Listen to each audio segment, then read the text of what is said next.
Hello, my name is Marcus. I'm the compiler of a collection of therapy quotes entitled 1001 Windmills of the Mind, a collection of advanced self-help quotes taken from what's often called the psychodynamic or the psychoanalytic perspective, which long ago, as I understand it, was referred to by some as philosophical medicine or narrative medicine, for the love of narrative medicine, to borrow a line from the singer Steve Perry, who has a song entitled For the Love of Strange Medicine. Can we borrow his song title? For the love of narrative medicine, for the love of philosophical medicine. So when we don't know much about ourselves, if there's too much painful memories early on in childhood where we didn't get our needs met, our life energy is sent into this memory. And this memory is relational. Baby had a need, mother said no, in effect. Not meaning to. So that's a whole topic of why a mother might not meet a baby's needs, called "Oh Cunning Tales" by Emily Dickinson. So maybe we'll do a few of those "Oh Cunning Tales" in this video. But let's go back to the basic idea. Right? So the baby had a need. These needs are relational with the mother. So memories are relational. So the child and the mother create some kind of interaction. That's a memory. So the memory, someone said, don't think of a baby just solely, purely as only a baby. He exists in relation to the mother, mother-baby, dual unity, like a symbiotic fusional unit. There's a baby and a mother, but from the baby's perspective, he's so dependent on the mother. He's like one with the mother, like that. So anyways, the baby has a need, mother said no. That's known in the brain, but we don't consciously are able to formulate it or recognize it or symbolize it, put words to it or talk about it. That's the unknown known, or the unthought known, unformulated known, unsymbolized known. It's known, but we don't have any kind of way to talk about it, kind of thing. So now this issue is that the baby has certain needs with his mother for his development, for his normal development to live, to live. He wants to live normally, and he can only do so if he feels safe with the mother, in what's called a secure attachment style.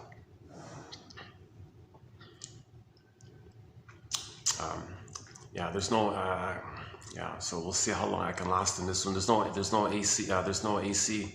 You have to book the thing, kind of thing, for that. As usual, there'll be a few little interruptions and here and there. So I want to continue here. The reason the last video was so choppy and anxious, and this one is sort of in that similar area, is because we're talking about a very difficult book by this professor of cultural anthropology. And I did part 1, this will be part 2 of 2. So in the last video, that choppy one was part 1, this will be part 2. 2845 is part 2, and 2844 is part 1, done at the other venue here. And the nutshell of it all, the nugget of it all, what I was trying to do in part 1 was to cut to the chase, kind of thing, and link Miss Ray Trott's, is that her name? May Trott's theory to the Disney film Inside Out that just came out, where we saw a cameo scene of Mr. Gloom. This whole issue, because she kind of thinks that things are kind of being run by Mr. Gloom, Mr. whatever you want to call him, Mr. Evil, Mr. Devil, Mr. Lucifer, Mr. Remember, myths and fairy tales are metaphors. These are all metaphors, but we're not getting it. We're not recognizing this. We're not calling out as metaphors. Myths and fairy tales are metaphors for psychological dynamics, inner dynamics. Paging Dr. Sanford. John A. Sanford is an expert in this area of providing psychological interpretations of myths and fairy tales. So now when I say John A. Sanford, I mean the guy who wrote Healing and Wholeness and Invisible Partners, that kind of thing. So I really hope his cassette tapes can be digitized if somebody has them. Because in the 90s, he did a lot of lectures all around the place, giving these psychological interpretations of myths and fairy tales, and they're on tape. And there was a tape company that recorded them all, hundreds of them, a company called Journey into Wholeness. So unfortunately, when he passed away, that company went under or something. But somebody must have those tapes. I'm really hoping someone can, digitize them and publish them, kind of thing. So, anyways, paging Dr. Sanford.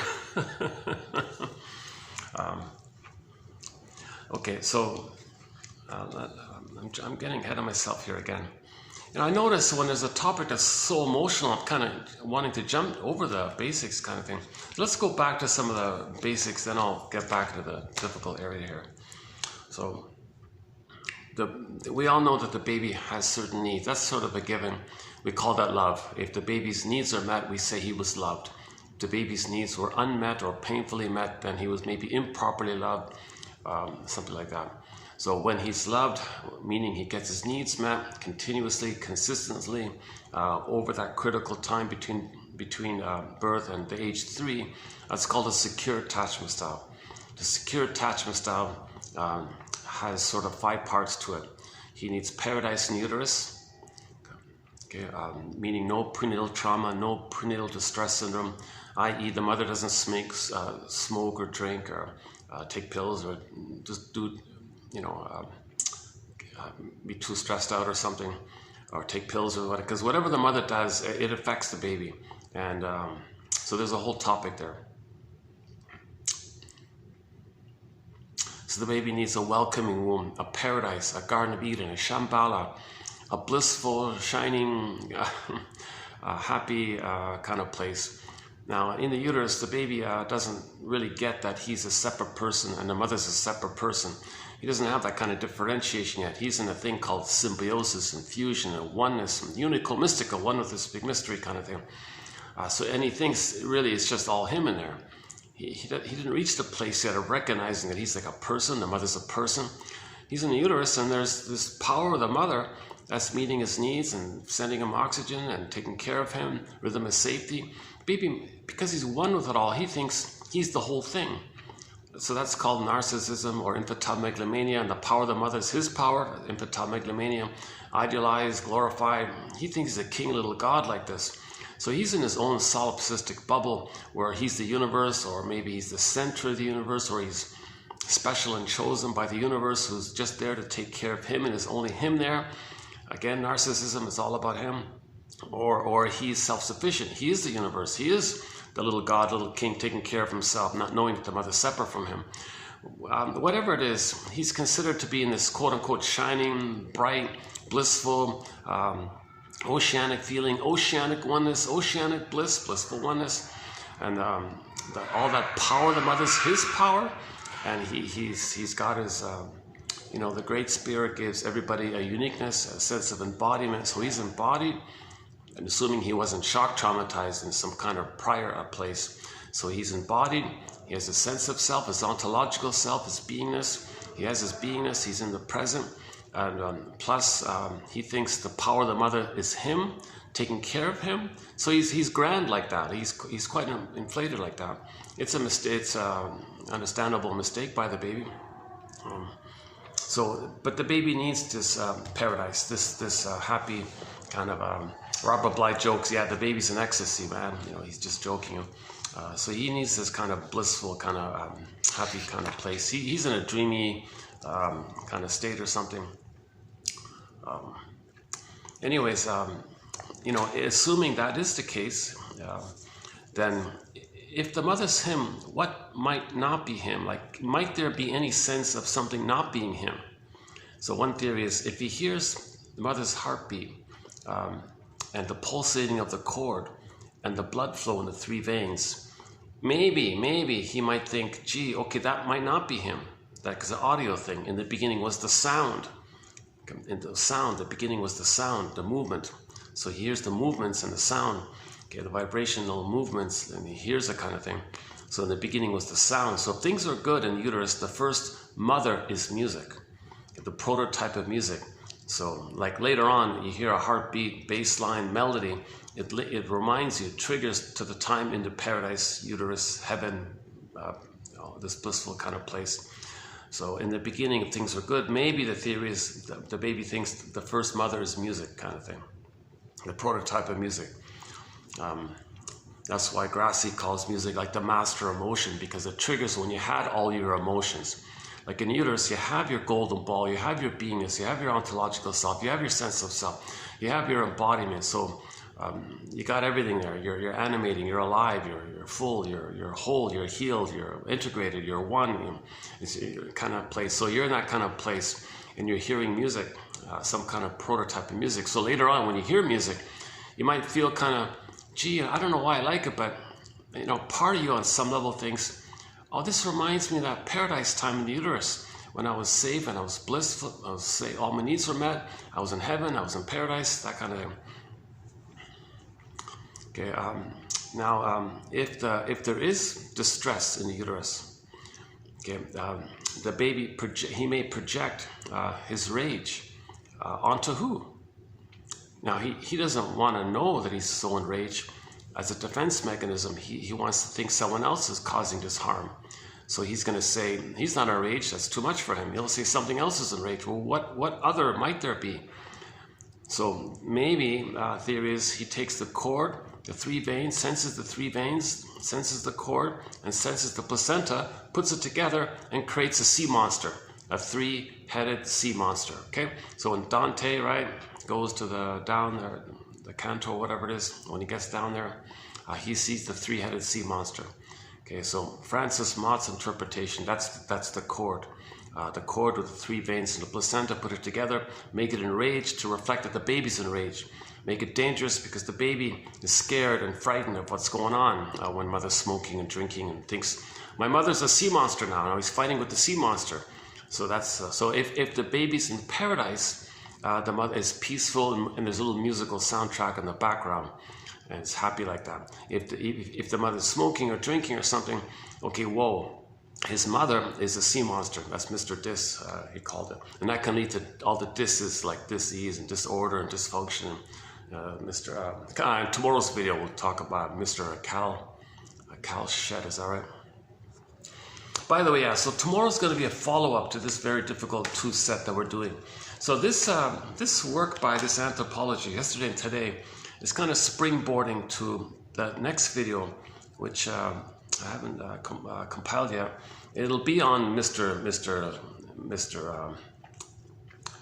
L-U-C-I-F-E-R-K, Jesus Christ. So myths and fairy tales, I'm jumping ahead. So I haven't set it up yet, but myths and fairy tales are metaphors for psychology. So as I briefly, I never studied this area, but as I briefly, just like a tidbit understand of it, the metaphor of this guy, this angel falling down and all this motif, it's a common motif. So the baby was in a blissful oneness with the mother. I mean, post-birth, right?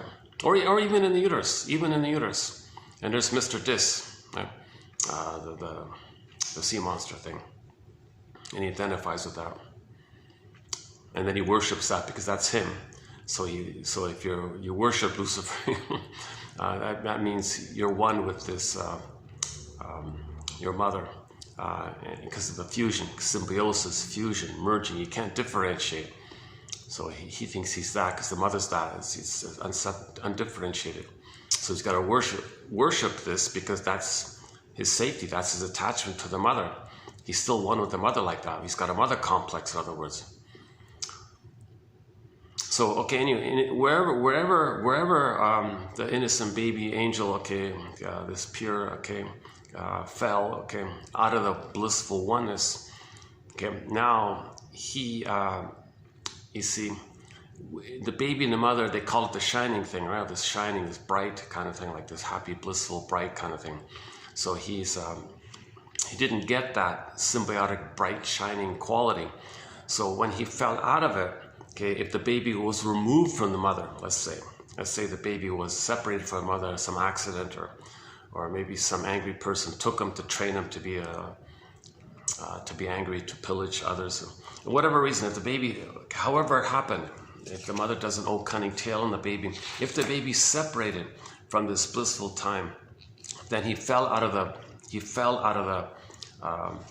Garden of Eden. He fell out of heaven. He fell out of this blissful state, right?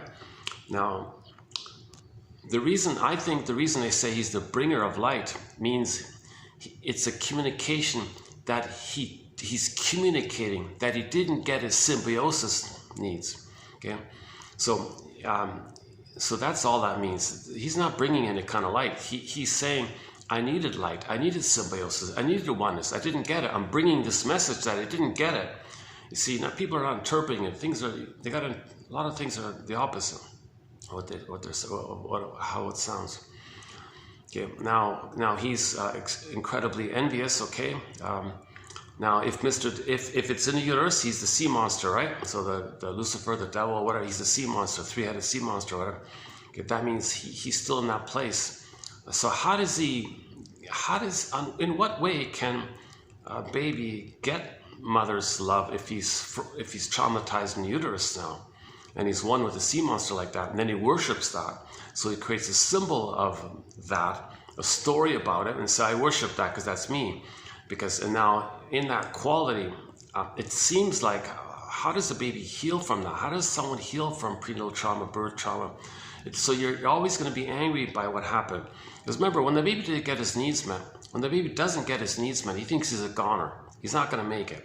He's persecutory anxiety, annihilation anxiety. No baby can make it on their own. No baby can survive without a mother. But the mother's hurting him, the mother betrays him, the mother fails him, the mother ejects him prematurely out of the symbiotic orbit. And he's enraged like that, and sees the mother's enraged, either in the cord being the monster, or the devil guy needing the breast, and the baby's enraged, sees the flames of his rage, the mother's eyes, blends in, the flames condenses it to the breast, makes the guy with the horns. Whichever way it is, it doesn't matter. So some versions are he's traumatized in the uterus, some versions are he's traumatized at birth or shortly afterwards, kind of thing. Okay, so this idea of worshiping these characters, it's code for attachment. Paging Dr. Bowlby, it's code for attachment. The baby has to attach. The baby has to attach.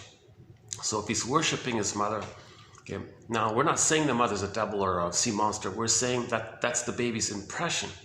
You got to have empathy from the baby's point of view. What is the baby thinking? Okay, he's so vulnerable and helpless like that. To cope with the situation, have some kind of self-esteem or something to cope with it. He says, "No, the mother's a sea monster. I'm fine." Like it's a bridge. It's like a compromise. The mother's not trying to hurt him, but if she's smoking while pregnant, and then he's not getting enough oxygen. Okay, if the mother, John Up says, if the mother's smoking while pregnant, the baby's not getting enough oxygen in the center vein, which sends the oxygen. That vein constricts, he says, hence the baby's not getting enough oxygen. So he's suffocating, strangling like this. So he's enraged, in a real panic, he's twisting, sees the cord, projects his rage onto the cord has 3 veins, and say, oh, there's the sea monster now. Now that's his mother. Okay, now he's still one like that. So he's got to think he can't be the victim of that, so he'll be that. So he thinks if he is going to be the mother, that buffers the pain of not being victimized by the mother. If he is going to be the mother, now to be the mother, we call that identification with the aggressor, or worshiping the devil, worshiping Mr. Lucifer, worshiping Satan. These kind of slogans, these kind of emotionally provocative slogans, they're code for attachment. Paging Dr. Bowlby, paging Dr. Bowlby. Okay, this is attachment theory. The baby has to attach. If the mother's a sea monster and you attach that, it's got to be like that, and then you worship that, that's your loyalty to the mother. There's a huge mother complex. This is trauma bond. All this stuff is trauma bonds.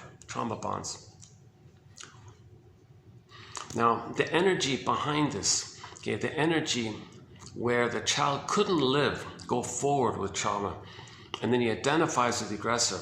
So mother took away his LIVE, then in a repetition compulsion, he goes through life being loyal with the mother by rejecting other people's LIVE. If he rejects other people's LIVE, the way his mother rejected it to him, he does it again and again and again, and we say, oh, this guy's evil, narcissist, bully pattern, Iago pattern, okay, all these stinger personality patterns filled with envy and hate and short selling the planet for a quick buck. This is reversive live. This is anti-life. Someone called it a death economy now, like disaster capitalism, vulture capitalism. This greedy, voracious, envious hatred of hatred of anything decent, because the baby's decency was violated. He was given emotional poverty. His soul was plundered and pillaged. Okay, and so he identifies with the mother who does that. So when there's trauma, we repeat in a loop, because that part of the brain doesn't know time. And when there's trauma, we repeat with the fantasy that we can change the past, get the needs, but there is time, so that's the problem. But he doesn't know that. The emotional line doesn't know time, so he's just looking for love. But he can't play himself looking for love. He's got to find outside things looking for love and damaging them. So he'll say outside, like the planet, for example, is innocent. Well, that person thinks, well, I was innocent, and my mother took away my innocence. She gave me poverty and made me feel icky and all this. Shamed and all this. He identifies with the aggressor. Okay, there's the planet. That'll be me. I'll be the mother. Repetition compulsion. Okay, so he'll pillage and plunder the planet. Okay, short sell the planet the way his mother short sold him. Okay, and the mother was given immunity, so they give themselves immunity, kind of thing. And then the mother made some slogans. Mother's rights. I know what I'm doing. Then so that later on the short sellers make some slogans. That's just the way it is, you know. Hierarchy, we're all animal, you know, they make some slogans or something. They'll make some excuses, the way the mother made excuses. In the film Now Voyager, the mother, Mrs. Vale, abusing her daughter Charlotte, played by Betty Davis, saying, well, it's my right to abuse my daughter. I have a right, mother's rights to do this. And finally, the shrink had to come in and put a wedge between them. And now Voyager, seek that, now you're free, Betty Davis. Charlotte, played by Betty Davis.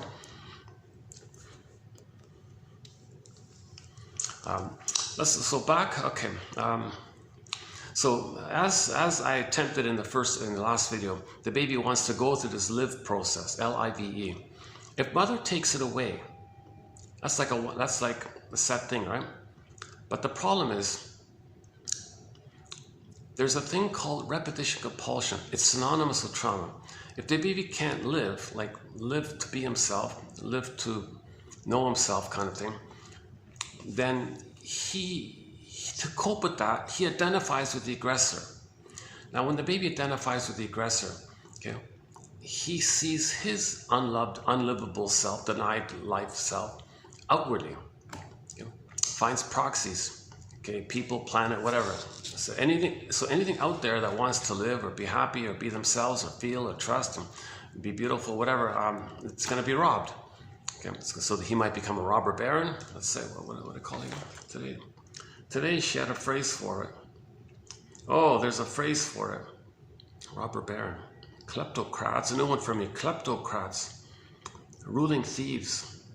So the mother was a thief. The mother was a thief. The mother robbed the baby his life, his soul. I mean his emotional life, his feeling life, his ontological life, his feeling life.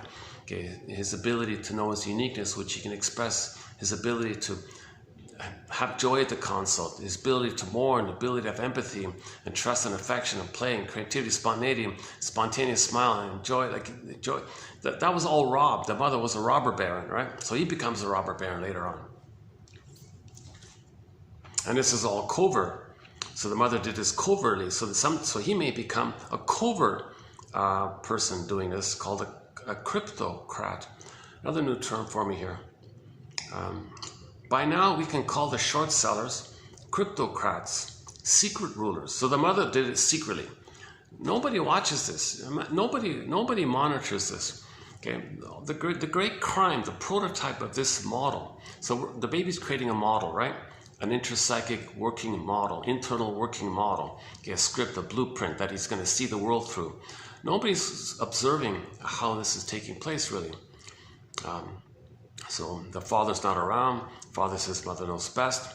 And the mother is alone with the baby. So she's alone with the baby. She's got full immunity. She can do what she wants. No one will question her. So she may, discharge her anger at her husband onto the baby. Or she may see the baby as her when she was a baby and repeat what had happened to her when she was a baby. In effect, saying, hey, baby, you're going to play me when I was a baby. I'm going to play the mother because I feel safer playing the mother. So I'm going to replay what happened to me. So I'm going to restage and reenact, do the repetition compulsion, what had happened to me. So new scene, new situation. Baby, you're me. I'm the mother. Mother shamed me. I shame you the way my mother shamed me.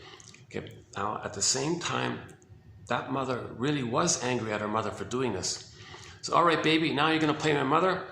And and now I'm going to play me, who's angry with my mother, and I'm going to continue my fight with the sea monster. Mother, I'm not a sea monster. See, the mother's psychotic, mother's perverse thinking, psychotic thinking. No, he looks reasonable. The cognitive mind can make rationalizations, and she can function in a reasonable way. She can drive a car, get 10 PhDs. We're talking about this emotional inner life area. We live in two worlds. We're not talking about the outer, we're talking the inner world. The unconscious model, what's how she sees the world and reenacts. So repetition compulsion means the baby had needs. If they're not met, he still has those needs. Now there's no time. This memory is in a state of timelessness. That brain that the baby is operating, the baby's mentation or mind, they call it primary mentation, primary process thinking. This primary process mentation, okay, there's no like normal logic in there. This primary mentation, it resembles myths and fairy tales. Okay, so things can flip and flop and twist and shapeshift and morph, and this could be that, that could be that, this can be there, no, it's over there, house of mirrors, hall of mirrors, this, there, that, up is down, left is right. There's no kind of normal logic. The cat in Alice in Wonderland says, yeah, no, it's mad here, you know, and even Alice says up is down, left is right. So this is the primary mentation the baby's living in. If there's trauma there, see the person, that's during the time when the baby's basic survival was at issue. The basic trust was lost, so he's not going to survive. So he'll be operating with that mentation. But it's cloaked over with the third brain, the rationalizing brain, which can camouflage it with excuses and nice sounding PR and rhetoric and advertising, false logical fallacies, and you know, all these little tricks of yesterday she called it a crooked. You twist the truth so it deceives. So the best way, for example, the best way to tell a lie is to include a few crumbs of truth in it. So it's the truth was being used to deceive, or the partial truth is the father of many lies kind of thing. So all these rhetorics, and you know, you can even get a PhD in rhetoric now. You can get a PhD in how people lie. You can get a PhD in how duplicitous people can be. This mind is frantically coming up with smooth, charming, sweet, whatever it is, lies to fool yourself and to others as a cloak, as a camouflage, as a protective shield, to engage in the underlying first brain part, repeating in the primary world mentation, repeating that interaction with the mother, with others in the present, thinking the present is still the past. The present is called the presenting past, or we transfer the past to the present and reenact it. Okay, we do this because of the pain we're in. The baby's in pain by this. The baby's in pain when the mother hurt him, shamed him, betrayed him, failed him, wasn't around. Oh, cunning tale. Long list of oh, cunning tales. That's a 10-hour video just to run through the oh, cunning tales. Why so many mothers are failing the babies. 2820 TQ and TQ therapy quote and video marked 2822 by Lucy Freeman. Her first book was called Fight Against Fears. She reports that her shrink said to her, you know, Miss Freeman, you're a very good journalist and all this, and you ask very good why questions, but you're missing the one basic why question that's at the root of it all. Oh, really? Oh my God, what's that? Why didn't my mother love me? Oh my God. So she free associated, had an abreaction like that, and her symptom went away because she got the story, she could free associate and all that. Because she went in because of a symptom, psychosomatic symptom. And when you find a story around why your mother didn't fail you, and you can mourn that, then your symptom goes away. Because when you reclaim your lost self, you're more whole, hence healed. And if you're more healed, body-mind connection, if your mind is healed, your body will things will sort itself out in the body area. See, if the body has symptoms, that's because emotionality, there's a fragmentation there. So you got to reunite and reintegrate and psychosynthesize and reclaim, re-own your emotional life, your authentic self-life. So you got to get your story to realign your body and mind. That's the image of Dorothy, the story of Dorothy, right? The Wizard of Oz. So the scarecrow means looking for a brain, because in trauma we don't know what happened.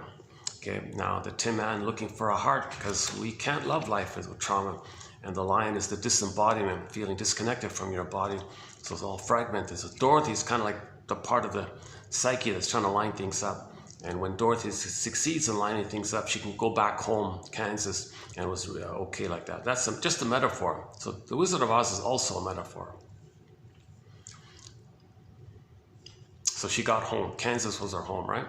But that means like her inner home, or her inside home.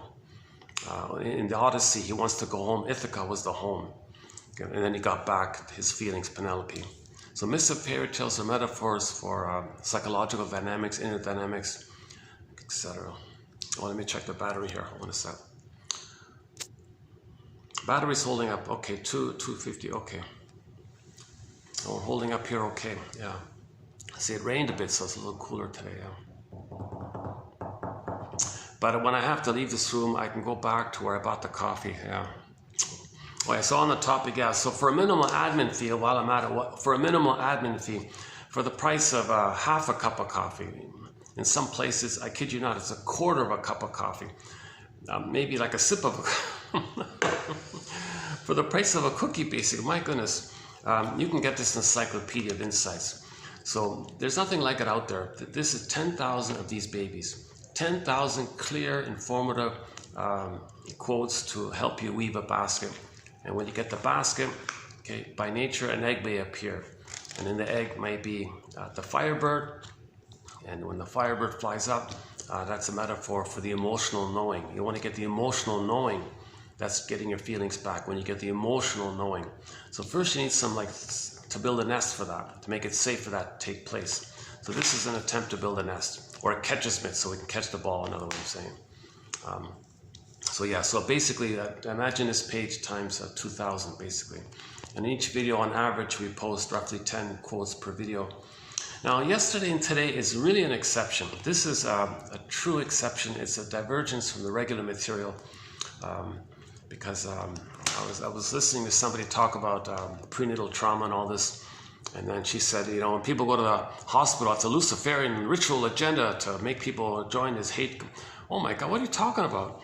And then she referenced and talked about, she interviewed the author of this book, and she sounded kind of interesting, so I looked it up, and then luckily I could find her book on her 30-day free trial thing. So you gotta cancel before the 30-day free trial is over, kind of thing. So I got access to the book finally, and it's like a sweeping survey of cultural anthropology, life history for the past 10,000 years, basically. This all started 10,000 years ago, right? Basically, when we accidentally traumatized ourselves. When we went from village to pillage, global village to global pillage, and then tolerant personality became prejudiced personality in order to pillage, and then Mr. Gloom came on the scene, okay, the guy in Inside Out 2, meaning the energy. It's a personification of the mother taking away the baby's L-I-V-E. That's why Mr. Gloom is called evil, or devil, or Satan, or Lucifer, or all these dramatic names. That's just code, that's just metaphor of identification with the aggressor. So if anyone uses those kind of graphic images, like the monsters and guys with horns and frightening characters and sea monsters and dangerous creatures and vicious creatures, any kind of like on the front cover of a heavy metal album sometimes, right? I think Nazareth even has one. Yeah, Dan McCafferty has one.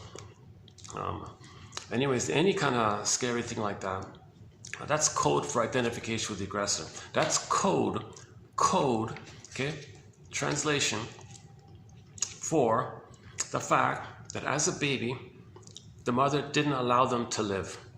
Now, if that's the case, the L-I-V-E, okay, so the mother robbed his L-I-V-E, it kind of goes backwards, E-V-I-L. So when the baby identifies with the aggressor, the mother took away that child's L-I-V-E, so it's kind of like reversed, E-V-I-L.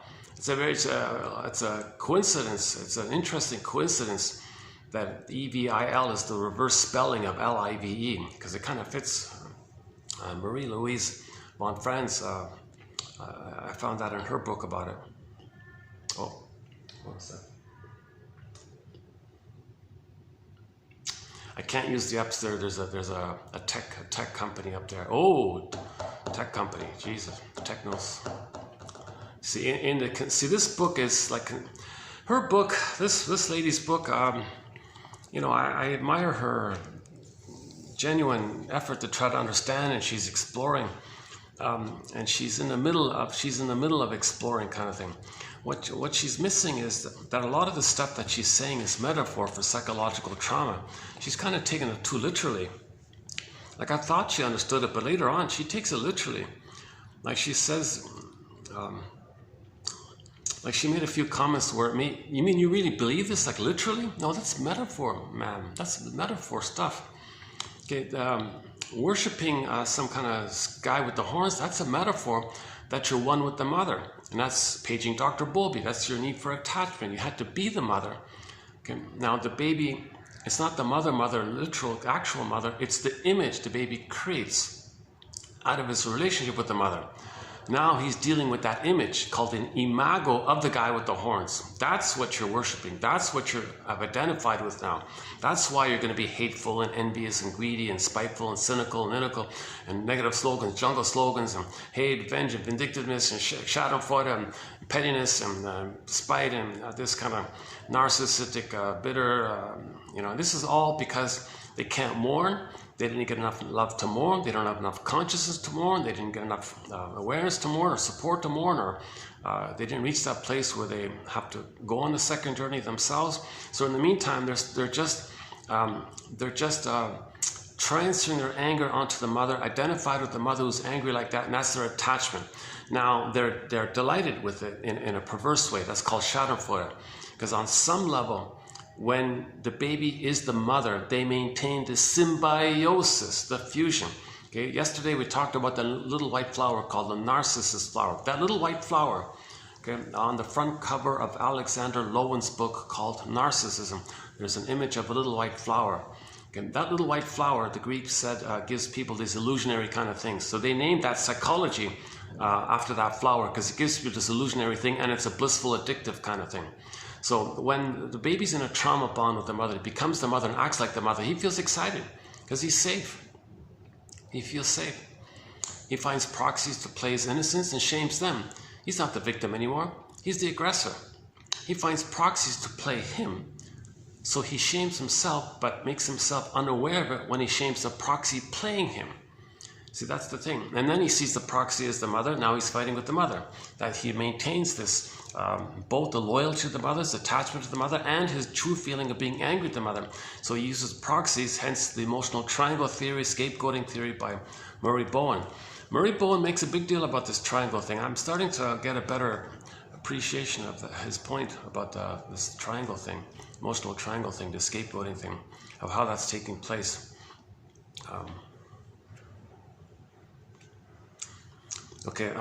So in other words, all these images of Mr. This, Mr. Sea Monster, guy with all this stuff is a metaphorical personification. You make into a character, you personify, make like a person. It's not a person. Make like a monster, personify, like a symbol, an image. You make it imagify. You make an image, and that's code for the energy that's fueling, that's been diverted to replay onto others what your mother did to you, and that's harmful. So that's why it's always taking away life. It's anti-life.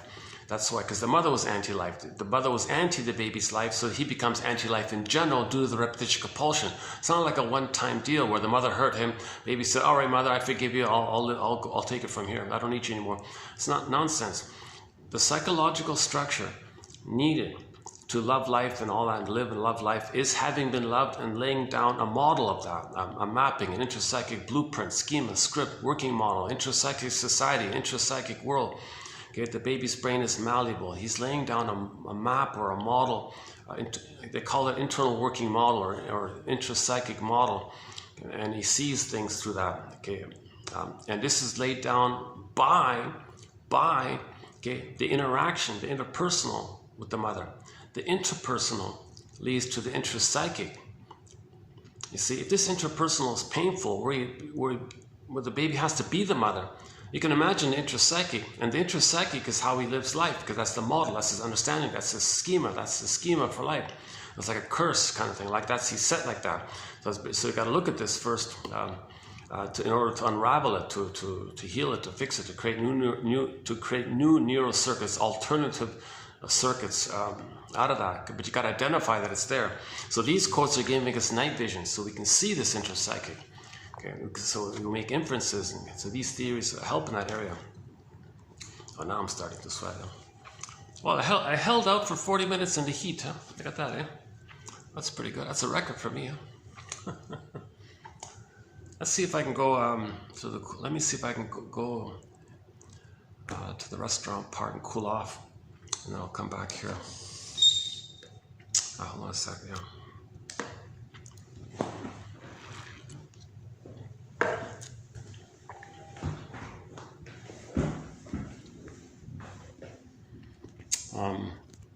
Yeah, okay.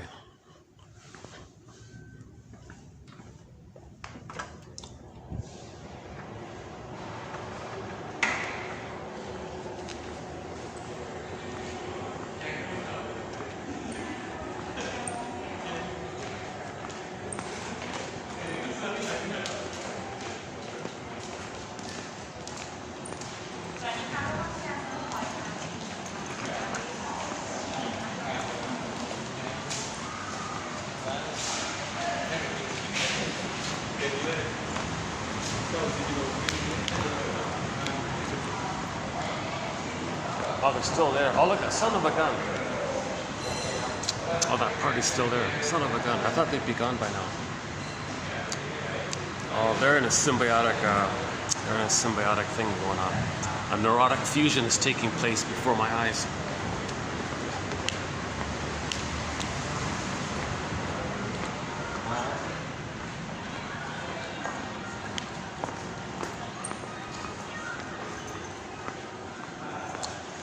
Yeah, I'd like to cool off here. Let's see if I can just cool off a bit here before I go back in.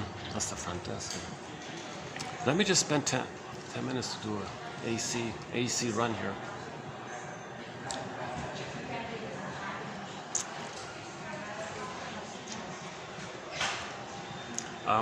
Okay.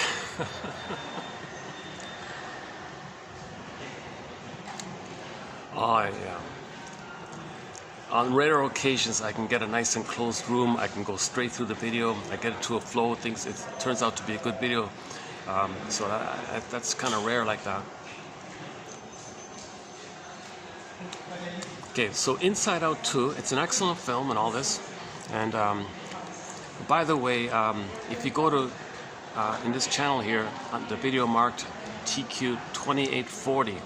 Actually, the thumbnail for that video is the anxiety character, anxiety, envy, and embarrassments on there. That video 2840 was sort of my attempt to provide a psychoanalytic interpretation of the film, which may be the only psychoanalytic attempt at that film in the whole world. Can you believe it? It's the #1 film of the year. In 2 weeks, it grossed $500 million or something like that.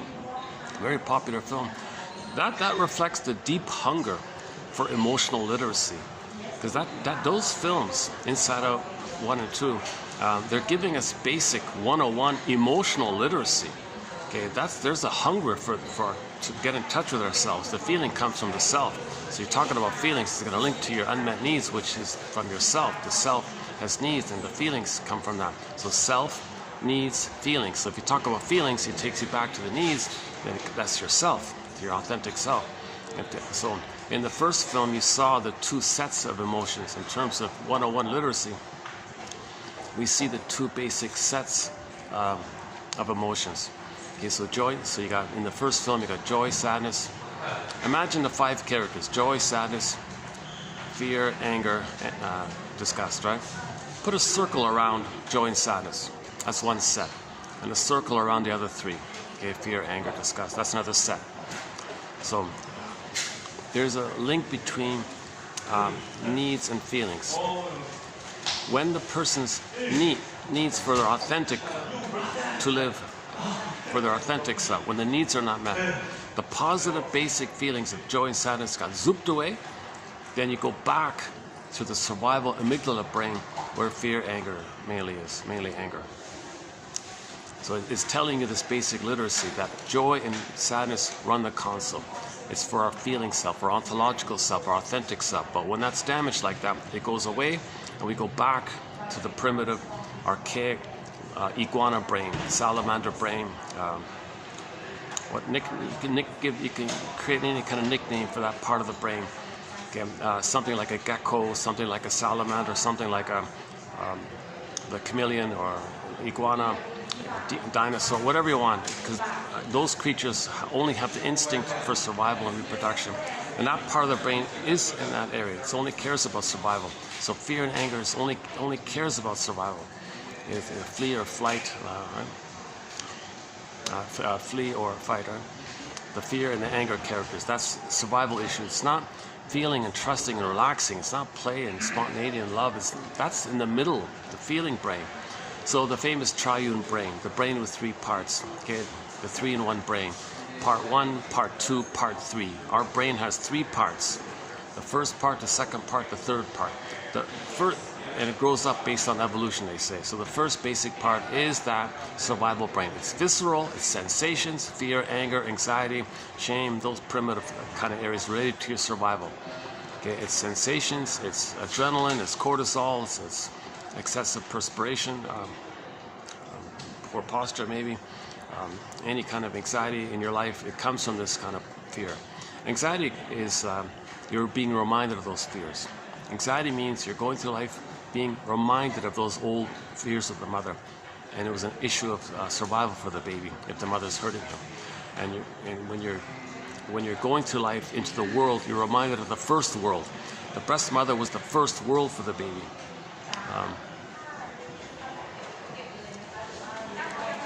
Okay, I've partially cooled up, but not really. Let's go back in.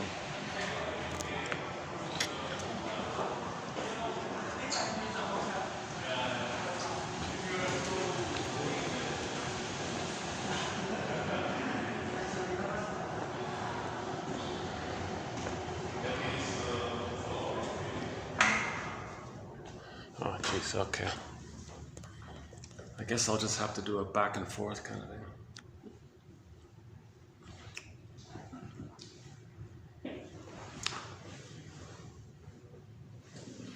Okay, let's continue a bit. Too bad there wasn't a fan, eh?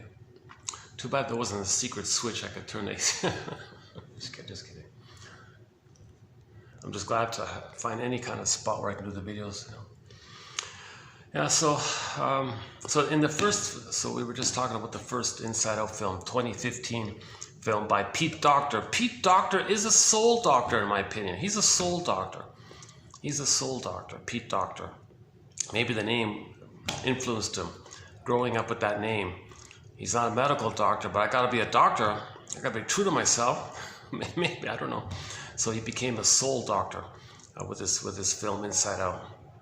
So teaching us emotional literacy, that we have two sets of emotions, that emotions and feelings are linked to whether the needs are met or unmet for the authentic self. If the authentic self needs are unmet, the positive basic feelings, okay, for the feeling self, the ontological self, the authentic self, the real self, I feel there for I amness self, this embodiment sense, this at home within sense, this the mammal, like this is where we live from.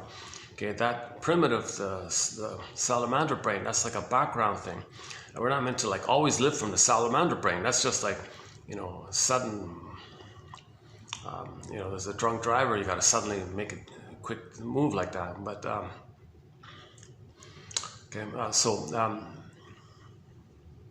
oh, sorry, back to the three parts. So we got the three parts of the brain, the triune brain, the brain with three parts, the 3-in-1 brain.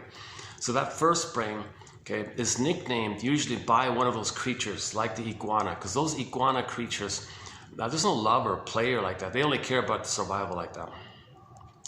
Okay, now we're mainly out of that middle one, the feeling brain, the feeling mind. The feeling mind, that's our embodiment, our sense of self, our sense. Okay, your embodiment, you have the sense of self. The sense of self comes from this feeling place. And the third one is the thinking cap, which we evolved about 150,000 years ago, whatever it is. That's the thinking cap, which makes us aware of our feeling self. And when the thinking cap is conscious of our feeling self, that means we're conscious of how we're unique. The Great Spirit makes everyone unique. Okay, now we're conscious of it. So our consciousness of it,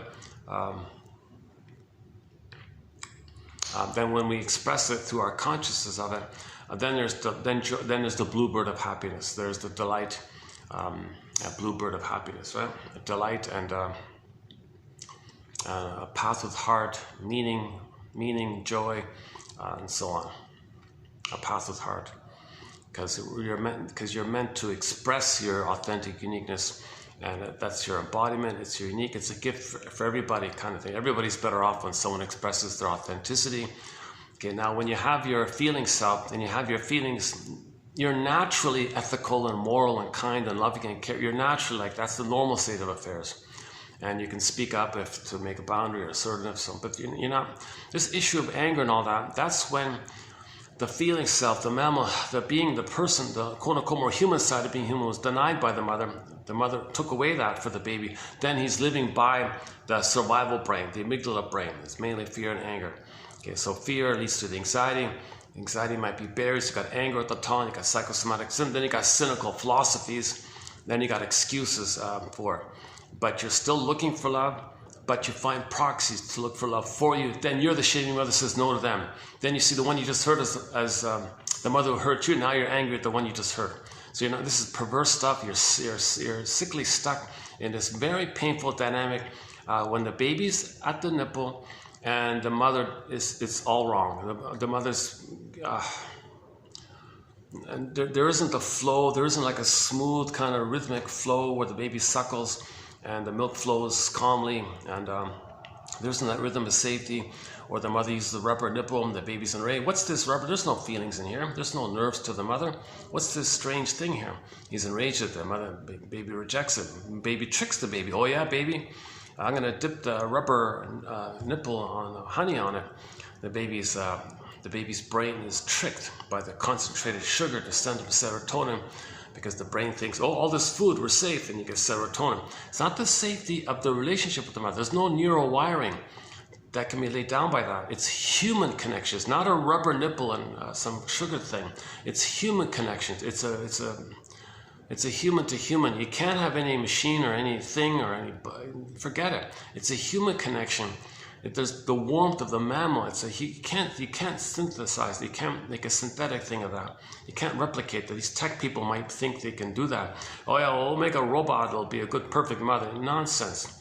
No bloody way. No bloody way. Robots don't have blood, right? To boot. And the baby receives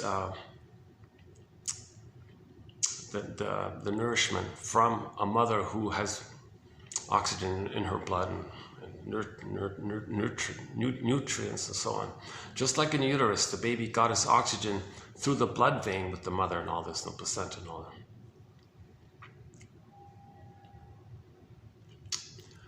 that. Hold on a sec.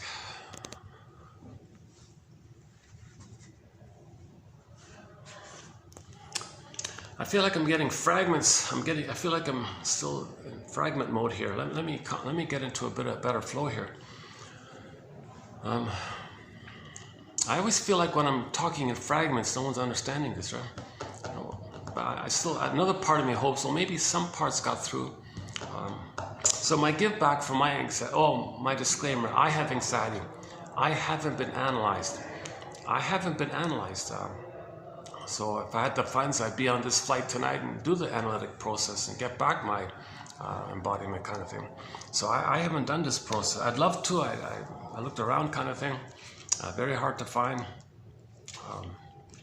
So I'm not a professor. So obviously I'm not a therapist. You have to be, the basic 101 to be a therapist is having been psychoanalyzed. If you're not analyzed, you can't be a therapist. So you can only be like a there now feel-good counselor for the moment, like a life raft thing to get you through a time or something. But it's not. There's no correction of your patterns. It's just like like band-aids kind of things, or little crutches kind of thing, but it's not healing. So there's two categories of the helpers. The helpers that do what they call supportive.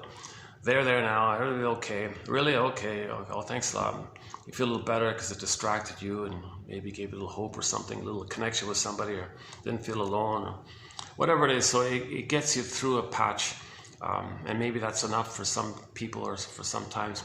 But in terms of wanting to get better, in terms of wanting to mourn not getting mother's love and changing your psychic structure to get it back on track towards your authentic self, getting back your embodiment, that's called getting better. So the question is, do you want to feel better, get better?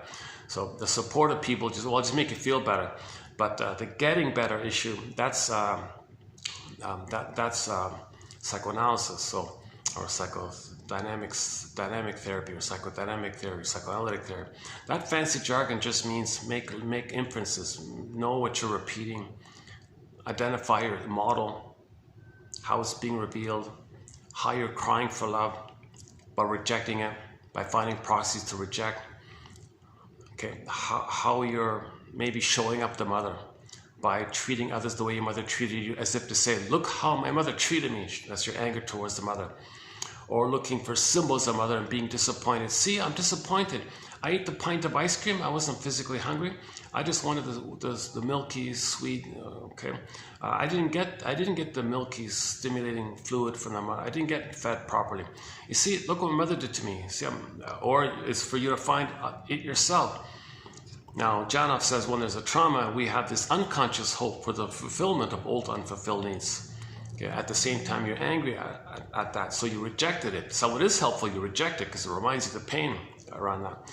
So now you're stuck with envy and greed, and so you're greedy, and then you're envious, and you want, and you reject, and all these tricks like that, because you're just in the survival mode of acting like the mother onto others the way your mother acted onto you. At the same time, you want mother's love, but you can't accept mother's love because you are the shaming mother who shames yourself, using proxies to play you.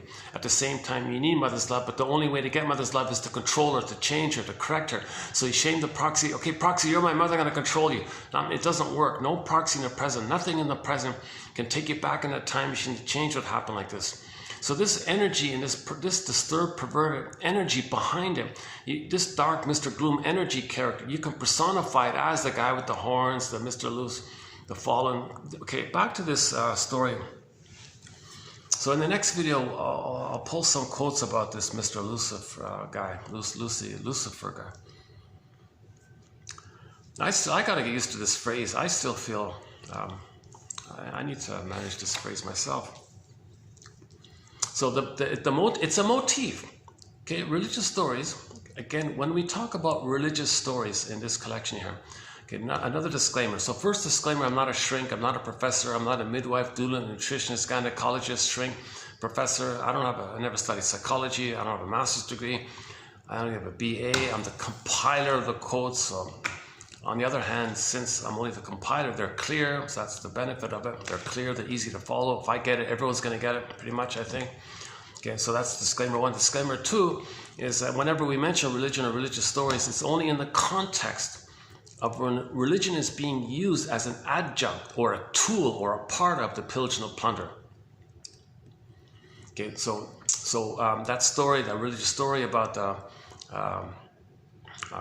angel was kicked out or something, and he was enraged and envious, and now he's full of vengeance and all this, and he can't be placated, and he's got this insatiable hate, and now he's grown, and now he's Mr. Lucifer, the guy with the three, okay, that's code for how any baby would feel, okay, in the mind, in the model, okay, in the mind, how a baby imagery in the model, in the baby's brain, okay, if the mother rejects the baby, okay, with one of her oh cunning tales. If the mother does an oh cunning tale on the child, okay, again, long list there. For example, 1960, Anne Sexton has a poem said, the mother said to the adult daughter, sorry adult daughter, I know your life's a mess. The truth is, I made you in the beginning because I wanted to find me. I made you to find me. Dear daughter, I'm sorry, when I was a young mother, I didn't know who I was. I thought if I had you, I could brainwash you to be there for me, take care of me, be reliable for me, be steady for me, be a consistent presence for me, so I'd feel safe and you'd be a secure base for me. And out of you being a secure base for me, baby, I thought I could then find myself. I'm sorry, I expected you to soothe me, I expected you to comfort me. I turned things around. That's the EVIL. He turned it around. LIVE. She turned it around. EVIL. So she was doing the EVIL. If the mother uses the baby, that's EVIL. Okay. She takes away the baby's LIVE and turns it around and takes the baby's LIVE and takes it, zoops it around for her. That's EVIL. When the mother does that. If the mother uses the baby, that's EVIL. Okay. And the energy behind it, you can create a character for. Then that poor baby's got to identify. Okay. Sometimes somebody needs to use the room or something. I have low priority. Like I don't have priority. If anyone needs to use, I'm going to leave, of course. I worked it out where I'm a guest of the hotel, so they kind of. They're half with me here. I don't want to push my luck here. But I've been very polite. Like if somebody needs to use the room, I always leave kind of thing. I don't question it. Okay. I got to do another air conditioning run.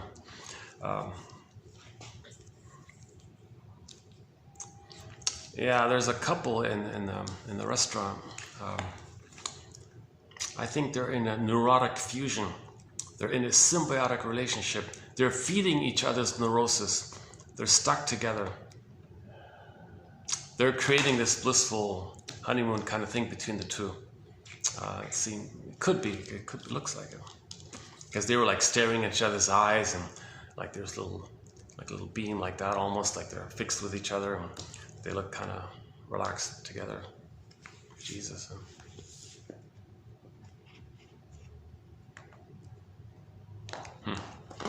So they're stuck in a state of timelessness. So they've lost all track of time.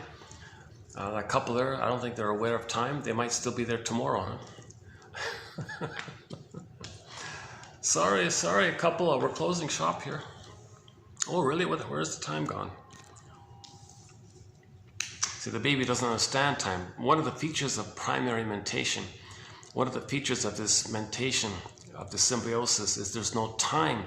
Infinite, infinity, eternity, spaciousness, no space, no time, no place, this oozy, wowie, forever cloud that expands infinitely and it's vast. And the baby has this emotionality of this vast, infinite, eternal kind of feeling, right? Oh, there's a fancy car, huh?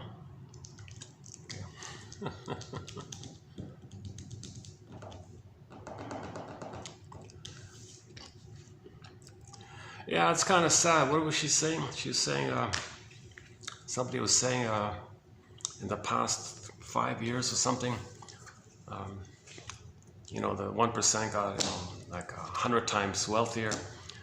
Simultaneously, billions of people got immensely more poorer, that kind of thing. So that's obviously EVIL, right? One short seller said, oh yeah, we're plundering the planet for a quick buck. You think it's greed? Greed is only the tool. It's envy. That's the EVIL. So usually these Lucifer guys and all that, they're driven by envy, hatred of the good. Okay? The baby doesn't see, when the baby's traumatized by the breast mother, he doesn't interpret the breast mother as just the mother being okay, making a mistake, but still a good mother. No. The baby's relating to the breast mother, a part of the mother called the breast mother. The baby doesn't see the whole mother. Now we're talking about afterbirth, when he's born out of the uterus. If the mother's rejecting him, okay, hurting him, taking away his goodness, okay, he sees that breast as an envious creature, as a Lucifer, as a demon, as a guy with the horns. The baby creates an image in his brain of the breast as the guy with the horns. The guy with the horns, the baby perceives as being envious, hatred of the good. Baby had goodness, baby had original goodness, original blessing, or whatever you want to call it. We're all born with this basic, authentic goodness. Okay, then he just needs a little nourishment to grow and all this. Mother took it away. Oh my God. Okay, the mother is now seen as an imago, the guy with the horns, or Mr. Lucifer, whatever you want to call it. Okay, and so that means he fell out of the blissfulness. Okay, so the Lucifer story, he fell out, right? The angel fell out from heaven. The baby had heaven, but he lost it. He fell out, and now he's enraged like this. Okay, he creates an image of what caused that as the guy with the horns that becomes that and then worships that, and that's his constant anger. So he goes to life doing to others what his mother did to him, and the mother took away his goodness and wanting to live in love and all this. So he does it, he does it again and again and again and again. So it builds up, it accumulates, it builds up, accumulates. He joins others with that, and now you got 100 millions of people doing that, whatever. And the accumulated effect, the summed up effect of 20% of the people doing that or whatever it is, it's going to have an evil effect where you're robbing the life and the goodness of so many people. And now you got all these millions of people dying of dehydration in poor tents in the middle of deserts of Africa, and no air conditioning, and it's 40 to 50 degrees, and well, don't you care? That's like saying to a baby who's in survival anxiety, who bites the mother's nipple, hey baby, hey dear too old baby, you were enraged at your mother and you bit her nipple and she's in pain. Don't you care that you hurt your mother? Should we expect the baby to care at this point? Should the baby be in a place where he has empathy and feeling for his mother's feelings? He doesn't reach that place yet. That's the trauma that's early on like that. That's why later on the short sellers don't care if there's all this harm is taking place. Because that's like asking, they're in survival mode. They've identified with the aggressor and they haven't developed to the place of care and empathy. Also known as EVIL, right? So typically EVIL, long ago it was called narcissism, right? And they're basically synonymous. All of the stinger personality patterns, some people call them cognitive styles, oh boy. All of the stinger personality patterns, or all of the stinger cognitive styles, let's say. Okay, it's driven by envy, okay? The personification of this energy of envy, you can create the guy with the horns and you worship the guy with the horns. That's worshiping envy, which is your mother being the envy breast. And you're the envy breast, but you're the active doing one who takes away the goodness of others the way your mother took away your goodness. So you take other people's goodness. Then you, at the same time, you still have this unconscious hope to get mother's love, but you're angry at her. So when you damage the planet who played your innocence the way your mother damaged you, then you see the planet as Mother Earth. Now you transfer your anger to the mother. Now you want to control Mother Earth. So in the process of this, of course, the Earth is being damaged by this voracious, hungry wolf kind of like feeling of devouring. Come on, mother, I'm going to devour you because then I can control you. Okay, so at some point when the baby was nursing, and the mother was hurting him, the baby had a fantasy that he thought, maybe if I could devour the baby, the mother, the breast. The baby thought, what if I gobble up the breast like a hungry wolf? He didn't have it in the beginning. He only had a basic need, but the need was unmet. The need was rejected. He got angry and angrier. The need turned to greed. So he ended up with oral greed now. And in the oral greed, the baby had a fantasy, gee, I wish I could possess the breast, devour the breast, gobble up the breast. And maybe if I control the breast, maybe I'll control it. Maybe it'll be a normal, maybe it'll do what's supposed to do. That's the fantasy he has. So now he's gobbling up the breast, gobbling up the planet, Mother Earth, gobbling up Mother Earth, thinking if we gobble, okay, just devour, voracious devouring, take away this, take, just gobble, take, right? Play, what's the, Joy Harjo's YouTube clip, A Rabbit is Up to Tricks, the little anecdote like Aesop kind of story about that, just gobbling up like this.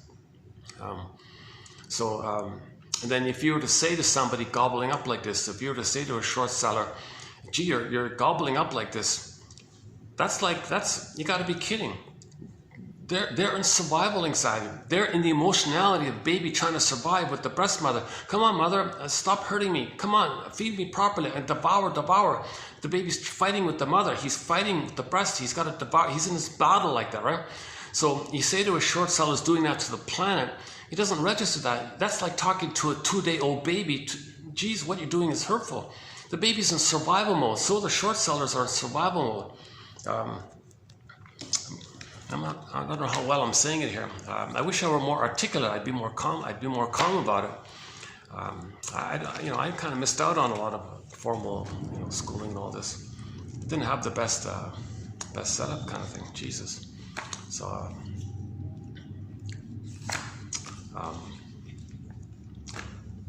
the university. Here's a good example of when I went to I went to a low end, like a bottom end university, not a minimum, whatever. I went to some kind of soulless kind of place, and the admin in that university. The first day I went there, I read the bulletins, waiting to pay at the tuition office, the fees and all that. I was waiting in line to pay the thing. I saw on the bulletin board, I was skimming the thing, nothing to do, right? They refer in their own internal memos, that's ironically public on the halls, everyone can see it. They refer to the students never once as a student. The admin at the university never once refers to students as students or learners or people, anything like that. All students are referred to as FUs. I kid you not, funding units. Funding units. So anytime they would refer to, they would need to use the word student, they just call it a funding unit.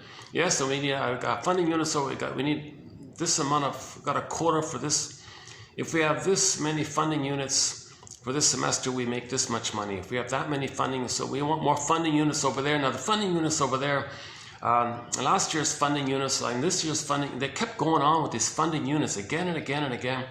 And I had the feeling that the writer, whatever, was looking for an opportunity to discharge his anger by using the acronym, the FU acronym, in the writing. So if you look back at the page, I remember scanning it, just looking back. Oh my God! Like every 2 sentences, there was an FU acronym, all the way along. It was a joke. It was an in-house joke of everybody laughing at their anger like this. I thought this is a very dehumanizing kind of thing. So, so the baby felt dehumanized by the mother when she did this. So they identify with the dehumanizing mother who took away their. When you dehumanize, that's the reverse of LIVE. So the mother is seen as like that. So that memo is kind of like satanic, okay? Luciferian. See, whenever you hear someone say the phrase satanic, Luciferian, devilish,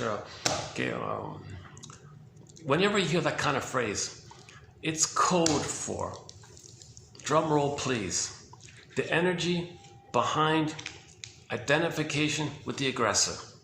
Okay, there's a thing called identification with the aggressor. Thanks to Sandor Ferenczi, who started this phrase 100 years ago. Identification with the aggressor. Oh, they want to confuse you about it. People quote the controlled opposition to distract you from it. No, it's Sandor Ferenczi. And thanks to Elizabeth Howell to clarify a little bit. Elizabeth Howell has a very good book called The Dissociative Mind. Yeah, by the way, in tomorrow's video, someone said, in what's his name? Milton, or one of those old guys. Milton, the Dante's, the guy who wrote Paradise Lost was a Milton or something. One quote about it was, the Dante story. In the Dante story, when he went down to the Inferno and all this to meet Mr. Dis, okay, the Lucifer, the guy with the horns, the author described him as being in a trance, this dissociative trance. Like he was spaced out in this kind of trance. So he was doing this without knowing it. Like he was kind of doing this in a dissociative trance. You see? So the baby is in a dissociative trance when he's traumatized. Okay, the baby can't flee from the mother. He can't fight with the mother. He ends up in a spaced out trance like this. Okay, so he's, sometimes you look on the channel or something, you listen to some of the short sellers. Some of them look kind of articulate or lucid or something, but some of them look kind of like they don't care. They're, whatever, like they're nihilistic or they're cynical, or they're some short sellers look like they're in a trance, but a lot of them want to smooth talk you with their rationalization. So they're gifted in the gab to be charming.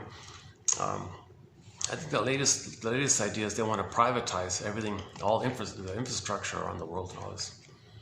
So if somebody in a poor country has to use the road, he's got to pay that short seller guy, and he distributes it to his network or whatever. So the more traumatized the person is, the more likely they'll be active in short selling the planet and plundering the planet. So this seems to have taken place in places where babies were more traumatized by the mothers for whatever reason. Simultaneously, this seems to have taken place where there was less sun. It's not about the sun. It's just, it just happens to be that there was less sun. But the point is, if the babies were further traumatized, if they were removed from the mother, that'll do it. If some babies are tortured afterwards, they're actually tortured on a torture board. Can you believe it? And then when the guy is torturing the poor baby, no anesthesia, he's in a straitjacket, he's screaming, he's tranced out, the baby. And then they torture the baby, he's bleeding and all this in a sensitive area, and he's bleeding, he's torturing, they're harming, they're violently attacking the baby and torturing the baby. Just came out of the womb, lost his mother. They say, in the name of pillage and plunder, we torture you. You make a deal, you're going to have that image in your mind of a monster like that, and you're going to be that. And this is all in the name of the rest of us who are in that same boat, and we're all going to plunder and pillage collectively, and we're going to be loyal to this image. And you see, so they're looking for members of this, so they do it to their children like this. That nurse, I think she's basically right. She said she witnessed some of this, and she was horrified how they're doing this. And she did a slideshow on it with a lot of warning discretion images. And I noticed just when she presented that slideshow, boom, her books were all banned. Can you believe it? That's kind of a clue of how sensitive this is, because that's paging Dr. Bowlby. No, the baby no person can survive without a mother. So calling this out, it's like the person feels they lost their mother. You're gonna call this out? I gotta face this. I can't face this. I am the mother doing this. I can't face this. How do I find myself if I'm the mother who took away myself? And to have an identity, I got to take away myself. That's the panic around it, right? That's the kind of panic around it. It's been going on for 10,000 years. So the energy behind this, okay, Inside Out 2 film, we saw Mr. Darkseid, this formless black kind of shape like this. Okay, there's probably Mr. You can call him Mr. Lucifer, Mr. Evil, Mr. Satan, Mr. Gloom. Let's just call him Mr. Gloom, I guess. Okay. And then people worship this gloom character, meaning that's code for you're worshiping the energy that is behind your identification to the mother in order to have a mother. In order to have a mother, you become the mother, but you're angry at the mother. Mother took away your life, so your emotional life, so you take other people's and the planet's and everyone else's emotional life. So you bundle up the top 20%, I think, who are the most traumatized, it seems. And then they group around in that area. And it seemed to be that this took place with less sun. So then they associate, if anyone who's less traumatized, okay, now that corresponds to people who had more sun. But it's not about the sun issue, not about the tone. It's nothing to do with that. They're just identifying that if somebody has more sun, that means there was less traumatized. You were less traumatized, you have more goodness. We got to hate goodness, got to take away your goodness, because the mother took away our goodness. So you who are less traumatized, okay, that we'll see that as a proxy of us, of our goodness. You have goodness, we have envy. You have goodness, we have envy. The envy takes away the goodness. Okay, so now you got billions of people in poverty and dying and all this. So that's and then they feel gleeful. Now here's another. Somebody pointed out an interesting question. One short seller was being questioned or confronted by somebody. You're causing all this death and all this, and you're harming. And he was smiling. He was like loving it. He thought it was funny or something. Okay, and I thought, yeah, you know, that did seem out of the ordinary. Is it just nervous laughter? It wasn't like nervous laughter. It wasn't like that. I thought the fantasy was nostalgia. I think what's going on was nostalgia. There was a pathological nostalgia taking place. Okay, the cruel guy who caused all these deaths and all this saw the complainer, the whiner, helpless whiner. That guy had no power. He was controlled opposition, totally controlled. He had absolutely zero effect on this. He had zero. It's like the difference between the doorman of a building versus the owner of the building. Like, compare the power like that, times it by a trillion. Like, it doesn't, it's like it's the power of a guy on minimum wage versus the guy who owns $1 trillion. Like, so he felt very safe like that. That guy has no power. So it's a control like that. So he lets the guy with no power, okay, speak, complain. What don't you like? I want to enjoy this. I'm going to enjoy this. This is going to be fun. This will be good. So you saw the guy complaining, you know, you're causing all this harm and death, and 30,000 children die every day because of what you're doing. And he's sitting back in a glow, like that couple over there, that neurotic, they're in a bit of a glow, those two. So he's like in this kind of glow. What's the glow? He projects as a proxy the nostalgia of when he was a baby and had no power against the abusive mother. So he delights in him being him as a baby who's speaking up, having some power. So he takes that part. Oh, I delight that. That's kind of nice. That's kind of cute. That's me when I had a voice. Oh, I love that. I wish I had that kind of voice. Yeah, I love that. So he's living in the past, in this blissful oneness with the mother. But the reality was, at the same time, he co-opts that blissful feeling of him, but symbiosis, merging. He's the mother, though. So he takes the merging of him, rejecting that poor person, mocking him, shaming him. You're nothing, you're useless, you got no power, you got no effectiveness, you're nothing, you're nobody. So he plays the mother who did that to him originally in the nursery. So he's recreating both roles, okay, of the nursery. And you saw the guy in his blissful, trance-like, oh, this is smiling. I love this. I'm back in the nursery with mommy, and I'm complaining, and I'm the one who says no, and I'm back there in this pathological nostalgia, which is timeless, it's infinite, it's the Garden of Eden. So, you see, that's the power of the unconscious.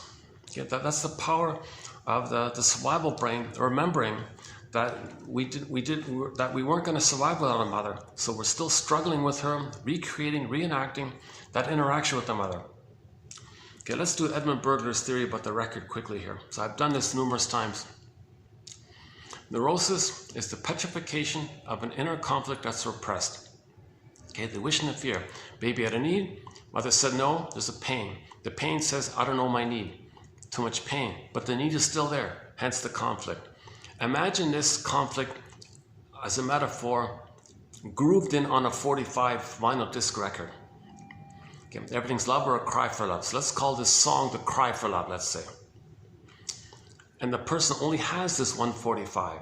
Side B is the same as side A, or there are no grooves on side B. The point is there's only one song. Okay, so Burglar, one of our mentors, Edmund Burglar. Every neurotic is a music enthusiast, but he only has one record. He carries this one record with him everywhere he goes.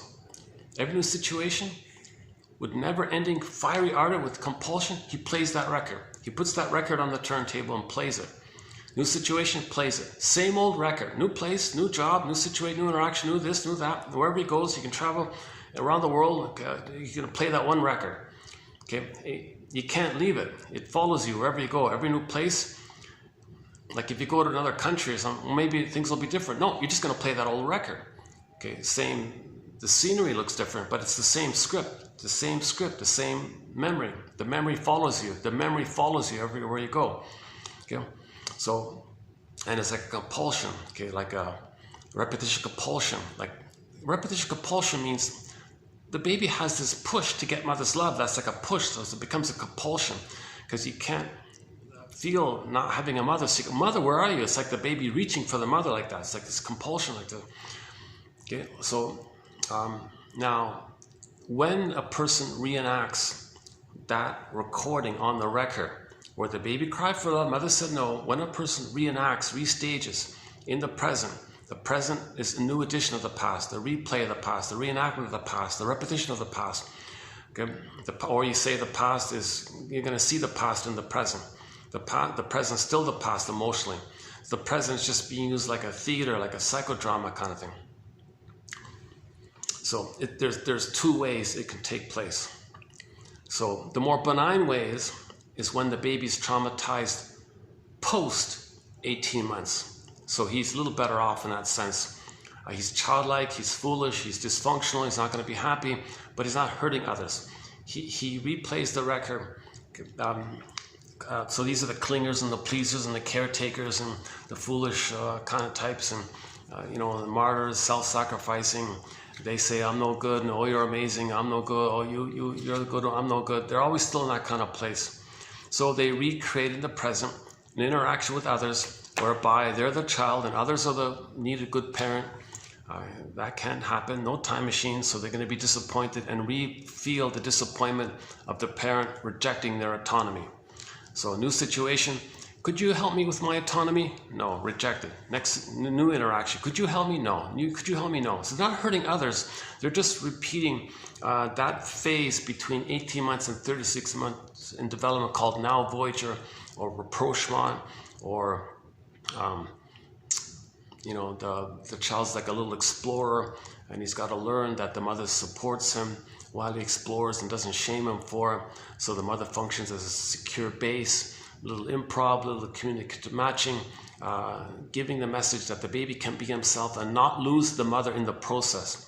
But sometimes some mother's not around when the child's exploring. I'm busy, sorry, I can't help you, watch TV. Okay, then he's stuck in that kind of failed place like that. Now that's kind of benign. It's considered as painful it is. That's considered the more benign one. It's more direct. He's not hurting others. He's just hurting himself like that. The issue is when trauma takes place prior to 18 months. That's the evil time. Okay, the reverse time. Identification with the aggressor time. Okay, and then the energy is Mr. Gloom. Okay, the personification of the energy behind it. Mr. Gloom, Mr. Lucifer, Mr. Devil, Mr. Satan. Okay, all those care. That's worshiping that. That's you're worshiping your mother because you are her. That's the deal with the devil. Okay, because you made an image in your mind of what's going on between you and your mother, and that's your attachment to the mother. Now the image you made is the imago of this Mr. Satan and Mr. Devil. And that's why you're worshiping him, to feel safe to have a mother, so you're going to be the mother. That's all that means. So 18 months is a kind of critical time of development. The child's infantile megalomania, where he's a little god, a little king, and all that, this dissipates post 18 months. So if he's traumatized prior to 18 months, he's stuck in that kind of place. So he's still dwelling in there. Okay. So the mother rebuffed him for that time, or he never got the egg time, never got the safety time. He didn't get to go through that developmental process post 18 months. So he may have been traumatized in the uterus time, at the birth time, at the egg time, meaning from birth, biological birth to 4 to 5 months, or the Superman time between 4 to 5 months, the oyster time, between 4 to 5 months and 18 months. In those 4 stages, he may have been traumatized in those 4 stages. During those 4 stages, he's still dwelling in this delusionary thing called narcissism, where it's all about him. And he's a little king, little god, and self-sufficient. He didn't get post 18 months where he recognizes that he's separate person and the mother's a person. And the psychic model, this internal working model is, I'm a person, mother's a person. He didn't get that. He still thinks he's a little god and everything else is utilitarian, it's supposed to serve him. So if the baby is traumatized prior to 18 months, okay, so the main one is identification with the aggressor. How does the baby have a mother if the mother's hurting him? If the mother's rejecting him, shaming him, betraying him, failing him, he can't run, he can't escape. He has fantasies, whatever, but he can't. What does he do? How does he cope? Oh, let's take a break here. There's a pigeon or a seagull or something on the fence there.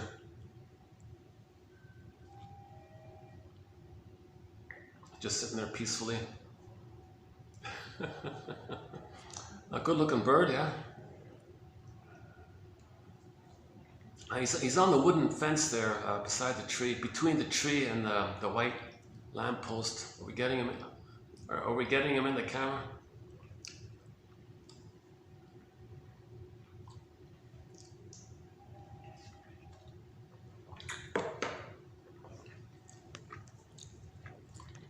Yeah, a rare combination of factors. The rain, it's the middle of the week, Wednesday, I think. Yeah, Wednesday, the rain. And apparently this is considered slightly off-season around here. I didn't know they had such a thing as an off-season here. It's always packed and busy. But this is considered a little bit of a dip in the tourist season because of the rain or something. Still pretty busy, yeah. Okay, if the baby is traumatized prior to age of 18 months, okay, a few things are taking place.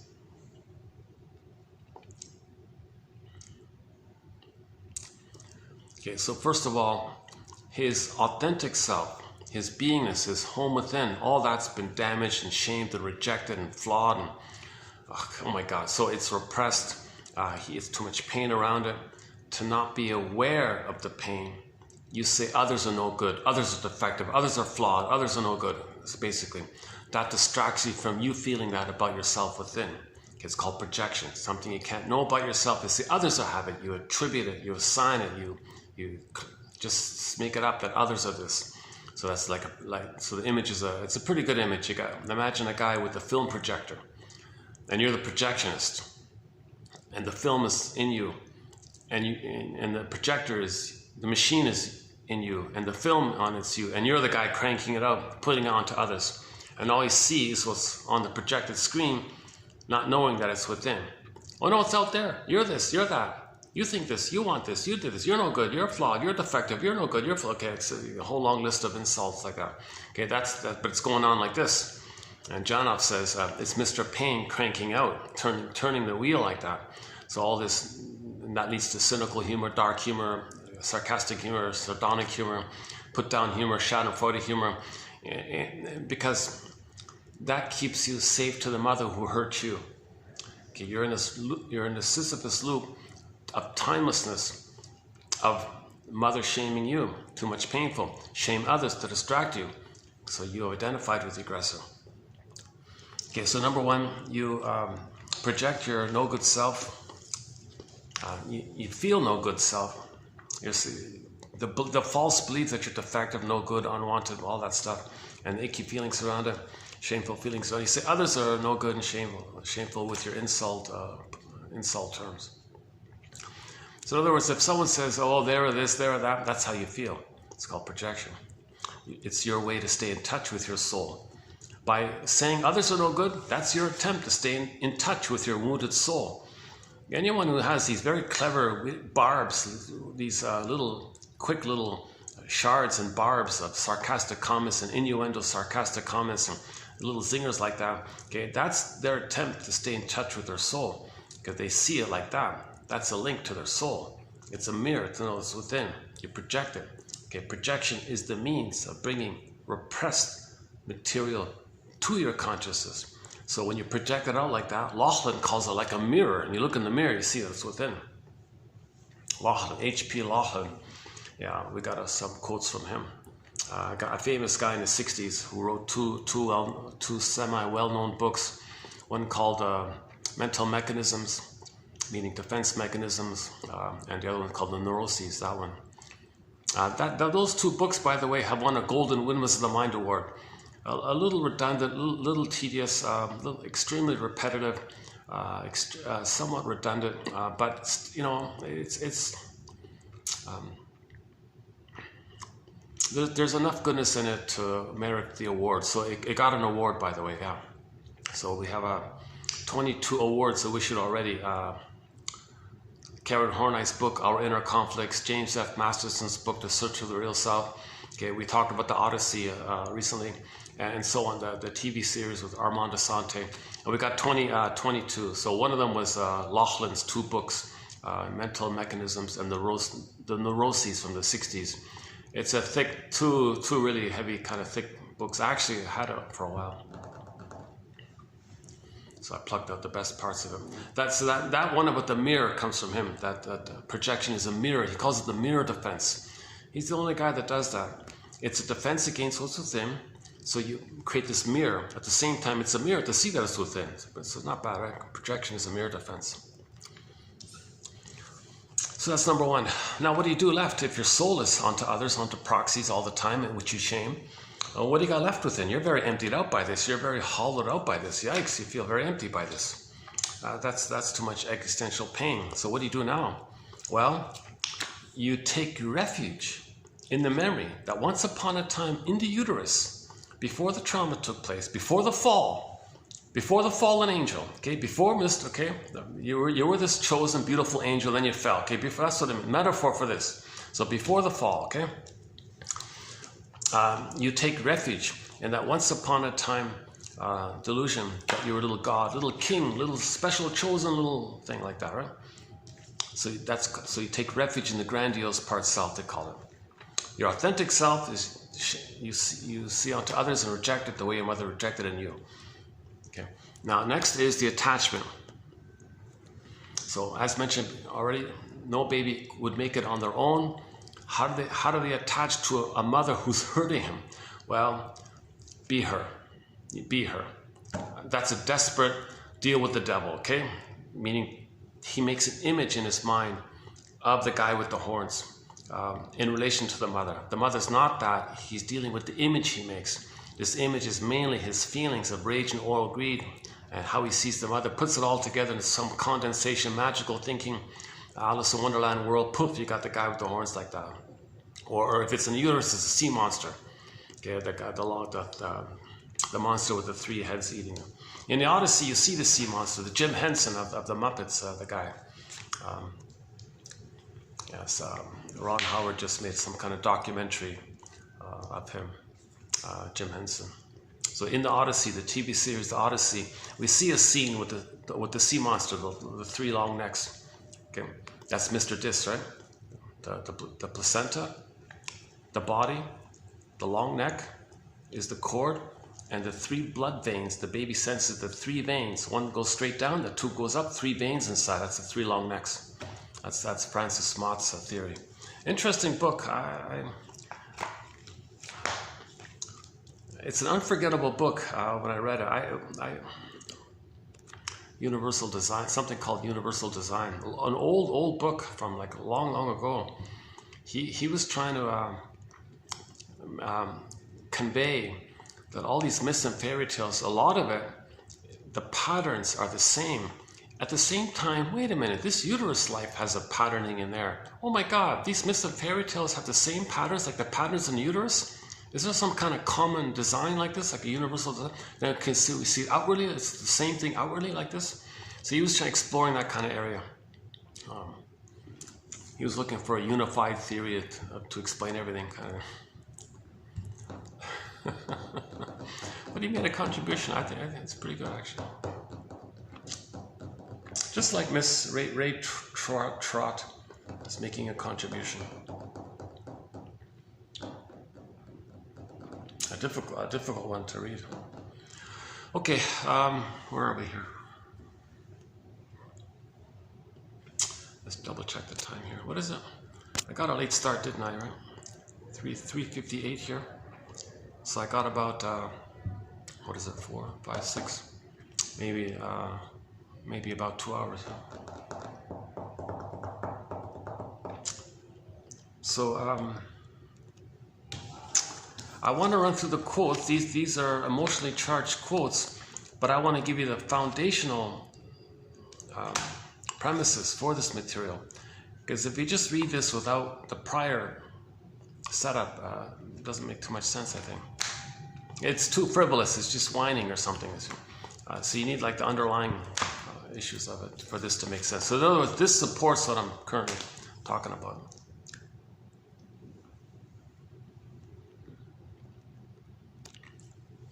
Or or another way of saying it, this is maybe one way of discussing or one way of symbolizing In other words, I'm trying to put this on the couch. Put it this way. I'm trying to put this anthropologist book on the couch. I'm trying to give a psychological interpretation to this anthropology stuff. Okay, kind of like what I did with Inside Out 2 back in 2840. That's what I'm trying to do here. Okay, so back to identification with the aggressor. So remember the record? We're talking about the 45. Every new situation he plays in the present. That scene recorded on the record where he cried for love and mother said no. If the trauma takes place prior to 18 months, he can't play himself. He can't play himself. It was too painful to live with the mother. He can't do that anymore. That's why it's reversed. So, in the new situation, he finds proxies. Someone else will play him. And in his imagination, he's still in the past. He's still loyal to repetition compulsion. He's still loyal to his attachment to the mother. He's still loyal to this nature's efforts to heal the person. He's got to repeat the cry for love, but he won't cry himself for love. Now he is shamed by the mother, but he's the shaming mother. So he's going to shame himself because the fusion is still there. Remember, he never got enough love to leave the oneness. So the mother shamed him. He's the mother who shames himself. It's a simultaneous thing. He shames himself. It's too painful. So what he does is like a little sleight of mind or something. Remember, Alice in Wonderland, things can flip it, magical things. You can see these things can morph and shift and fly and twist and flip and all this stuff, right? So in the new situation, okay, when a person with the stinger cognitive style, Jesus, is that better than personality pattern? With the stinger personality pattern, with the stinger pattern, with the stinger cognitive style, with the stinger mind?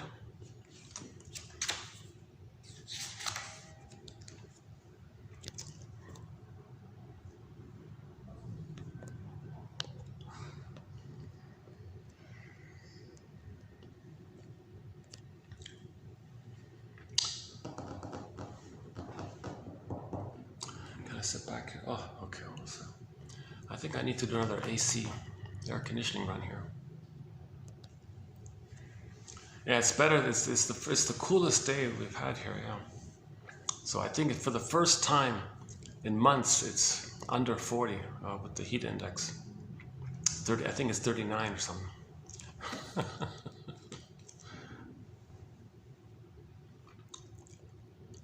Their thunderstorm predictions are kind of off a little bit.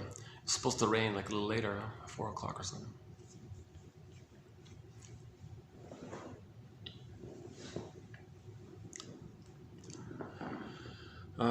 Maybe I can. Yeah, these chairs aren't the most comfortable. Hold on a second. Let me just stand up for a minute.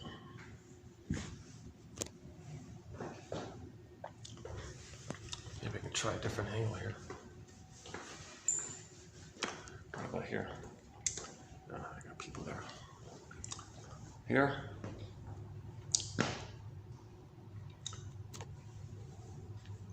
Actually, that's, in terms of visual, that's the best spot. But, geez, these chairs. Why do the chairs have this concave effect? I need the reverse. I need the chairs that kind of do the reverse, convex or something. What about here? By the elevator. That's no good either. So I'm just taking a break here. Hold on a sec. We'll get back on track here. So, identification with the aggressor. Sandra Ferenczi. Energy. Mr. Gloom. Personified. Personification of the energy. Mr. Gloom. Mr. Dis. Mr. Satan. Mr. Devil. Mr. Evil. Okay, all that stuff. So, in the new situation, the repetition is mother shamed them, but they're the shaming mother who shames them. How's that going to work? Okay, they can't do that anymore. They identified with her because it was too painful to be shamed by her, so they can't shame themselves again. But they are going to shame themselves. Yikes, what do? How do they manage this? Okay, enter emotional triangle. enter scapegoating, enter proxies. All right, you're going to play me as a baby. You're going to play me as a baby, being trusting and being vulnerable and being human and needing to live and wanting to live and having goodness. You play all that. You have all that good stuff. Okay, you play me in that original situation. I'm the mother who's going to take that away. That's evil. I'm going to reverse it. I'm going to take it away from you. Now he's being evil, right? And then he worships the evil. See, I see, evil ritual. Okay, so he's envious of that. So then they say, then you say, well, is there so how do we describe this? Is there some invisible entity out there that's making us do this? No.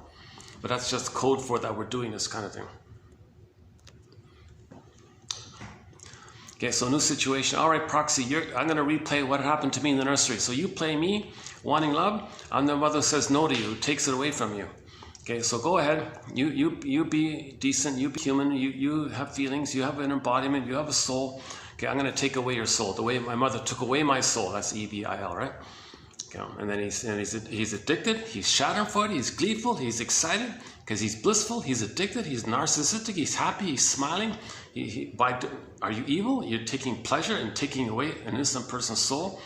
Well, I'm experiencing the blissful time in the uterus when I was in a blissful place. I'm addicted like that. So that's where that comes from. Now, at the same time, the reality is he's got to look for mother's love. There's still this desire to get mother's love. So the only hope is to change her, to control her. All right, proxy, you're going to play my mother who hurt me, and I'm going to play myself. Now I'm a little older. I got more resources.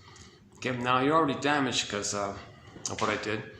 So I'm going to have a better chance to control you. So he feels the power of being the mother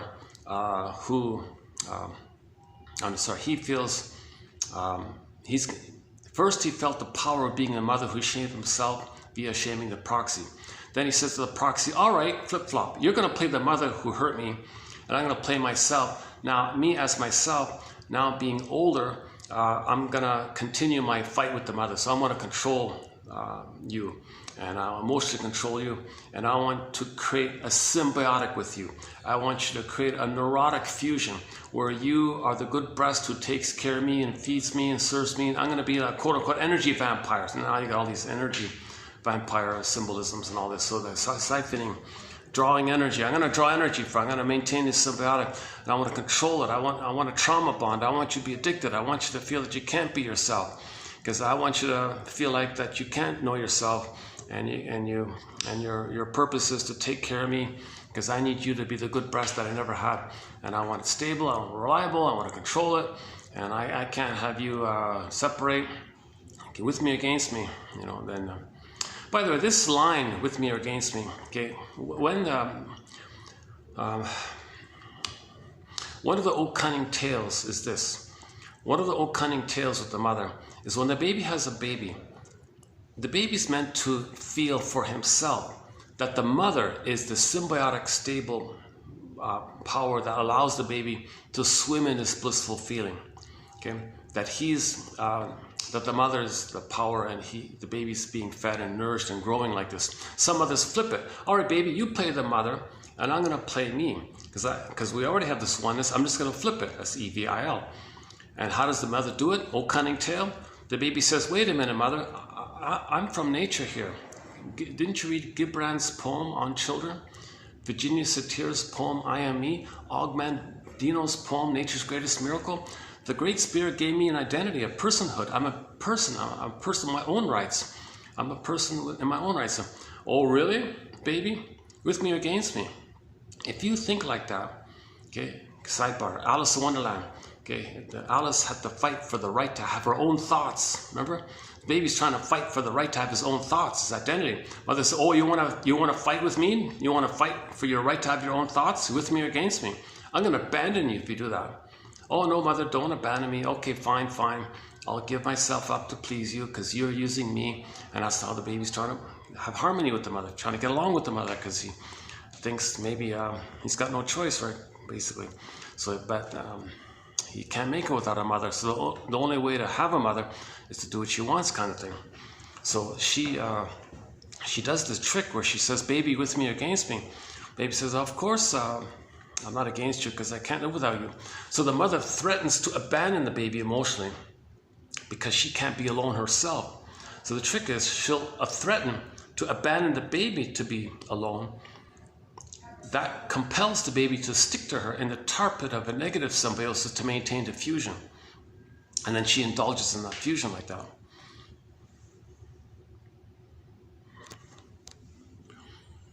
Okay, so that's just one of the old cunning tales. Okay, so back to the record. So in the new situation, he's going to restage with others in the present that original scene in the nursery where he was, as a baby, he cried for love, mother said no. He finds proxies to play him.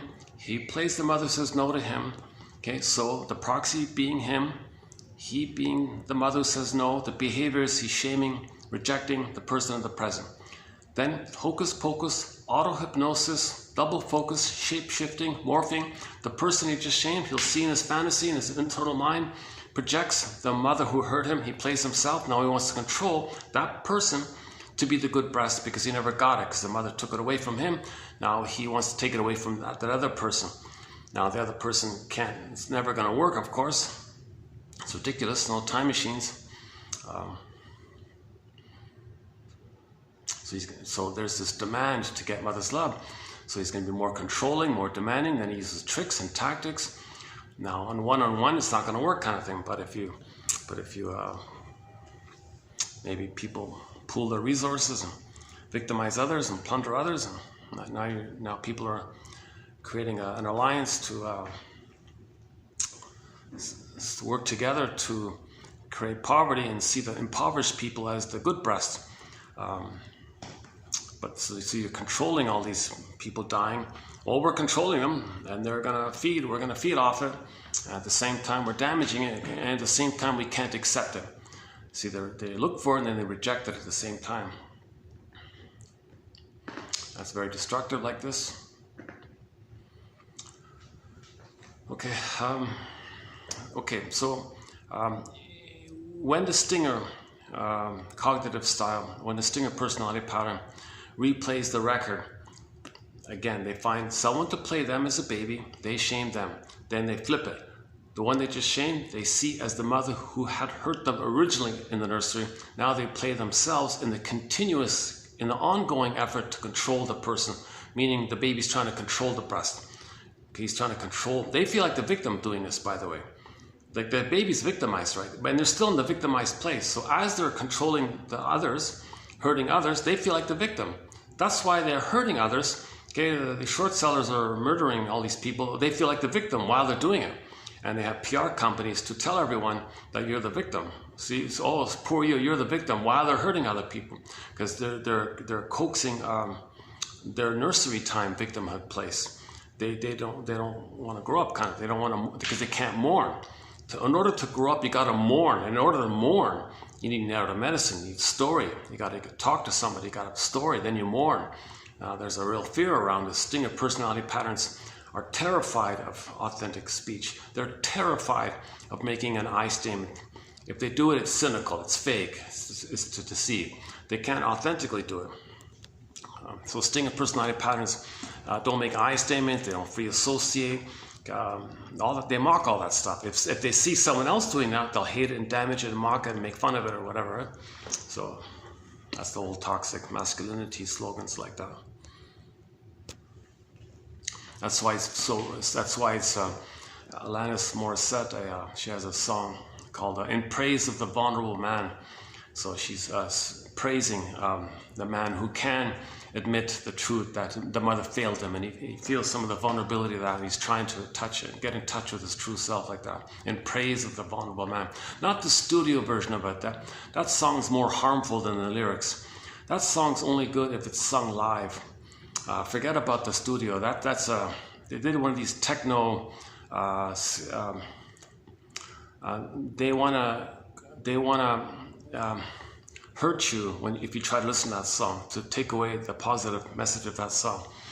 But it's only good live. And she only sings it once, I think, outdoor venue, on a talk show or something like that.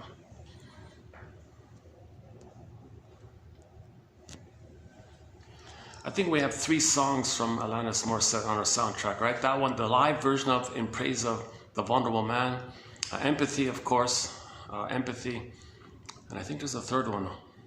Thank You, is that the one? Thank You, a song about gratitude. Thank You, Empathy, and In Praise of the Vulnerable Man, those 3. Katie Lee, we've got 4 songs from Katie Lee on our soundtrack. It Must Be Something Psychological, Shrinker Man, The Repressed Hostility Blues, and Properly Loved, a song about her saying she wishes she were properly loved. Instead, she was improperly loved, that one there. Katie Lee, yeah. From her album Songs of Couch and Consultation. Oh, yeah, these chairs are awful. What is it with these chairs? Like, look, notice how these chairs are kind of like curved in, right? Like they're kind of curved in, right?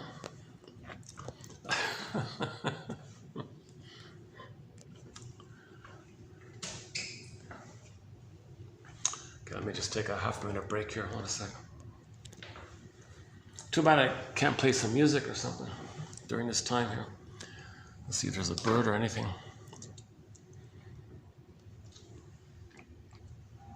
Yeah, not much to show you. That reminds me of a drum, yeah. Heartbeat. Robbie Romero has a good song called Heartbeat about the drum.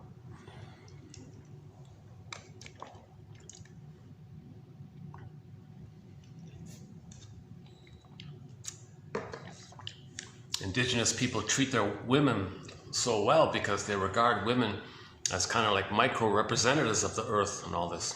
You're like a representation of the whole earth, Mother Earth. You're like a mini human Mother Earth version of the earth. We respect the earth, we respect you, kind of thing. And mothers give birth, and the earth gives so much.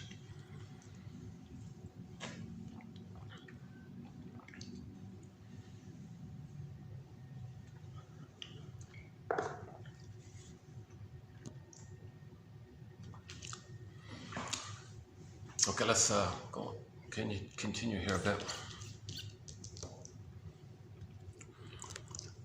So the main emotions for the distinct personality patterns, okay, as just mentioned, no I statements, jungle slogans, my greedy, your greed. Okay, so they identify with the aggressor, the hungry wolf, Mr. Dis, whatever, this voracious, greedy, envious character. And they say if they're not going to be greedy, if they're not going to be envious, then they think that image they made is going to eat them. They think if they're not going to be greedy, that their mother is going to eat them. Not that they project the mother onto the world and say, well, my greedy, your greed. They're survivals. Eat or eat, jungle slogans, eat or be eaten, right? So that's a perversion. That means the feeling that the human is damaged so much. It's frozen, petrified, turned to stone, unreal, velveteen rabbit. Okay, it's lost. Okay, Miss Snow White is in a coffin. Okay, as mentioned yesterday, Snow White is a metaphor for our beingness, being in a coma, emotional catatonia, emotional hypothermia. Okay, so Snow White is in a coma in a glass box. Okay, that means Snow White's a metaphor for our beingness, our authentic beingness. Okay, so she's in a sleep like that, so it's not animating you. You're not feeling it. And there's a wall there, like a glass wall there. You can see it, but you can't touch it. And Snow White's in a coma to boot, right? So then you go back to the primitive first part of the brain, the survival brain, the amygdala brain. Okay, there's the crocodile brain and all this. And all the slogans are survival slogans, jungle slogans, survival slogans. It's too bad, right? Babies are not supposed to be traumatized. But 10,000 years ago, babies started to be traumatized in the name of pillage because of a confusion, of an accident, of a mismanagement of our discoveries. When we discovered farming and agriculture and all this, our brain got all this serotonin. And then we thought, well, give me more, man. I like this. Give me more. And then we went from village to pillage. So we just got confused like that. We didn't know how to manage it. See, when you get, like if you win a lottery, right? You get a good feeling of serotonin.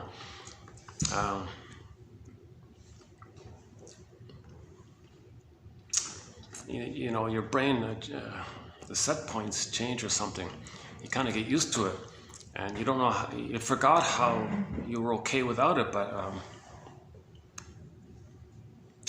so you pillaged to release, to get a new lottery, new plundering, to get that serotonin kind of thing. And that means how it works is you want the interest on the interest on the interest on the compounded interest to keep fueling the serotonin release, and you always need more and more and more. That's why we're pillaging and plundering more and more. In 70 years, okay, the earth, the soil of the earth is damaged already, right? Like in just a mere 70 years, can you believe it? It took billions of years for the nutrients and the beautiful soil to give us all this delicious berries and blueberries and strawberry, raspberries and things. It's all pretty much gone, all right? That's the paging Dr. Bowlby attachment. The baby must attach to the mother. If the mother took away his life, yeah, that's called EVIL. So people plundering the planet, they feel safe and happy with the mother, and they're addicted. That's the little white flower I talked about yesterday. It's a little white flower. How about here? Can I do it here? Problem is if I do it, oh, she wants to come in here. Oh, hold on a sec. I think she's trying to get in here. Do you need to use this?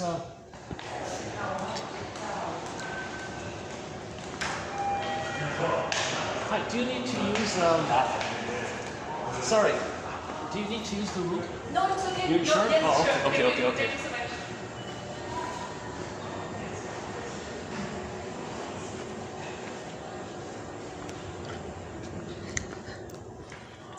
She took a step in and then turned around. I thought she wanted to use it. Or maybe she thought this door was leading to the elevator. Okay. I heard an Italian accent. I think she had an Italian accent. Mamma mia, no, it's okay. I don't need to use the...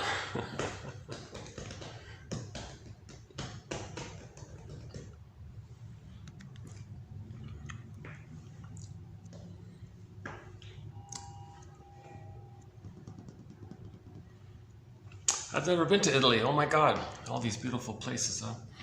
You know, Miss Ray Trott says all these beautiful places. You see,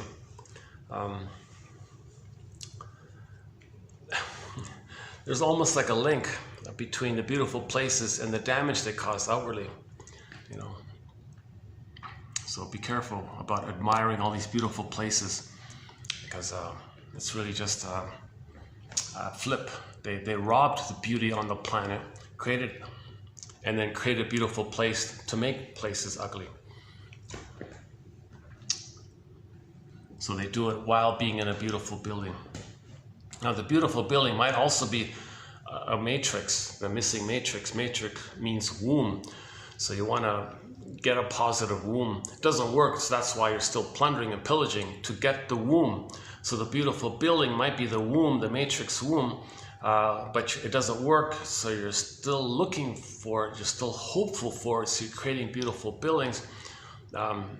You're forcing others to give it to you, others being the mother, so all the poor slavery taking place, and they're trying to give you the womb. Come on, people, give me my mother. I never got a good mother. My mother was smoking when I was pregnant. Give me a proper womb. So they're angry and adamant about it. So they create a beautiful building, but it's really, and then it's in the process of looking for the good womb, but they're creating all the damage out there. And, so it's flipped. So you see the goodness, damage it, and then create a hopeful goodness, and then rationalize it by saying, see, look at the damage over there. They're no good, we're good. That's your loyalty to the mother who took away your goodness when you say, anything other than I'm okay, you're okay is a sign of trauma. Anything other than I'm okay, you're okay, meaning I'm traumatized, you're traumatized. You're a member of Homo Traumicus, I'm a member of Homo Traumicus, you're a member of Homo Traumicus. We're all from the same earth family, we're all cousins, we're all African cousins. You know, basically, just like we're all the same. It's all psychology. The commonality is what we're missing is psychology, but it's co-opted. Okay, a lot of this psychoanalysis seems to be kind of co-opted. All the shrinks are told to, they sell out, right? The shrinks go to Madison Avenue to plunder and pillage.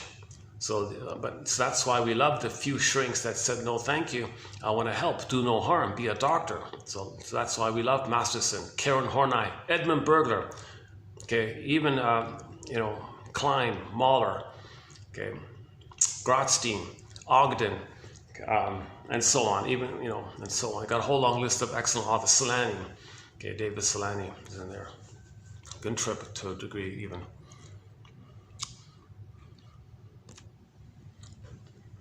Janoff's in there. We got hundreds, maybe thousands, we got thousands of excellent analytic authors who said, no, I don't want to go to Madison Avenue. Now maybe they weren't considered good enough to deceive, so they weren't invited. But the best ones seem to be invited or coerced or nudged or whatever. So a lot of them sell out like that. In tomorrow's video, we got a quote about that. And he said, you guys know who you are. You guys know who you are. One shrinks into the corrupt shrinks. You guys know who you are. I know who you are. Jesus. That's too bad about that, eh? Because the shrinks know they have this knowledge. It's used against us, right? To sell stuff and lie and all this. And now what's the effect? You can see it. You can see the effect of it, right? All this harm being done and people celebrating, the people causing the harm, flipping it, thinking that the victims are some kind of bad ones, and the ones who are literally murdering people are seen as, oh, you're the victim. How'd you pull that off? Like, whoa, how'd you pull that off? And can you believe it? They're pulling that off. So this is that's quite a mind job. Right? That's quite a.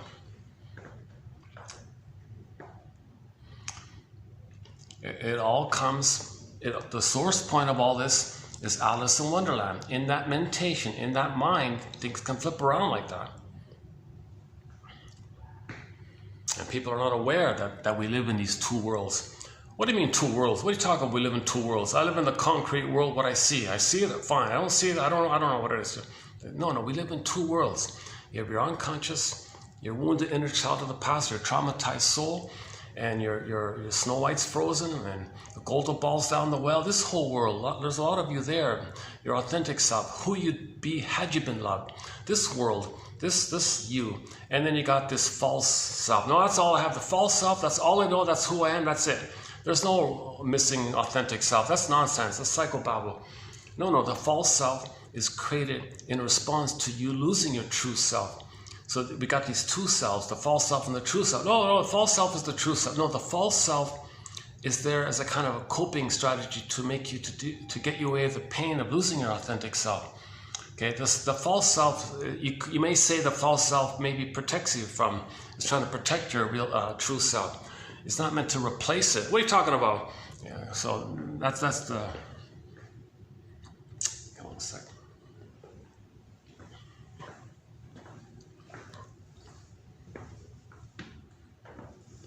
Oh, that's the guard there. Is that the guard? The guards all know me. Some guards watch me, some tolerate me, some watch me at a distance, some stare at me. Different reactions. Then the guards change. After the guards know me, then they change. They got to start all over again.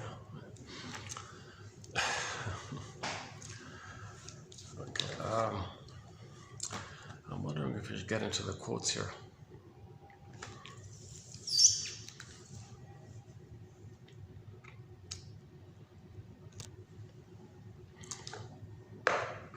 Oh yeah, so the distinct personality patterns, okay, no I statements, no free association, they're in what's called survival anxiety.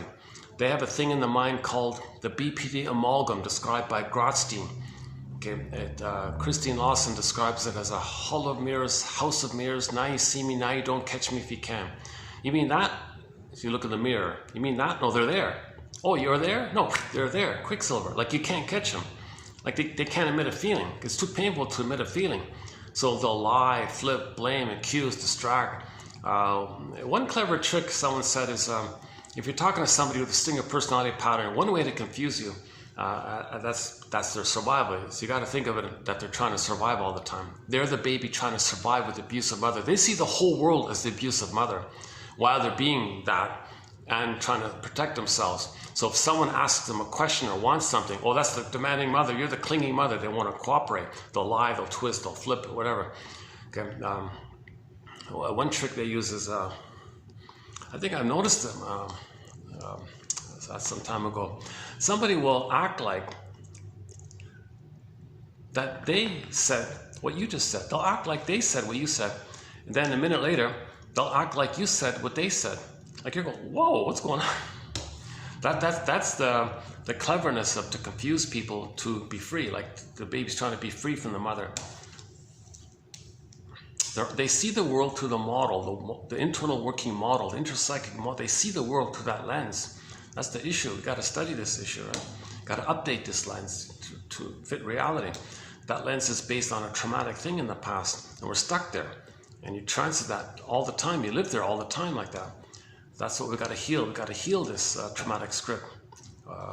One famous guy says, we want to unpick the threads of a traumatic script and use those threads to weave a new, healthier script. Another guy said, oh yeah, these problems you're talking about, we may say that this is what your script is doing to you. This is what your internal working model is doing to you. Let us see what we can do with this psychic structure. Let's see if we can update it. Let's create some new parallel psychic patterns here. Let's create a new memory network where someone supports you for your healing, and someone says to you, you must have a good reason for saying that. Oh, you didn't shame me. Oh, I have a memory of somebody not shaming me, supporting my healing. Oh, I have a new network there, new memory network there. So the therapy is to lay down this new network, which you can be part of you. You can go through that. And then the morning in the morning you loosen up the old wiring, neural wirings, and you can make positive wirings for the present. Okay, I guess we should get into the quotes here.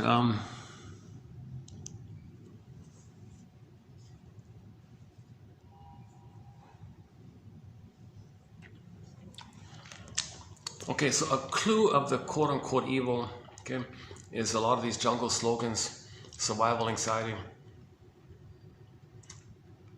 treating others negatively, the way your mother treated you, okay, that's like an EVIL, then they worship that, that's the attachment to the mother. So it's confusing when people say, oh, satanic ritual, you take your baby to the hospital, that's a ritual sacrifice to give up your baby to Mr. Satan or something. Huh? Okay, well, how helpful is that? Like, Jesus Christ. Okay, how helpful is it to say it like that? So if the baby's traumatized, okay, if the baby's traumatized at the hospital, that's to see if you can have more and more members to perpetuate other people's loyalty to their trauma.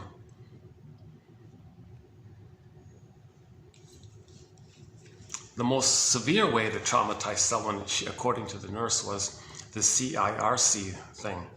And the way I couldn't listen to her whole presentation. It's just too much what they do to the poor baby. They put the baby on a torture board. They actually see this whole issue of the sacrificing the baby's mentality.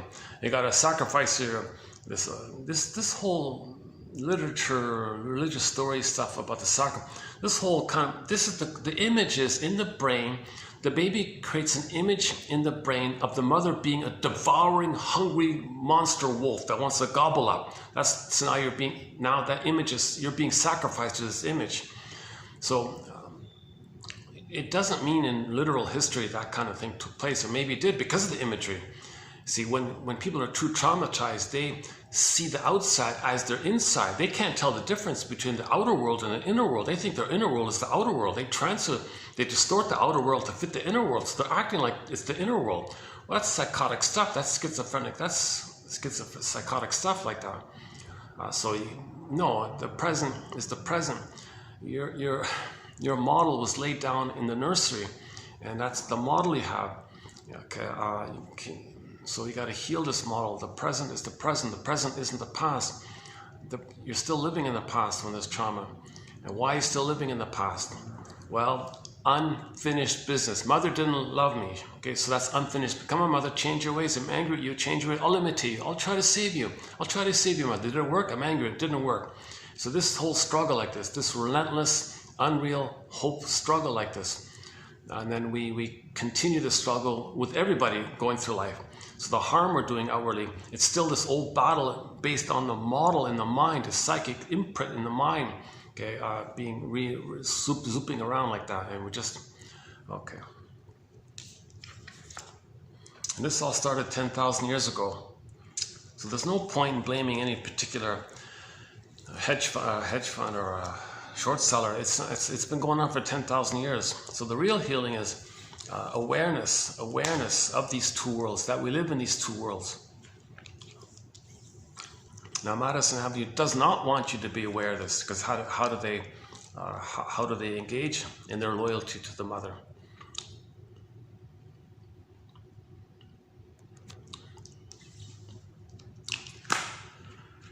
Okay,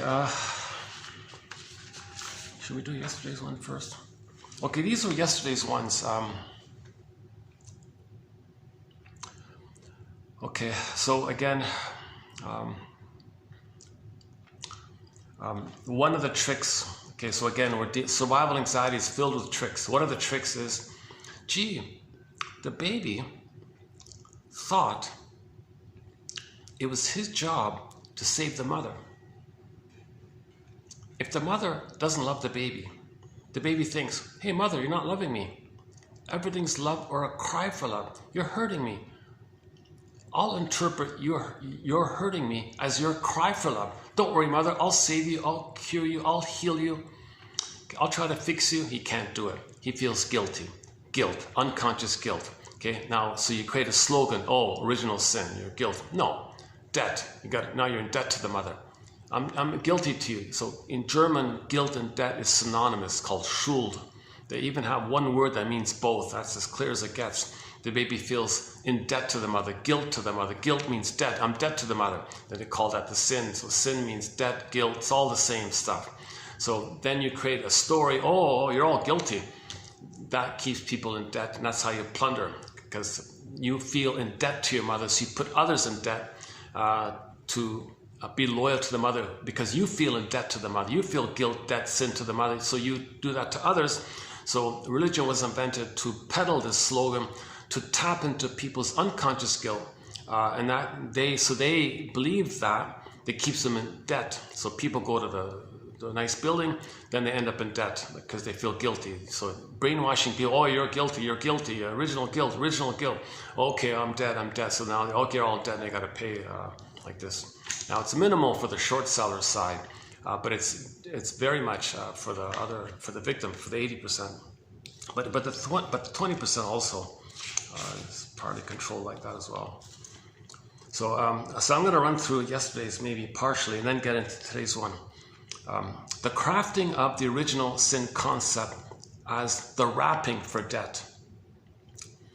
An evergreen original sin, quote unquote, for debt and sacrifice, you're sacrificing yourself because you're in debt, is a brilliant device of mind control. A cunning trap that locked people into a debt that can never be repaid. Yeah, there's no time, it's infinite, it's looping around infinitely.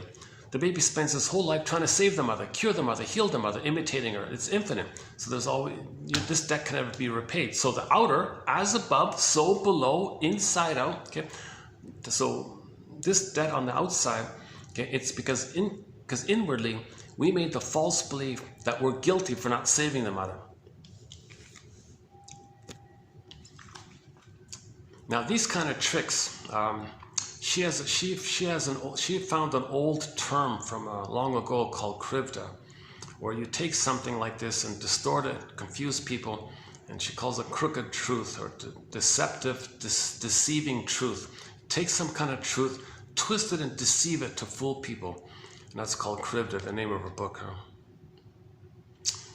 So religion is an incredibly efficient device of collective mind control.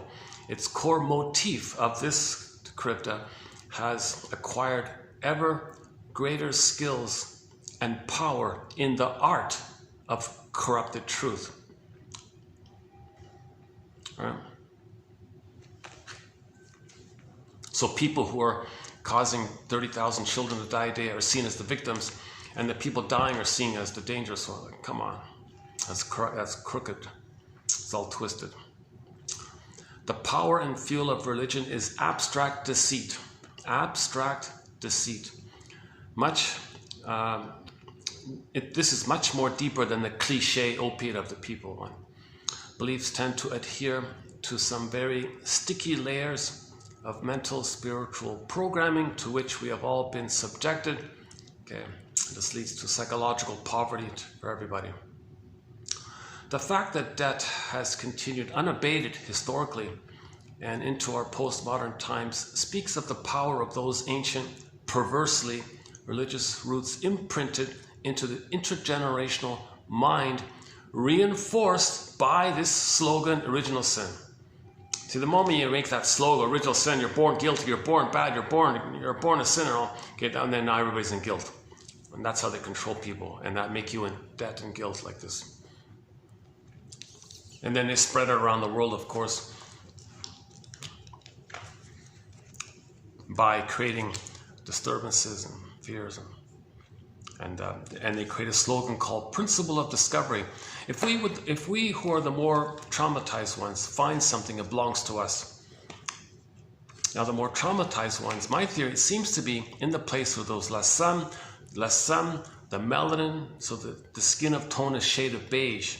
Everybody's got a shade of beige or a shade of brown, no white or black. Forget this. There's no white or black. Forget this nonsense. There's no white or black skin. There's nobody has skin like this nor like this. It's either beige or brown. Skin, shade of beige or shade of brown. So Eliot says even the shade of beige is technically a shade of brown. It's all about how much melanin there is in relation to the sun issue. But it's not about that. That doesn't affect much really. It's more about how there was more trauma in the places with less sun. That's the issue. So then the slogan is, well, if we the more traumatized find something, it belongs to us. That's a slogan called the principle of discovery, or the doctrine of discovery, or the dogma of discovery. Well, our mother discovered our authenticity, and she plundered and pillaged us. She stole our land. She stole our soul. She took it. So we are the takers. So we go around the world. We see something that's something good. It belongs to us. Okay, then that's a slogan like that. And then you create some rationalizations. After you hurt them, look how angry they are. See, they're no good. You see the nice building. We see how civilized we are. See how nice we are. See how bad. So you create that to create. You create it to create the slogans to justify the perpetuation of we're homotraumicus. See, we're traumatized. The countless paradoxes in the dogma, the contradictions between dogma and the behavior. Okay, so these are, for example, these are just parts of an arsenal of deceit to permeate the vulnerabilities of human psychology. We're taking advantage of our vulnerabilities of human psychology. This is being, okay, so Mother took advantage of our vulnerability, and we take advantage of other people's vulnerability and perpetuate it. So they result in the people's cognitive dissonance based on trauma, an essential effect of mind control. See, a lot of the baby's confused, he's in pain, he's confused, he's in pain, but the mother's got to be seen as good. Mother's good, mother's good. Mother's hurting him. Baby's confused and pain, confused and pain. Mother's good, mother's good. Baby must see the mother's good and deny that she's hurtful. Yeah. So you see that taking place. You see short-selling, oh, they're good, but they're causing pain and confusion all the time. It's just replaying. We're still in the nursery. We're still in this traumatized nursery, psychologically speaking, basically. One way of saying it. How to say it in a way that people can understand, I don't know. The bundle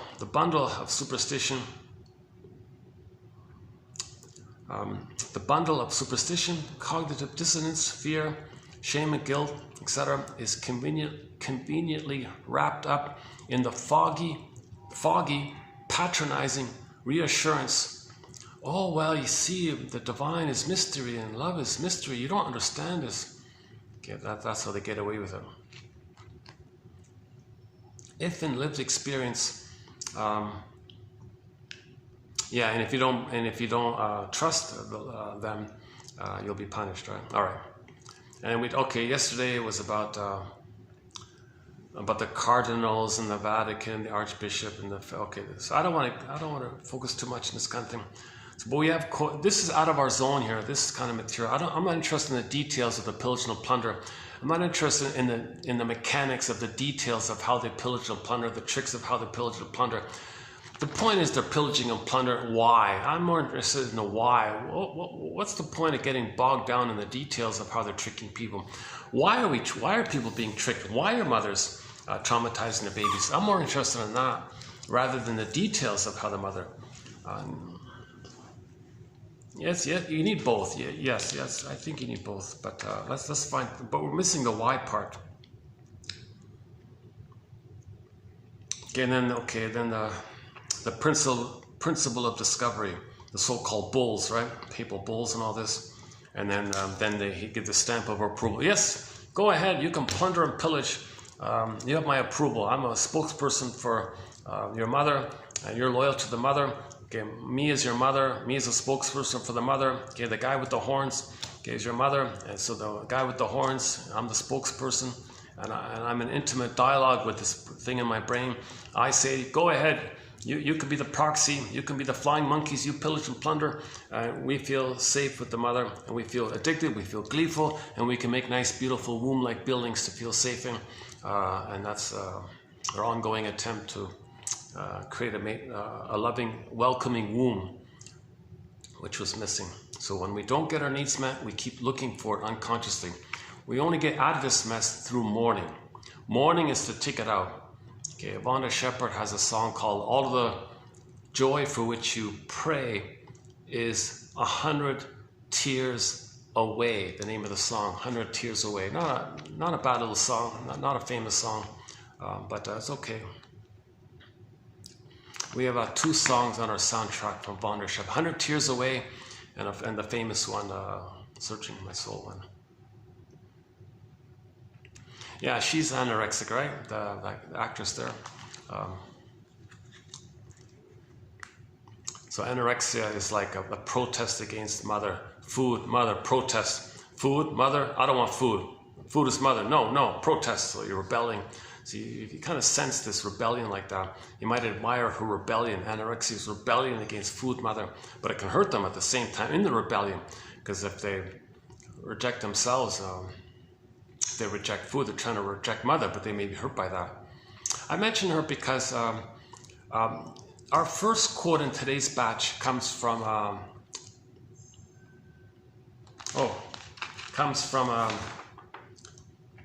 TV show. Her husband is Harrison Ford. Right? As a youngster, young Harrison Ford played in a comedy called A Pitiful, Lame, really lame, really silly, nonsensical show. Boring, I don't want to say stupid, but kind of lame, let's just say lame, a lame show called Love American Style. Now the one now I haven't seen the whole thing, but the one exception, there's like one little golden crumb in that whole thing, right? It's an episode, season 1, episode 9. Season 1, episode 9. So I'll give you a quote from that show. It's an excellent one coming up. So let's go back to yesterday's quotes here.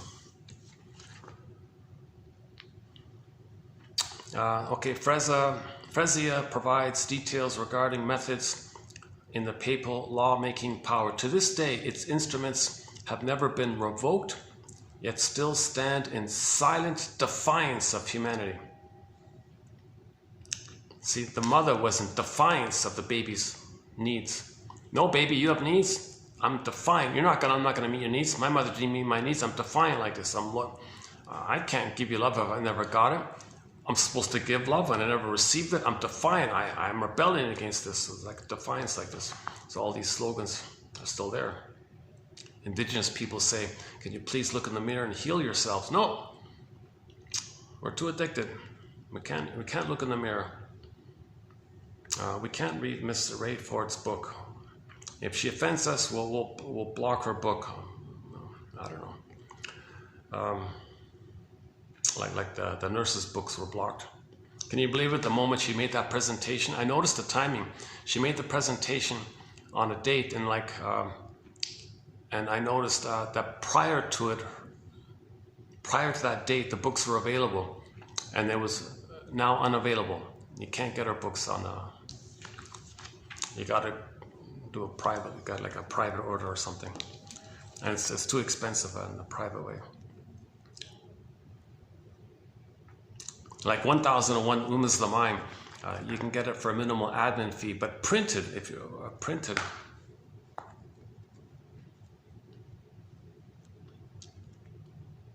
Well, she's got to pay the bills, so maybe she's charging what she has to. Okay. Well, so do I. Okay, never mind. Next one. Written instruments to regulate the relationship between, the short sellers. So again, religion, the Pope, that's all short selling. It's all symbiotic. Okay, the triad, right? The church, the military, and the bank. It's all one. Okay, it's the three, right? The three-headed. Think of it that way. Not to label good or bad. Think of it as a metaphor. The sea monster with three angry heads like that, biting the people. Okay, Mr. Devil, Mr. Evil, Mr. Lucifer, whatever, that monster like that, or the guy with the horns like that, whichever form it takes. That's code for how we feel and how we felt with our mother in the image that was created. And now we're loyal to the image, and we're dealing with that image. And in trauma, they got to act like that. They got to act like the mother that created that image. That's why you're loyal to the image. Now you worship the image, meaning identification with the aggressor. This all comes down to identification with the aggressor.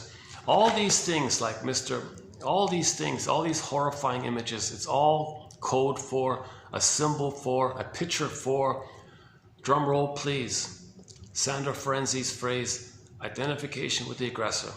It's a desperate thing for the baby to do, to not have himself to identify with the aggressor and then go through life finding proxies to play his innocence, which he shames and damages and he feels envious for, and takes away the life of others the way his mother took away his life. Now the LIVE becomes EVIL, and all the harm that's being caused we call EVIL, because that's what happened. That's what had happened to the baby.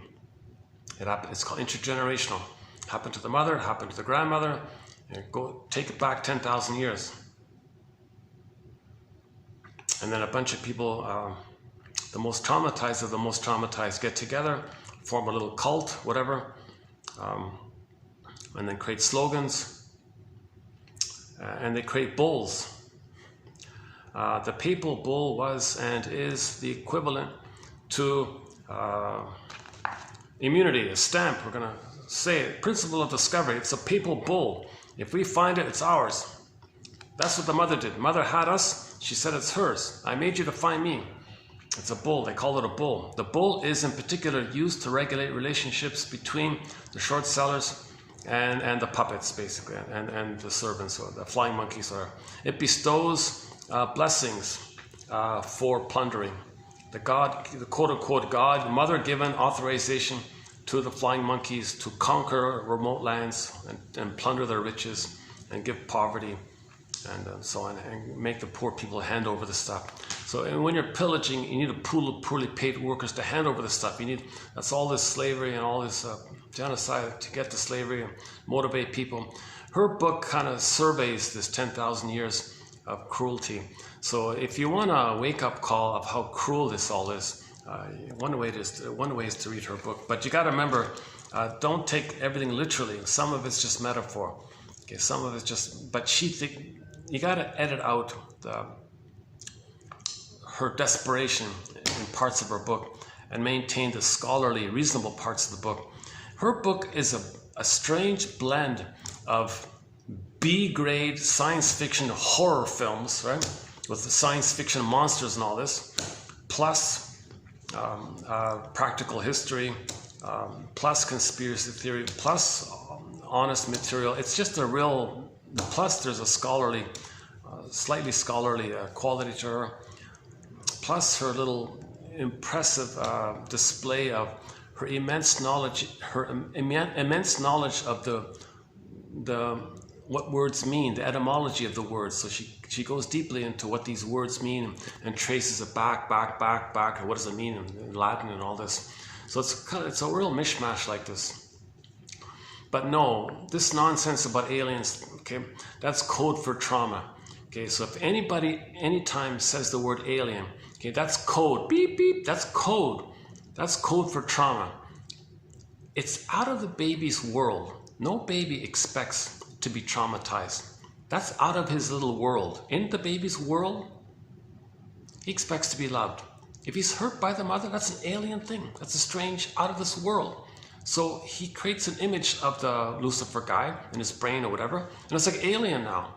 So later on you believe in aliens. That's code to know that you were traumatized, and when you're traumatized you create an alien image in your mind.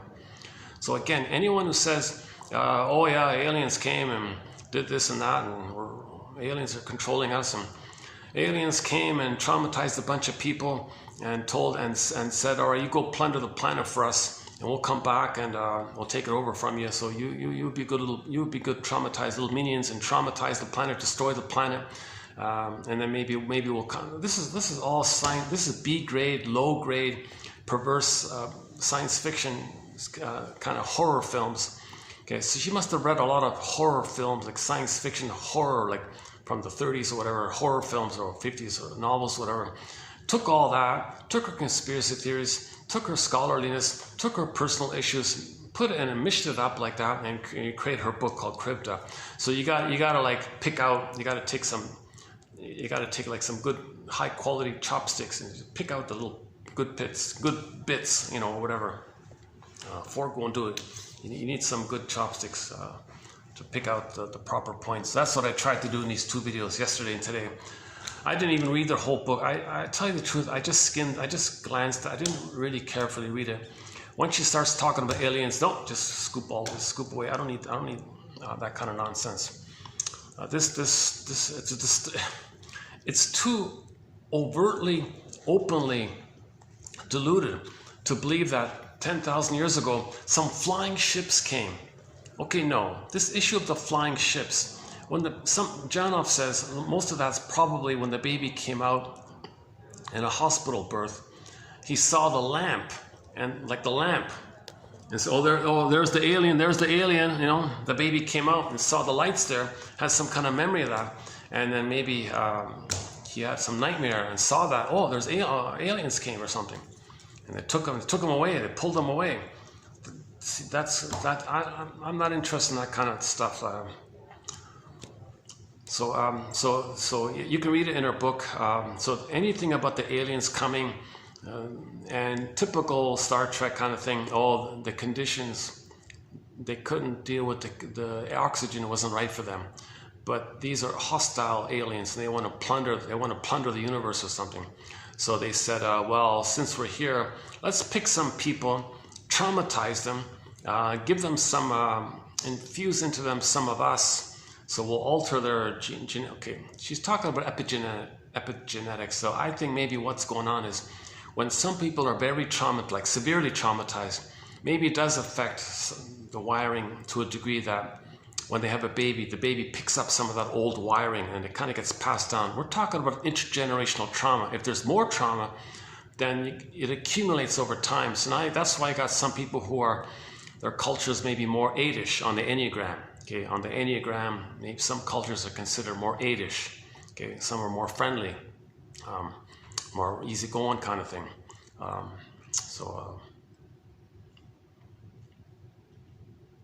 Different factors involved in why.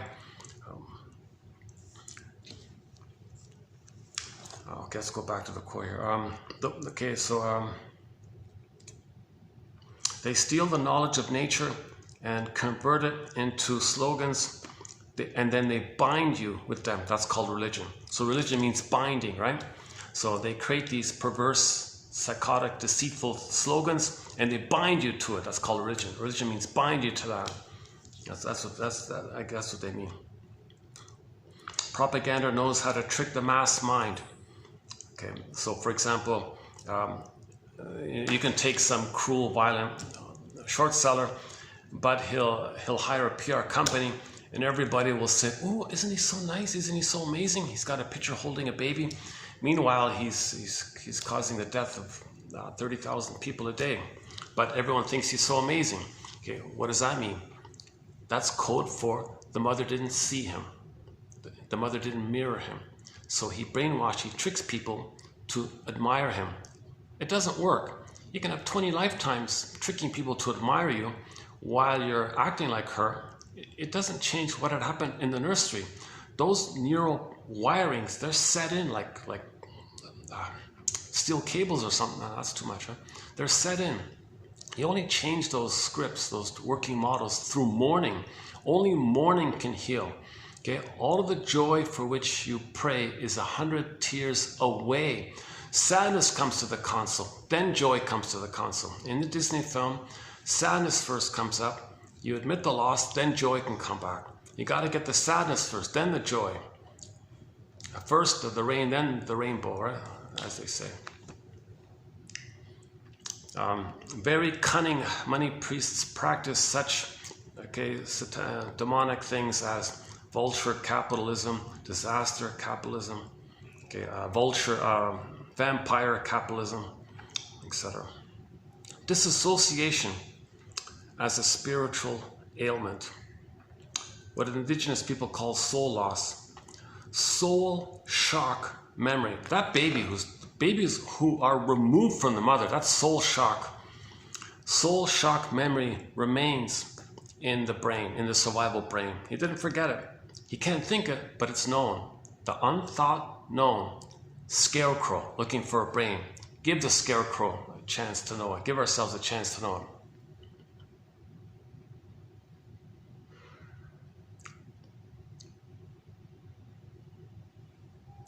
Okay, there's a few more here.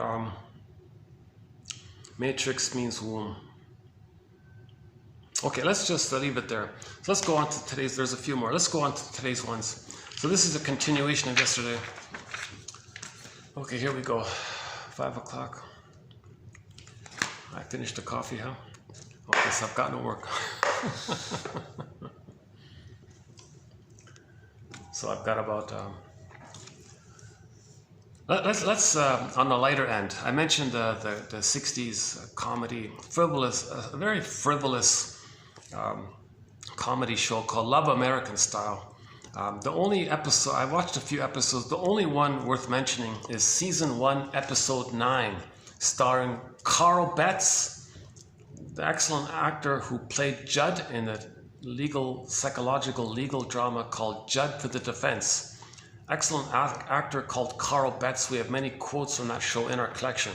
We have a thread in our encyclopedia called Psychologically Minded Film and TV Show Quotes. Some of them come from that Judd for the Defense show starring Carl Betts. That same actor, Carl Betts, plays in season 1, episode 9, along with young Harrison Ford, the famous guy, the husband of the anorexia girl, right? I don't know about now, maybe she cured it, right? It seemed like in the show she was kind of anorexic. I'm just guessing.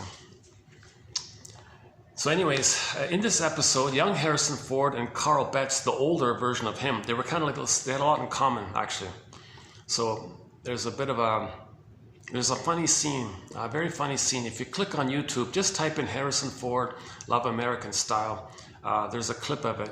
They even trimmed it down to just that scene with him. Or you can watch the whole episode, again, season 1, episode 9, called Love and the Former Marriage or something like that.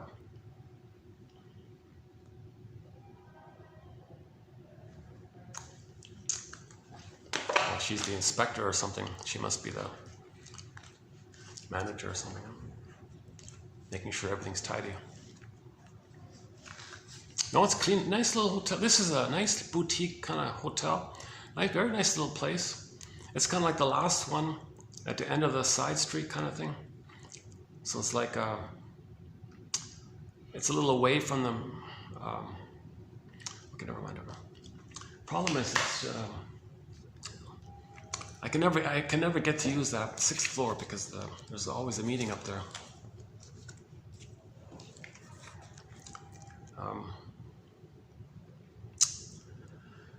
Okay, so this TV show,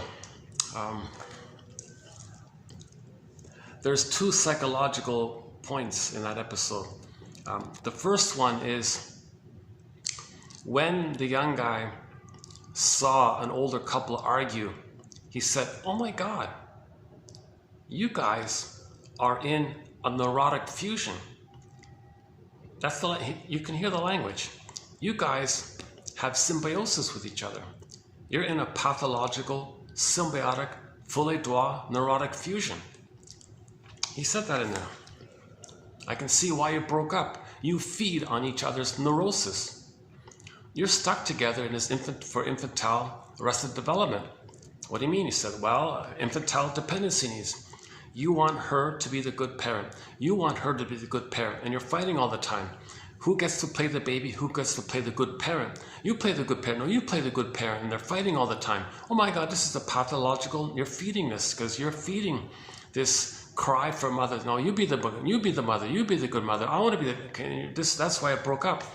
A symbiotic relationship. Okay, they didn't get their symbiotic needs met, so they want to create the other person. You be a stable presence. You be the good breast for my development. No, you be the good breast for my development. That's the neurotic fusion he talks about. That was the first part, and the second part I can't repeat. You got to see it. It's sort of like a it's kind of like a who's on first kind of scene. As my surprise, it's a delightful surprise to see that. So the guy does Harrison Ford played the young guy saying, "Oh my God, I can see what's going on here."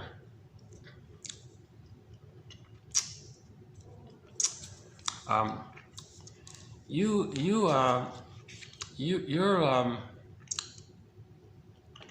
doing a symbiotic. Who her? No, me. No, you. Who, me? No, her. And you're doing the old Oedipal. Me? No, him. Who? Him? No, me. Me? And you married to get away. I married to get away from my family. Yeah, you married me to be with him, your father. And it goes on like this. So the young guy says, "Oh my God, I don't want to be him," because they're the same, Carl Betts and Ford, right? I don't want to be him. Ford, you're probably Betts. You're probably living now. You're divorced. You're probably living alone in some lonely little room. That's true. And I drive a 4-cylinder car to boot. Yeah, I don't want that kind of life. Smart kid. I mean, I'm out of here. He took off. Like the Roadrunner, Bugs Bunny. I'm just joking. It's a good scene. That's the first quote here. I can't relay the second part. You got to see it on YouTube. But the first part's here. The first one here. Okay, the baby had a beauty, right? The poverty. So we see a poverty of beauty outwardly. There's a poverty of beauty is now a rampant condition around the world.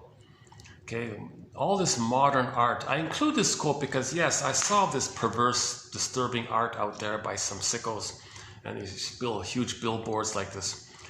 The virtual noise of modern quote art and quote music, etc., are a 20th century phenomena deliberately promoted by PR companies, social engineers, who knew full well the importance of beauty and harmony for human life.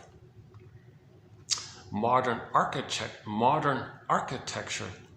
deliberately eschewed beauty to embrace non-harmonious idolatries. So the short sellers are living in beautiful, harmonious, beautiful gardens and all this. And from there, they're destroying the planet. Then they say, look, see, they're no good. Okay. They're replaying that they want to be the mother and others can be the no good them. As above, so below. It feels as though the quote, oh, hang on, let's do the next one. Let's do this one. By now we can call the short sellers Okay, so again, the short sellers say, we're plundering the planet for a quick buck out of envy. We're driven by envy and we can't help it. We can't control ourselves. It's envy, envy, envy. Anything good, see it damage. Take it. Greed, gobble. Because gobbling damages. The real issue is envy. Can't see goodness. People in poverty, people dying, oh, they're gleeful, they're happy. Because they're addicted to the little white flower in the brain of them being one with the mother. So so they're addicted to creating poverty. They're addicted to creating suffering and pain because that keeps them loyal to the mother who gave that to them. And others being in pain and poverty, that's code for them how they feel. And they're the mother who gave that to them. So they're giving it to themselves and to others. Giving it to others distracts them of how they're re-giving it to themselves because they become the mother who gave that to them.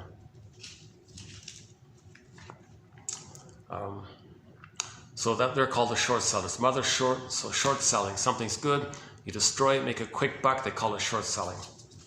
Another way of saying pillaging and plundering. By now we can call the short sellers cryptocrats, secret rulers, because the mother did this in secrecy. The mother did this covertly. What the mother did to the baby was all covert. It was all hidden. No one saw it. Baby's trying to feed. Baby's trying to latch on. Mother pushed the nipple. Forced her. I'm gonna control you, baby. Okay, she's enraged. This is covert stuff. This is violence on the mother. This is child abuse. Some mothers abuse their babies and no one's watching. There's a lot of child abuse going on by mothers. That's the painful truth we gotta face. No one likes them. You see the PR companies say, "Oh, Mother's Day, glorify. Oh, how great she is." We keep going on like this, and we may even co-opt Indigenous people. Now, the Indigenous people. It's different because the mothers love their babies. The short selling side is, no, we can't plunder if we love our babies. The only way to plunder is to traumatize our babies. So that's all. So we can say the short sellers are cryptocrats, or we can call them kleptocrats, i.e. robber barons or ruling thieves. The mother was a ruling thief. The mother was the ruler of the baby. She was the theft. She was the thiever. So the mother was a robber baron, and these mothers deserve the rank or the title kings of theft.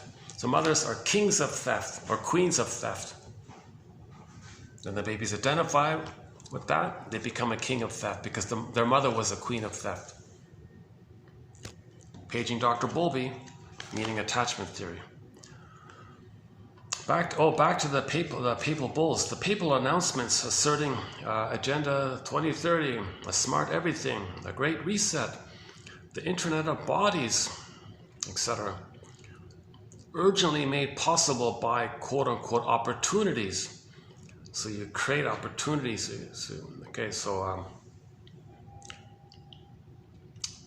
They might release some bio thing on the public and use that as an opportunity to create a smart everything.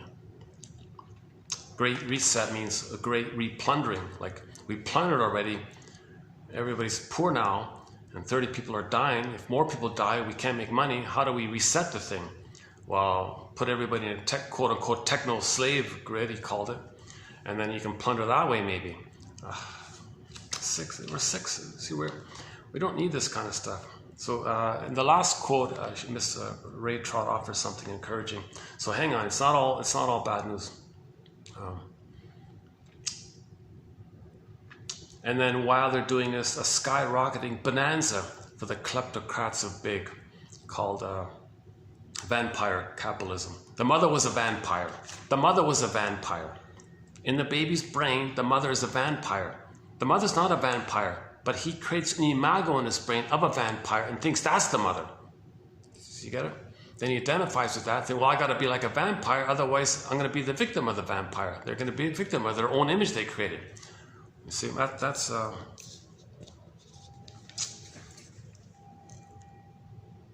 what the storytellers are trying to teach us, basically. So now all of this worship to the baby has to worship the mother. Well, let's say the mother's money. You worship money. The money god provides the juice for the kleptocratic machinery the money god that provides the juice for the kleptocratic machinery, dances. See the dancing, the dancing people. When something bad happens, you see them dancing and happy. On the generosity of catastrophic bonds, algorithm-driven instant windfalls. See, they want like a continuous smooth flow of the missing milk. The baby, when he's nursing, is meant to get a smooth flow of the milk while he's suckling, no interruptions. So they create algorithms. When we plunder the planet, the planet is now the breast. They want algorithms to ensure the flow of the profits flowing smoothly. And they want the algorithms to ensure this. There's still the baby looking for the milk, being fed properly. We're reenacting the baby scene over and over again. It anticipates even more, and it's going, in other words, it's still going on. Without consciousness, it keeps going on. So we repeat because we're not conscious. When we're conscious, we stop repeating. So we need this consciousness to stop repeating. That's why I hope Mr. Springsteen or Bruce Springsteen can, or famous people can get this into everybody's iPhone. We need this encyclopedia in everybody's iPhone. So that's only going to happen if there's some people at the top have a tinkling of wanting to turn things like change of heart. Okay, let's heal now. Enough of this. This has been going on for too long. Let's heal. Let's heal ourselves. Because if we keep doing this, it's going to be harder and harder to heal, right?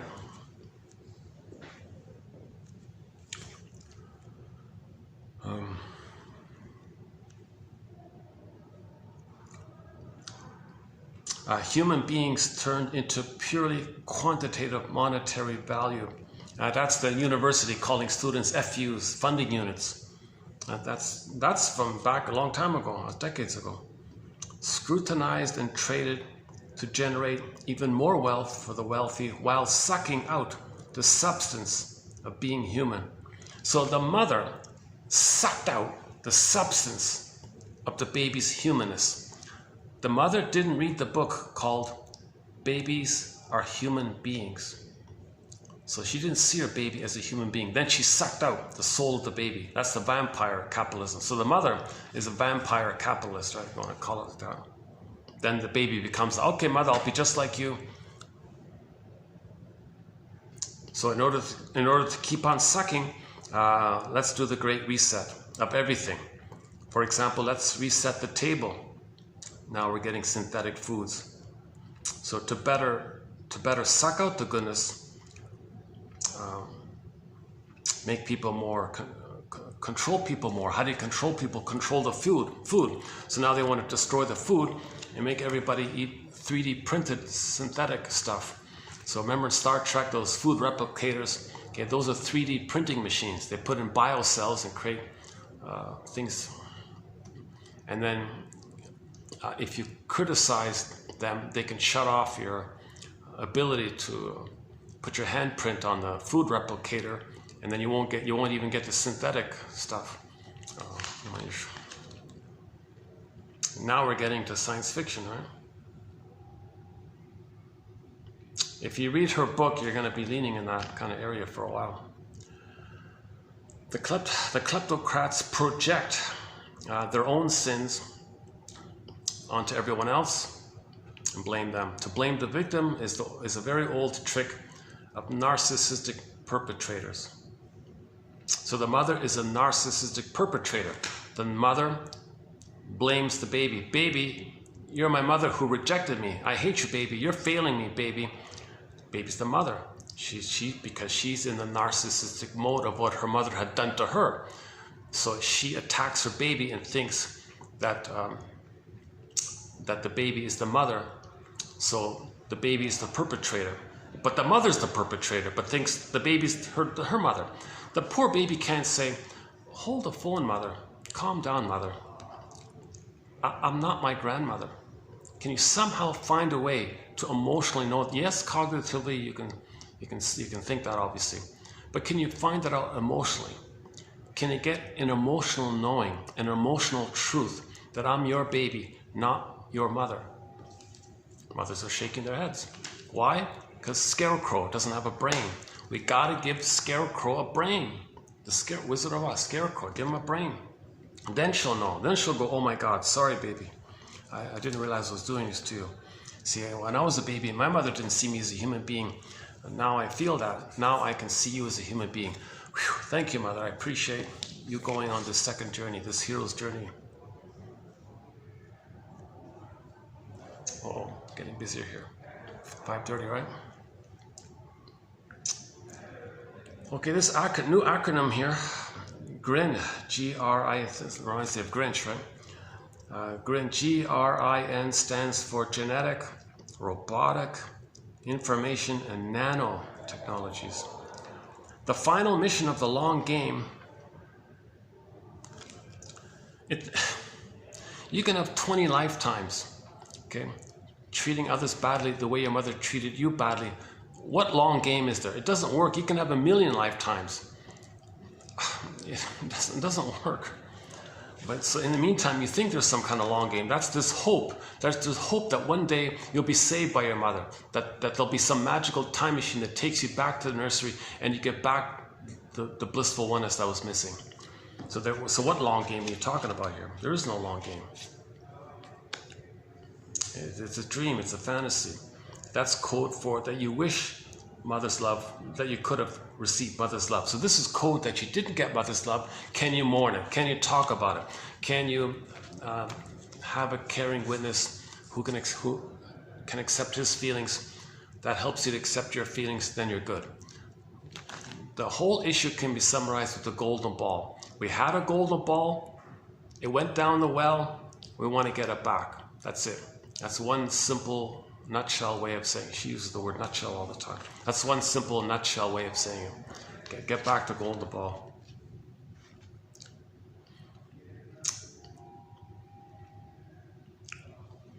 Okay, so post-human biomechanical body, the soul stripped away, the soul deactivated, the soul captured, all implemented by grinning high priests.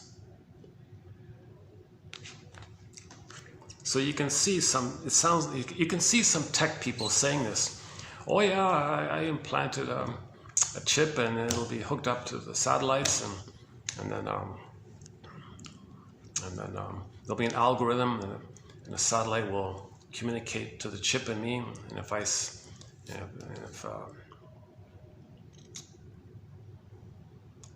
then everybody will be controlled in this new matrix. So the tech people, the geeks doing this, are saying, I didn't get a safe womb. When I was in my mother's belly, she was smoking and drinking. I want to create the long game. I want to create a new matrix, an outer matrix, an outer womb, to control everybody, to feel safe in it. Doesn't work. It's nonsense. It's nonsense. But we're so eagerly doing this. I think one tech guy even is kind of pretty open about this kind of thing. Oh yeah, we want to create a techno slave grid, and that's a matrix because he kind of open, he was a little bit open. He was up there in the hierarchy or something. I don't know. I don't want to go on rants like that. It doesn't help like that. I want to understand. When people talk like this, that's code for trauma. That's code for hate. That's code for vengeance fantasies, getting back at them. This is called the talionic feeling. Another way to think about the talionic phenomenon is identification with the aggressor. Identification with the aggressor, okay, that has a talionic tone to it. We did 3 videos on that recently. Since our human infancy is so dependent on loving care and nurturance, it is easy to wreak havoc in our infant mind through trauma that plants fear and false beliefs in us. Okay, so it's easy to brainwash the child. It's very easy for the mother to brainwash the child. All she's got to do is say to the baby, with me or against me? Boom, brainwashed. So he'll become her. And she's the vampire capitalist. The mother is the short seller. Because that's what had happened to her. And they trace this back for 10,000 years. Okay, she's a big fan of some branch of an indigenous, one indigenous tradition called practiced by the Bengali people or something. Okay, quote, living, quote, in the head amounts to Shiva without Shakti. So it's a famous couple, right? Shiva and Shakti, right? The yin and the yang, the two harmonious like that. Shiva's the fellow, right? Shakti's the lady, right?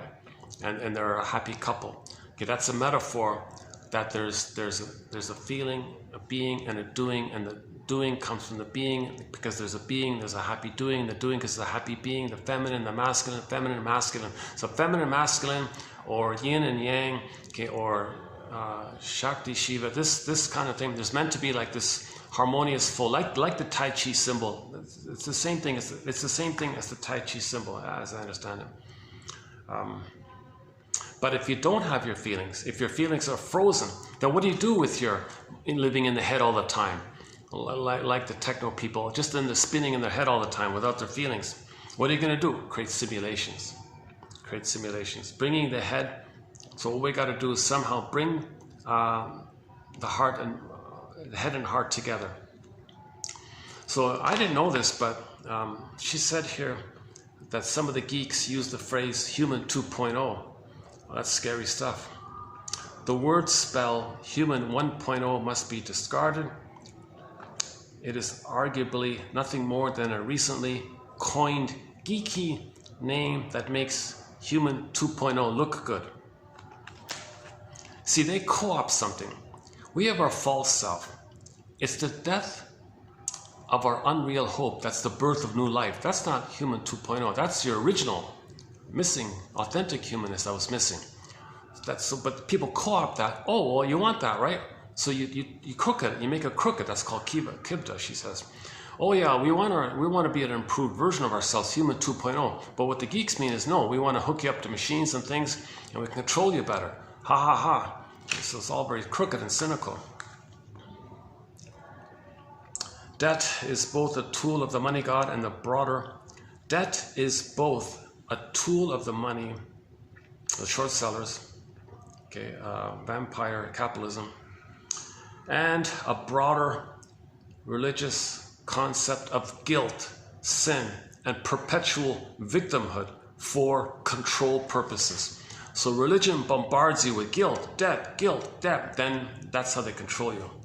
Keep you infantile, keep you guilty, keep you feeling bad. No, the baby wasn't born guilty.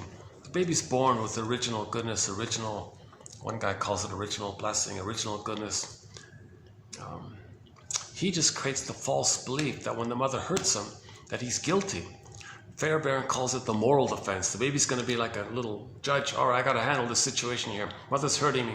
Okay, let me understand it this way. Fine. Mother must be seen as good for my survival, but she's rejecting me. So I'll say I'm not okay and you're okay. That's not original sin. It's what the baby does to deal with the pain with the mother. No baby's born like that. It's not innate. It's a byproduct of trauma. The only way out, the only way out of this, says one person here. The only way, so she quotes somebody here. The only way out is the fully developed human, because the binary either or. The binary principle cannot override the tertiary. So what we're looking for here is the golden mean. Okay, golden mean. We're looking for the golden mean.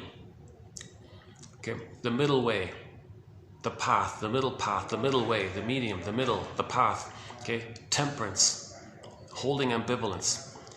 Okay, the third side of the coin with the gold in the middle. Okay, that's the conclusion of Inside Out 2. Okay, so the sense of self based on denial, okay, the pathological joy side of joy, and the sense of self based on that you're no good, the anxiety side. Those two sense of selves were poofed away and then you saw the conclusion of the film where they were trying to synthesize and hold the two. So Riley had these beliefs. Nature gave me a goodness, but I'm no good. I'm kind, no, I'm cruel. And it went on with this either or. I'm good, I'm bad, I'm good, I'm bad, basically. Mother's good, mother's bad. This kind of flipping like this. So all the 9 characters were holding it. We're holding it to contain ourselves, to create a new synthesis and a new sense of self. That's the tertiary sense of self, where you realize that you're a human being who's good and wounded. Mother's a human being who's good but wounded, thinks she's no good but still good, and you can hold this kind of confusion that we're all homotraumicus. We're meant to be good, we're loving if we're loved. Okay, we're meant to be loved, so we're meant to be loving. That's the natural order, that's the natural state of affairs. Okay, our normal temperament is calm, easygoing, friendly, generative, spirit. People are elders. There's Freud and Freude. In normal development, we end up what's called Freude, the joy at other people's joy. Uh-oh, someone's coming in. Oh, hang on, maybe he wants to come in. Oh, so.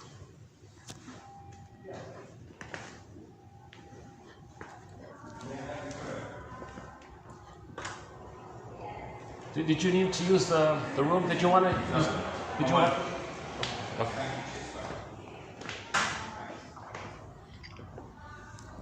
Okay. Just like before, he kind of tried to come in, saw me, and stepped back out.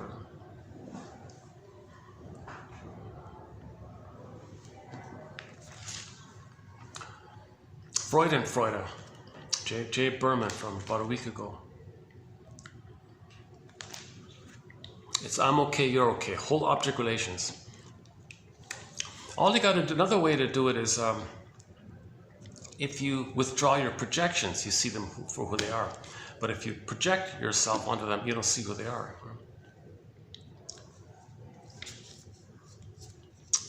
Back to Lucy Freeman, 2822.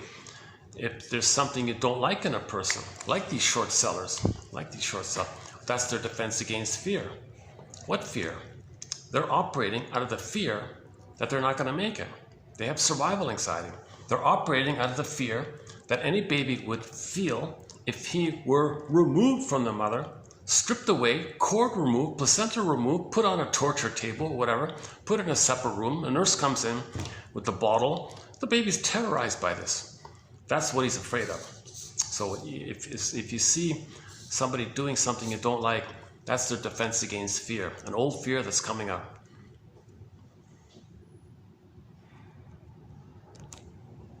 And of course, when they grow up with that, they always feel like the victim. They're acting like the aggressor, but they feel like the victim because of the fusion. They flip it around, twist it, and convince you of that. Make you believe that they're the victim while they're being the aggressor. They're tricking you out of survival anxiety.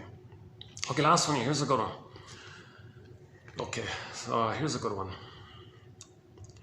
It becomes easier to recover our authentic self when we know that we have all been artificially engineered into a disassociative trance. So if you know that the short sellers did this, okay, that's part of the healing, to know that there's people out there, like when they take you to the hospital and the gynecologist removes the baby.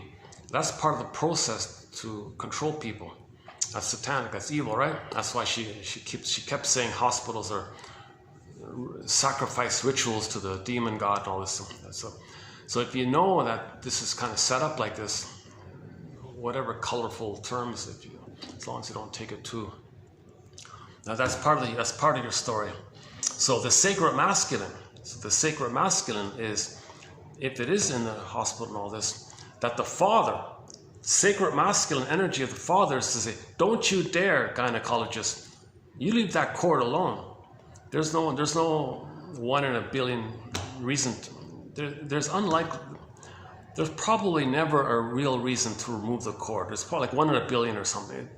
So the sacred masculine is the father says, no, hand the baby gently to the baby's mother, leave the court, leave the placenta, please. Okay, no, procedure. I gotta get my. I don't want to lose my job here. It's the rule is I gotta traumatize your baby in the name of pillage and plunder, in the name of Mr. Lucifer. I got no. I'm gonna protect my baby here. You're not gonna sacrifice my baby to this monster here in your brain. So the sacred masculine, the genuine masculine. If the father has his feelings, he'll protect his baby. Okay. Now the mother is kind of helpless in this case. The role of the father might be is there. Oh hi. Oh, it's okay. She wants to. Oh, she's the staff lady. Yeah, that's.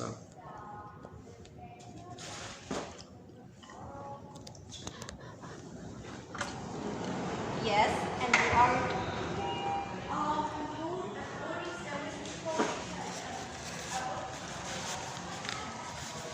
Wait a second.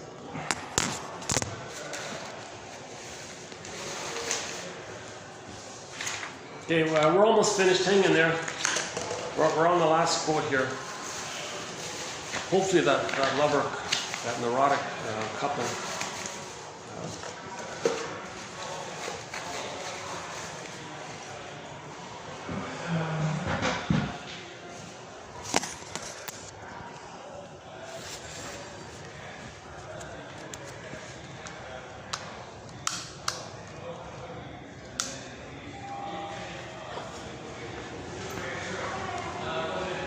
Oh wow, look how busy it is. Wow.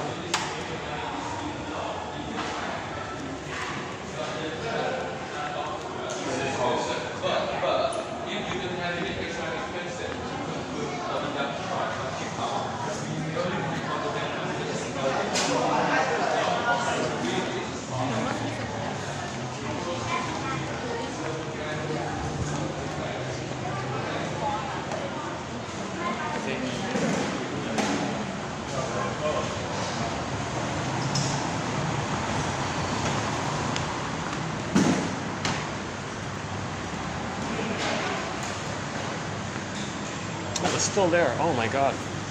How can you believe they're still there? Oh, it's someone else. Oh, that's too bad. What about there? Maybe,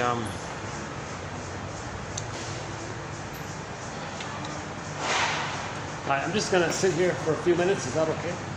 I'm just gonna sit here for maybe 10 minutes. Is that okay? I'm just gonna like sit down for maybe 10 minutes. I bought a coffee before for you. Oh yes, I remember. Yeah, you remember? Okay, thanks. But it's not. Oh no, not inside. No, just somewhere in this area here. Yeah. Okay, great. Hi.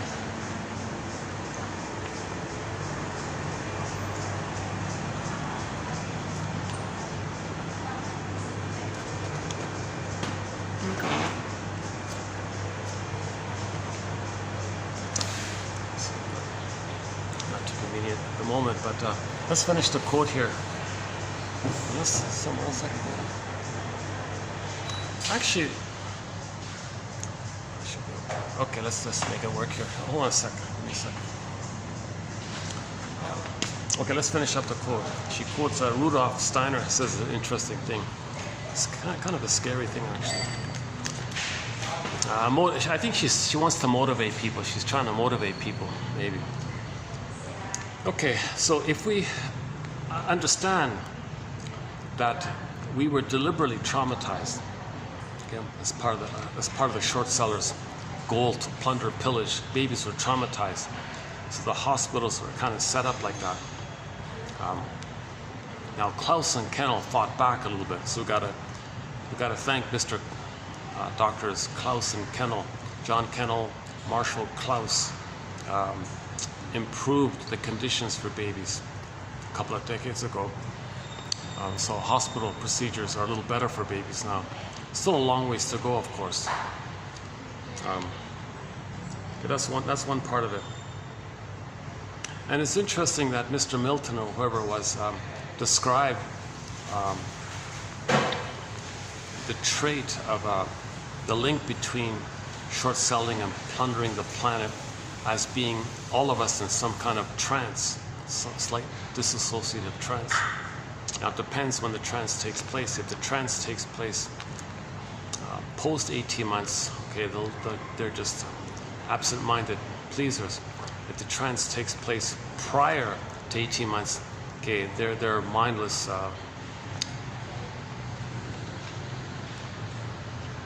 Absent, unmindful, cruel to evil.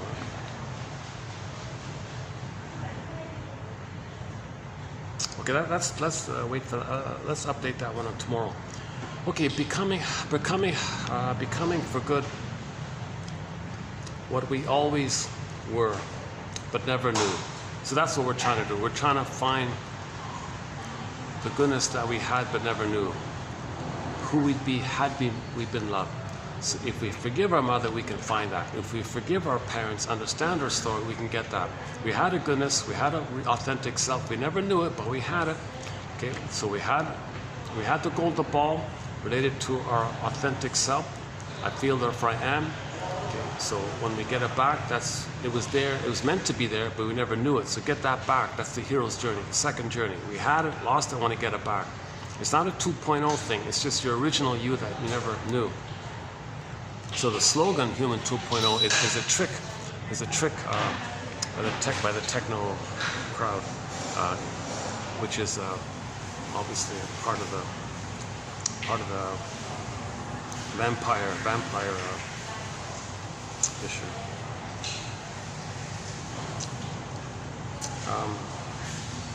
So we got to own our trauma. Okay. Dispel the deception. Okay, as the veil of amnesia, childhood amnesia, as the veil of amnesia is thinning for so many, so in this cultural anthropologist's opinion, more and more people are becoming more aware of themselves. The trance is thinning. Dissociative amnesia, the veil of amnesia is thinning for so many. The priests, she calls them the priests, right? The short sellers and all that. Deploy unprecedented levels of disinformation, censorship, suppression of hearsay, etc., quote unquote. So the more people are becoming conscious, the more the short sellers will do dramatic things and react out of the panic of not being able to engage in vampire capitalism, because the vampire is the mother and they are the mother. Huge mother complex. That's what Mr. Freud said. Oedipus complex, mother complex, basically.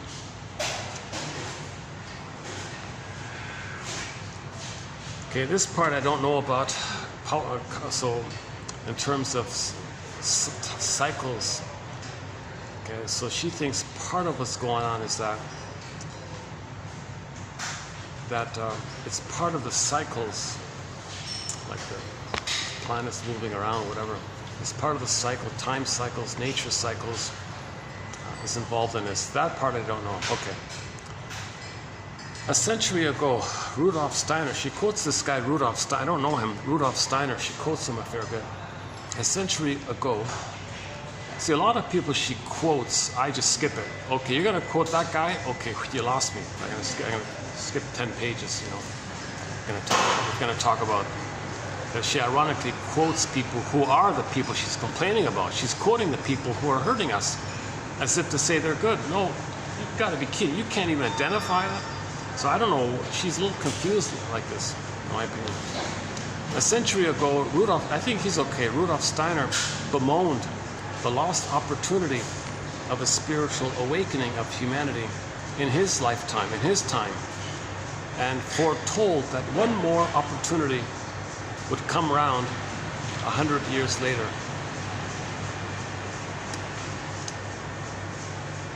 So here's this Mr. Steiner guy saying 100 years ago, gee, in my lifetime, I don't think there'll be this spiritual awakening for everybody where we all heal ourselves. And but you know, I think maybe in 100 years, this opportunity might come around. And now is this 100 years, she thinks. Imagine this, she says. Imagine this, in conclusion, imagine this. Imagine this, quote, the universe has experienced plenty of technological civilizations and high-tech hubris, and hardly needs more of the same. That's as best a conclusion as we can get, I think, now. We don't need more of the same. If you imagine that in the universe there were these other civilizations and they all engaged in the same thing that we're doing, high-tech hubris, and they all failed in all this, why do we don't need more of the same. If somebody's a chain smoker, does he need more cigarettes? He doesn't need more of the same.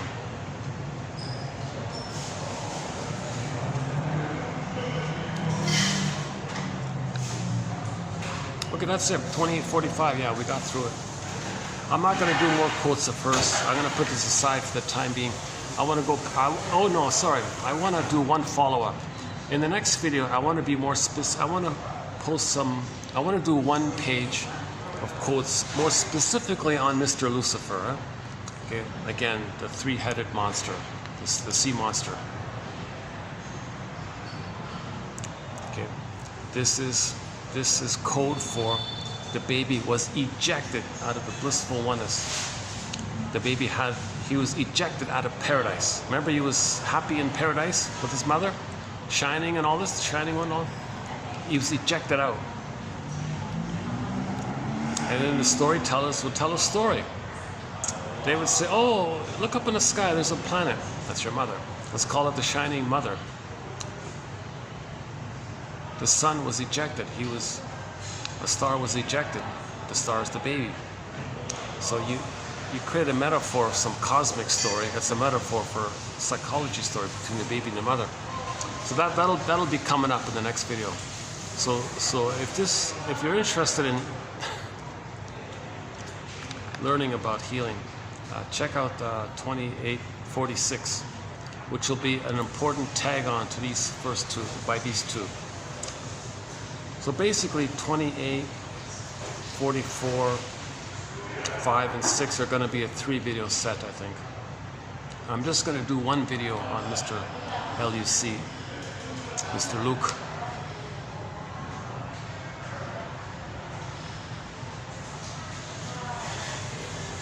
There's still some daylight out. We could go for a walk for a bit. Let's see. What is it? 5:47. So there's about a half an hour of light, right? Where can I go? Where can we go? There's not much to see around here. Jesus.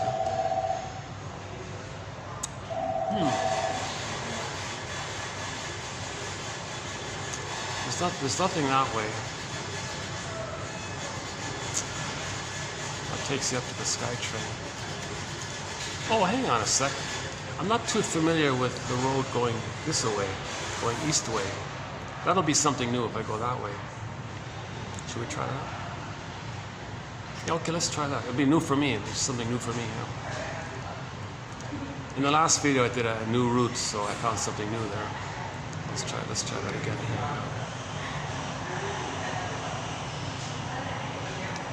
Okay, your mission, should you choose to accept it, is to read the quote, like in every video, this one as well. Pick one. Just pick one that you think is of interest. Pick one, write it down, send it to yourself, and maybe make a note about it. That's it.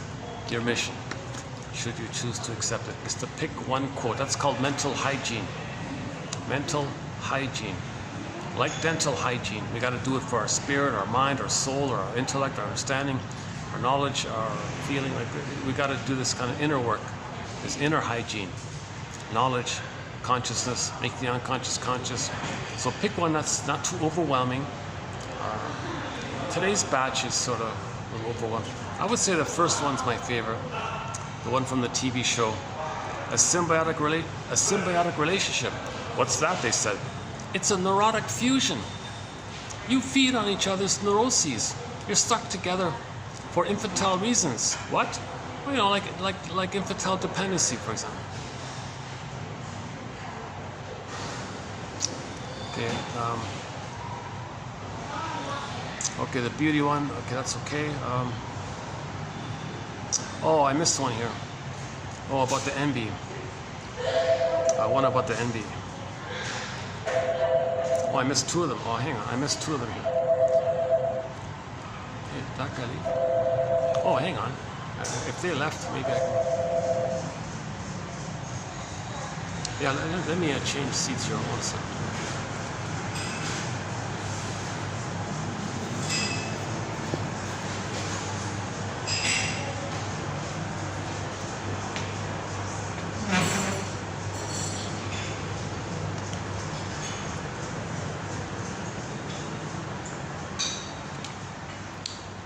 Oh, good. Finally. Finally, I get to my sweat. Oh, the pillows are all gone, eh? You took away all the pillows, huh? Oh, I noticed all of the pillows are gone. The pillows. No, I don't. No, I don't need it. It's okay. It's okay. No, it's okay. It's okay. Don't worry. Everything's okay. I think she's a new staff here. Yeah, they used to have all these pillows here. They're all gone. Yeah, they were getting kind of old. Yeah, those pillows. Makes sense. Oh, that's okay. Yeah. Okay, we got two more quotes here. Hold on a sec. Okay, she was giving an example of envy.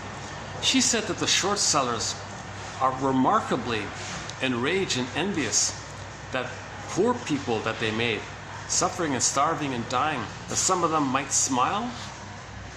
They're envious about this. That's what she said. It feels as though the quote poor have a certain kind of resource of their own, which is different from that of people from the pillaging side. So they develop a new kind of knowledge within somehow. It also seems that the non-poor, the rich, the material rich, subconsciously envy and fear the poor for their resilience, let's say, especially where they directly depend on abundant, cheap labor, a pool of poorly paid workers. So the short sellers we depend on, like a baby depends on the mother. Okay, the plundering side depends like a baby on the pool of poorly paid workers to serve them and take care of them and do everything for them and build their things for them and etc.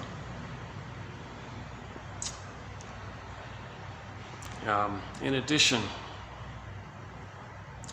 the poor are the frighteningly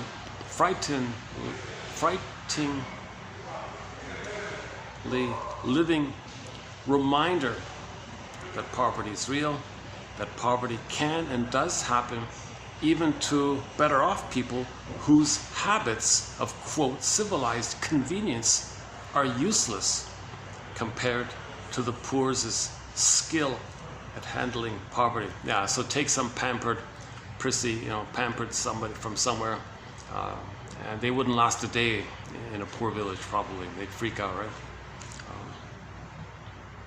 But you could take somebody in a poor place and they thrive in a wealthy condition, obviously. Trading places, Eddie Murphy, maybe it's a bit like that, right? The homeless guy, scam artist guy. But could you imagine those wealthy guys? They couldn't do it, or they couldn't turn it around, right?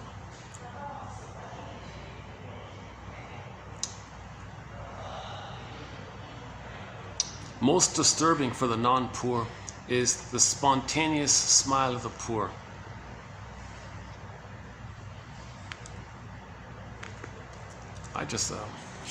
I'm happy for them if they can somehow find some ability to smile in their tough conditions. I'm happy for them if they can hold on to their feelings somehow. But the short sellers are envious of that. We never smile. We live in castles and penthouses and billion-dollar yachts and all this, and we own islands and own this and own that. They feel nothing. And here's this poor guy living in a hut. He's smiling. What the hell? So, how do we take it away? The mother took away their ability to warmly smile. So they see it, envy, take it away from them. So plunder, pillage, create more poverty, create more suffering, so they don't want to see anyone being happy. They want to remove the source of envious feeling. They want to remove the chance of being triggered that once upon a time they had goodness and it was taken.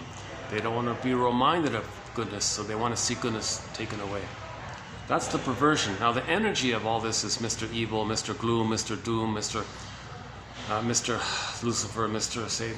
That's just creating some kind of symbol to conceptualize the energy of identification with the aggressor, repetition, compulsion. Mother took away their emotional life, so they take away other people's emotional life. And that's reverse, EVIL. So EVIL is not some separate, uncontrollable genetic thing that's alien, that invaded us. It's nothing concrete like that. It's just a metaphor that we personified our energy turning around like that. So it's within our control. We need narrative medicine, we need to mourn, okay, we need to understand, we need to read Karen Horney and Masterson, and Gradstein and Ogden, okay, Althea Horner, Dorothea MacArthur, okay, Janoff recently, okay, and a host of authors.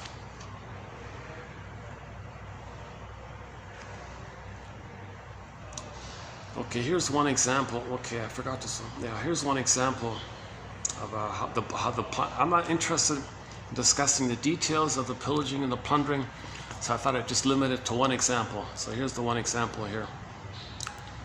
Okay, so big money. She calls it. For convenience, she just calls it big money. Let's say. Big money had its krivda agenda of facilitating the Russian Revolution in 1917 to topple the regime at that time. Similar krivda, okay, lying and all this, is present in all later color revolutions where big money and other big interests take cover behind the common folks' protests to topple any kind of government. The point in every case is to foment chaos, enabling the priesthoods of big to install puppet governments and extract whatever they wish from the shattered country. So make them poor, make them more poor, and then you can steal everything. So before you steal, make them poor, in other words, right?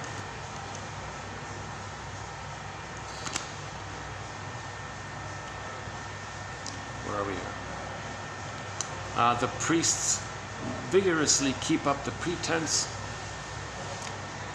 for the media and popular consumption of, well, you know, we're fighting for freedom, we're fighting for democracy, pretense. But as she just details throughout the book, there's more cruelty and harm with plundering and imperialism and poverty and slavery and genocide. There's way more cruelty taking place there in any kind of concept of somebody being some system where people are nice to each other, trying to be nice to each other. So that's ridiculous. So they turned it around. So you're bombarded with, you're fighting for freedom, or you're fighting for plundering, or fighting to pillage, but you don't call it pillage, you call it democracy. Okay, and play the song, Bruce Cockburn. I think our linked song here is Bruce Cockburn's song, Call It, Fill in the Blank. Look up the lyrics to the song Call It, Fill in the Blank by Bruce Cockburn. Okay.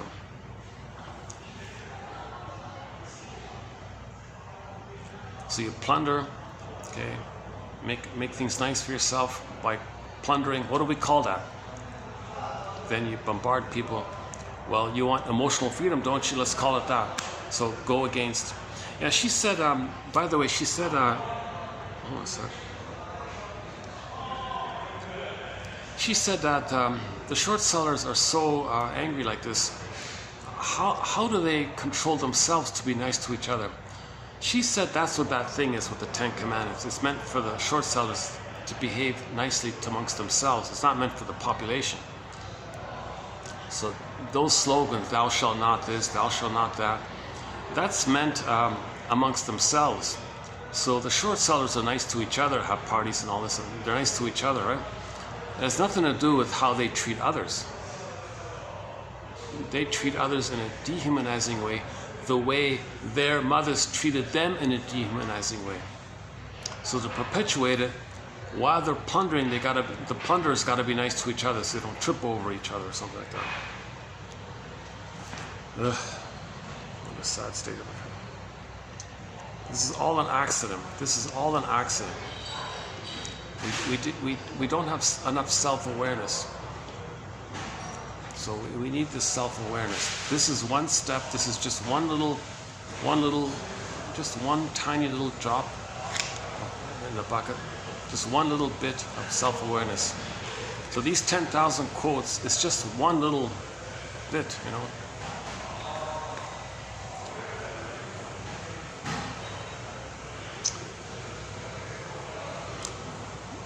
Okay, so for example, okay, here's the example. So 70 years ago, okay, so in Russia, some 70 years after the revolution, the powers of Krypta came full circle, dismantling the regime that they put in. So let's say you don't like some regime. Well, the people, they were put in for you to not like so they can take it away. So any kind of cruel group out there doing cruel things, they were put there by the pillagers. Okay, so if you see all these proxy, covert, nasty things going on, they were put there. They were propped there. They were given intel. They were given supplies and weapons. They were given all this stuff. They were put up there. Do your thing. Then everyone hates them. Oh, then you take it away. Then you do it again. That's how you pillage them. One of the ways to pillage and plunder, by proxies. But you don't tell the population that they're your proxies. You don't tell that these cruel people doing these bad things are that you created them, that you put them in there to serve you. You want to look good. You want the population to think you're good. So while you're propping up various dictators or whatever, you want the population to think how nice you are. Oh, how nice the short sellers are. Philanthropy, look, their philanthropy. They gave a few dollars to some people. Aren't they nice? Meanwhile, they're doing a gajillion times more cruel things around the world.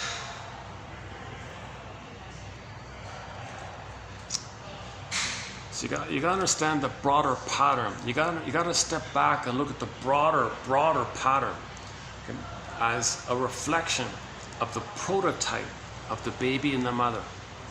Analyze carefully the microbe between the baby and the mother. The tricks of the mother. The mother's a vampire capitalist, but she wants to look good. Now the mother might say, hey everybody, I'm a victim. My baby hates me. I gotta attack my baby. I'm a victim. Poor me. Oh, poor mother, what can we do for you? While she's hurting the baby, she's getting mirroring and sympathy from others. Look at the tricks she's doing. That's vampire capitalism. And now the baby has to think that the mother's good, and he becomes her. Repetition compulsion. So the mother does the EVIL, then the baby's going to do the EVIL continuously all his life. The hand that rocks the cradle, says John Thurot. The hand that rocks the cradle rules the world. Women bring love or hate into the world. If the mother can love their babies by first getting empathy for themselves, get in touch with their feelings so they can know the feelings of the baby and not repeat onto them, then they brought love into the world. If the mothers don't know their feelings, they're going to bring hate into the world. The hand that rocks the cradle brings love or hate into the world. So this is about women, right? Women need to find their feelings. Then they know that their baby has feelings. Then everything's good. She can bring love in the world. So one of my favorite quotes in this area is that woman who was about to have a baby, and she said, hold the phone. Ran to the shrink. Shrink said to her, oh yes, You're letting me know what kind of childhood you had. What do you mean? You're letting me know what kind of mother you had and how it felt being with her. What do you mean? Go on, please. You're putting me in the role of you, and you're playing her, and I feel a tug or a pull or a push to maybe feel what you felt with her. Click, click, click, she got it, she wept, she cried, she felt safe, she got the story, she got the narrative. She got the narrative, medicine, she mourned, got back her feelings, then later had her feelings, was able to be a mother for a baby. You see, that's the idea. One guy says everybody's either analyzed or unanalyzed. So she got analyzed and she could love her baby. So she brought love into the world. If she didn't go to the shrink, then she would have brought hate into the world, because she would have repeated onto her child what had happened to her, bringing hate into the world. So that one mother stopped, said, hold the phone. I don't want to bring hate into this world. Shrinker man, help me be a detective. Let me feel safe to free associate so I can have an apt reaction, get back my feelings, get back the firebird. You want to get back the firebird? The firebird is in the egg. Where's the egg? The egg is in a basket. Where's the basket? The basket's missing. So we got to get the basket. This is for the basket. First get the basket. First get the basket. So first things first, get the basket. Give the scarecrow a brain first. You can't give the Tin Man a heart or the lion an embodiment, but you can address the issue with the scarecrow. It kind of corresponds to the three brain part, the triune brain, right? So the straw man and the Tin Man, like man, like person, more in the personal area. Okay.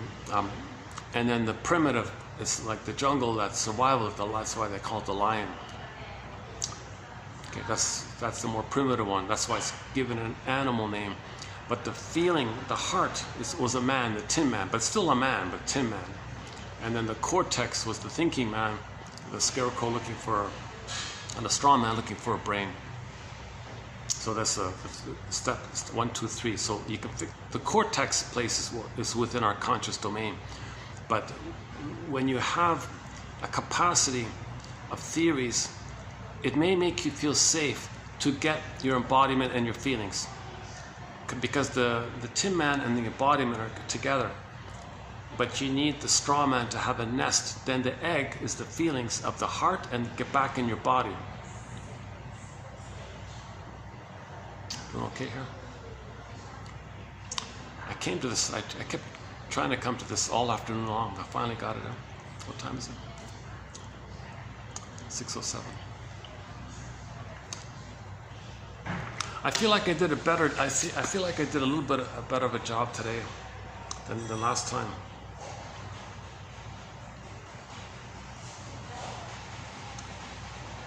How are we doing here?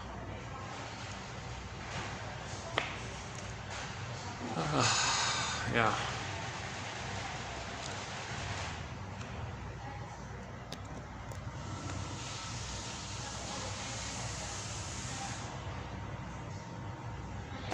Yeah, it does look tighter and neater without the pillows, doesn't it? Yeah. Yeah, the pillows here were kind of getting a little shabby. Maybe they're bringing some new ones in. Or maybe they're not going to use them at all. Yeah. That's okay.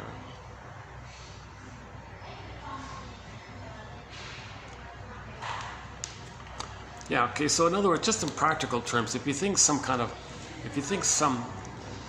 place has a bad system or something, well, they were put in there, they were propped in there, they were created like that. We got all this satellites and intel, and they know everything. So you put someone in that serves you, so-called puppet or whatever, and then you put them in, and then when it's convenient, you take them away and look good in the process doing it. So you create the harm and make yourself look good by taking away the harm, and don't let anybody know that you put in the harm in the first place.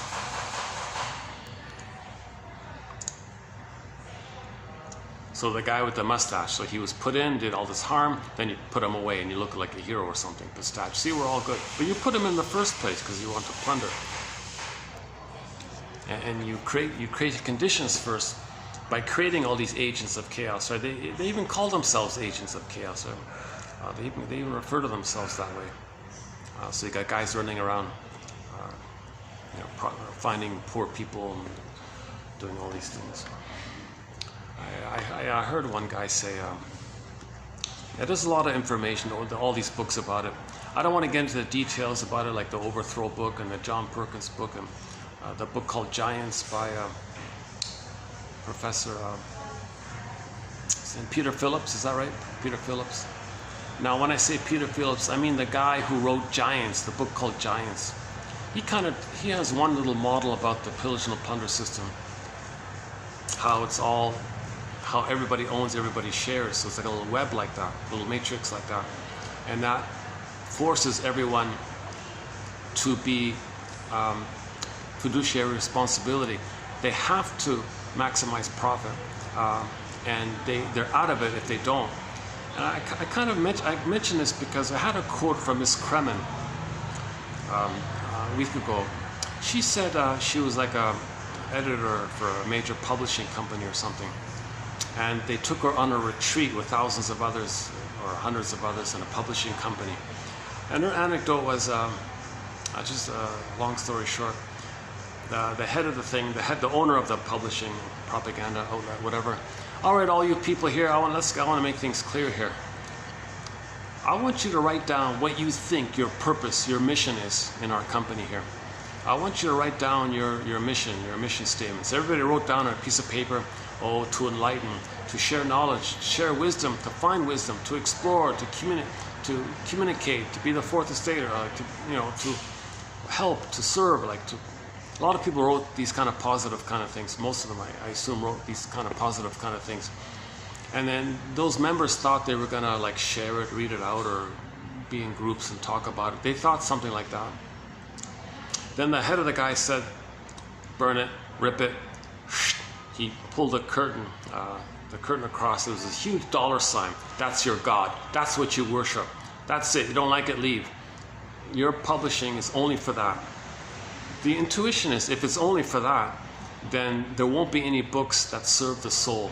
Because if you're only doing that, okay, you're serving the greed, okay, which is serving envy. If you're serving greed, then you're serving envy. Envy is destruction. So that guy has envy, okay, has an army of publishing people. Okay, the way to get people to destroy is to be greedy. Greed is the tool for envy. It's called grenvy. So make people greedy. The real covert agenda is the envy. The short seller said it. We're destroying the planet with our greed. Okay, this whole thing that we're doing is not greed. Greed is just a part of it. It's the real engine is the envy. So envy, you can personify it. The energy of envy, the energy fueling up the envy, the personification of that energy is Mr. Gloom, Mr. Lucifer, Mr. Satan, all that. That's your, okay, links to your attachment. Paging Dr. Bowlby, he said, well, so if Mr. Bowlby was here, I'd say, okay, well, the baby has to attach to his mother. All of life, a Fairbairn, paging Fairbairn, paging Fairbairn. Fairbairn's line is all of the baby's life force, all of his energy, all of his desire, all of his passion, all of his prana, all of his elan vitali or something. All of his energy, let's say, is to, where's the mother? I got to attach. I got to find the mother. I got to latch on. I got to get safety. I got to have a rhythm of safety. I got to have a continuation. Baby can't soothe himself. The baby can't regulate himself. If there's a distress, he can't calm himself. Mother's got to calm him. Mother's got to soothe him. Where's mother? Where are you, mother? Where are you, mother? Mother hurts him. He's got to become her. Okay, whoa. And now we get into EVIL. The mother was greedy. The mother was callous, cold, didn't care, greedy, envious, destroyed the babies. So what that guy who put the $sign on the thing there, he's saying that's what had happened to him. That's what had happened to him. And here you got all these publishing people saying, well, our books are meant to heal you, sir, or ma'am, or whatever, I don't know. I don't want to be healed. That's goodness. I hate goodness. No, get out of here.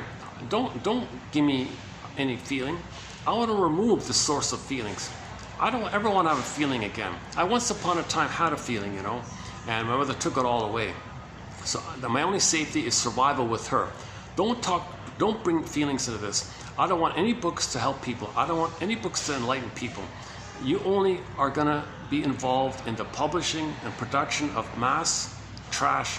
Okay, if it makes money, you can be deceptive, you can be alluring, you can be promising, but make it rubbish. Just make money, money, money, because then people's soul will be impoverished, impoverished, impoverished. Okay, that's how, that's what had happened to me. So my mother impoverished me. I want to impoverish the reading public out there. That's the agenda. Like, okay, with me or against me? That's what mother said to me.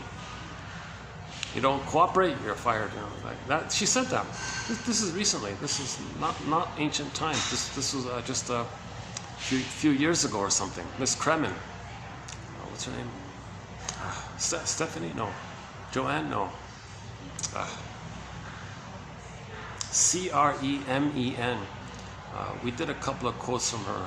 We just did like a short handful of quotes of hers. She's beginning the journey. She's not quite there yet. You see, a lot of people, when they begin the midlife audit, they get hooked into the red herring of the Jungian stuff. So she's off and on this Jungian stuff. But that Jungian stuff is the red herring. He's part of it. He's from Switzerland, right? So he's part of that stuff. So he was promoted to give people, everybody, a red herring. Oh, you want to heal? Here's a path for you. Follow Mr. Jung. So we have no quotes. We have one quote from Mr. Jung, just one. He isn't all bad, of course, but for the most part, Mr. Jung created these convoluted jargons, this collective unconscious, the archetype, the anima, all this made-up stuff. It's not how. It's too vague. It's too glittering. It's too. He's considered like a lot of women are drawn to him for some reason because he's like a 7-foot, handsome, tall guy. People think, oh, I feel safe with him if I associate with him. Oh, I know Mr. Jung. I read his book. Oh, yeah, he's with me. Give me a break. He's also a cigarette addict like Mr. Freud and all this.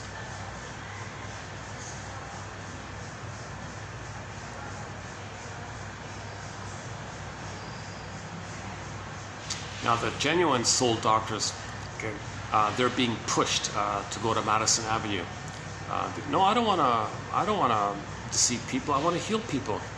Oh, really? Well, with me or against me? If you're against me, we'll send an army of goons to harass you and tell you, okay, don't harass me. Fine. I'll create some advertising for you. Good boy. That's what the mother did. That's code for what the mother did to the baby. Baby, I like this oneness. Don't leave me. Don't separate from me. I can't be alone. I need you. Baby says, well, I got to be myself. Oh, really? With me or against me? Okay, I'll give myself up to serve you. Good baby, good boy, baby, good baby. So the mother rewards symbiotic regression for her delight and punishes the child's initiative to be themselves. That's EVIL. The life that the baby had was reversed around, taken away. Now the baby repeats it and loops around. So that's, you get a bunch of people doing it. They're called short sellers, or vulture capitalism, or what is it called? Like vultures, like voraciously insatiable, unsatisfiable, greedy, catastrophe capitalism, vampire capitalism, whatever you want to call it, casino capitalism. The casino creates confusion, then the casino creates confusion, and then you can be a vulture. No, the mother's not a vulture. The mother's traumatized, but the baby creates an image of this mind that his mother is a vulture, then he becomes that.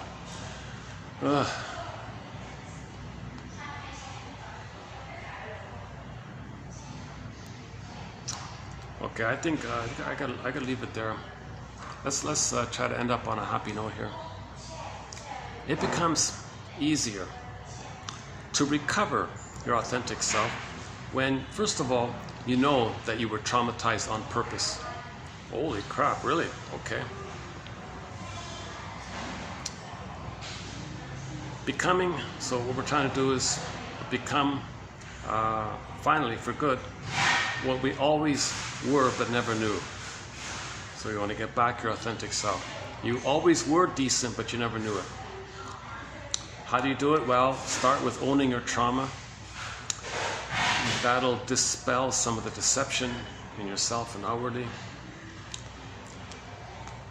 and so on. So that's called the hero's journey, the second journey of midlife. Takes 20 years to do this on average. But a lot of people are engaged in the second journey. Now the veil of amnesia is thinning for many, and this is part of the overall general effort to heal. So we're trying to heal. There's this innate drive for healing, and it may be involved in the cycles of the planet and too much pollution, and the earth is shaking off its amnesia to make us conscious. It's as if maybe the earth is saying, come on people, I can't take all this. Wake up here, stop polluting here. Realize that your mother polluted you. Don't pollute me, I'm not your mother. I'm your home here. Stanoff said, we need more people to wake up, kind of thing. But he said, in my lifetime, it's not going to happen. But maybe in 100 years, there'll be this kind of a resurgence in consciousness. So I think when the Disney film Inside Out, that's a clue to it. When the comic Psychoanalysis got republished, that's a clue to it. I think 1001 Windmills of the Mind is a clue to it. I don't want to be grandiose here. It seems to be blocked or something. I don't know. Not many people know about it. As far as I don't know if this is banned or not, but I know, like, if somebody searches for something, it never leads to it. Like if anyone searches for, like, what did Edmund Burglar say about the inner critic? It won't show up. Right?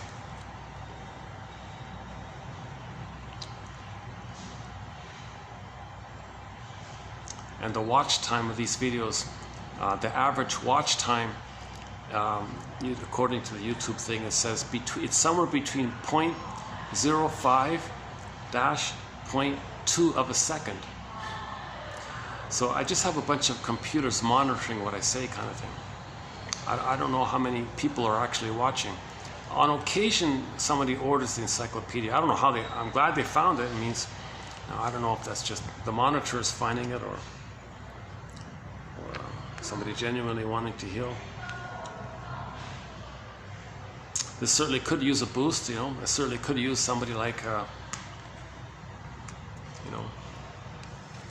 who's interested in healing. Alanis Morissette, yeah, she's interested in healing. Alanis Morissette. Bruce Springsteen is big on therapy. Katy Perry, that'd be a welcome boost, my goodness. Probably controlled, right? I think a lot of these famous people are all controlled and monitored, right? They have to sign things. So Bruce Springsteen, maybe he got away with what he said in Toronto. So look up Independence Day, Toronto, Springsteen, the introduction he gives. Now he said it in Toronto. Maybe he felt like there was a little loophole there. He said something helpful to people. He didn't just want to amuse you with your little fantasy escapes or something, get you away from your problems for 3 hours. He said something helpful. Could he have said that otherwise in some other, where he's from? Maybe get in trouble, get the phone call. You don't help people. You're not here to heal people. You're here to entertain and distract. Just get people saying, yeah, you're born to run, man. All right, born to run. But in Toronto, maybe he thought, I'm safe, I'm far away. Hell with it, I'm going to say something helpful. Dear audience,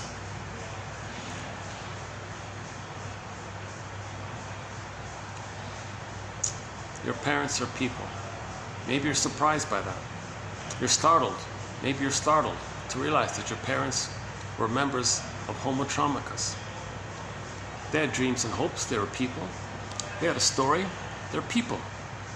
And they were traumatized, so maybe they didn't meet your needs. At the same time, maybe they tried and there were still some blessings. Can you synthesize the two sides? Not idealize them as either or. Can you do a psychosynthesis that it's a both and, not an either or? It is this. It is tertiary, the third side of the coin, which overrides the binary either or. Don't see your parents as either or, goddess or demon. Okay, amazing or terrible. See them as just wounded people, confused, hurt, crying, wounded people. Every person has a wounded inner child of the past. They've got a false self as well.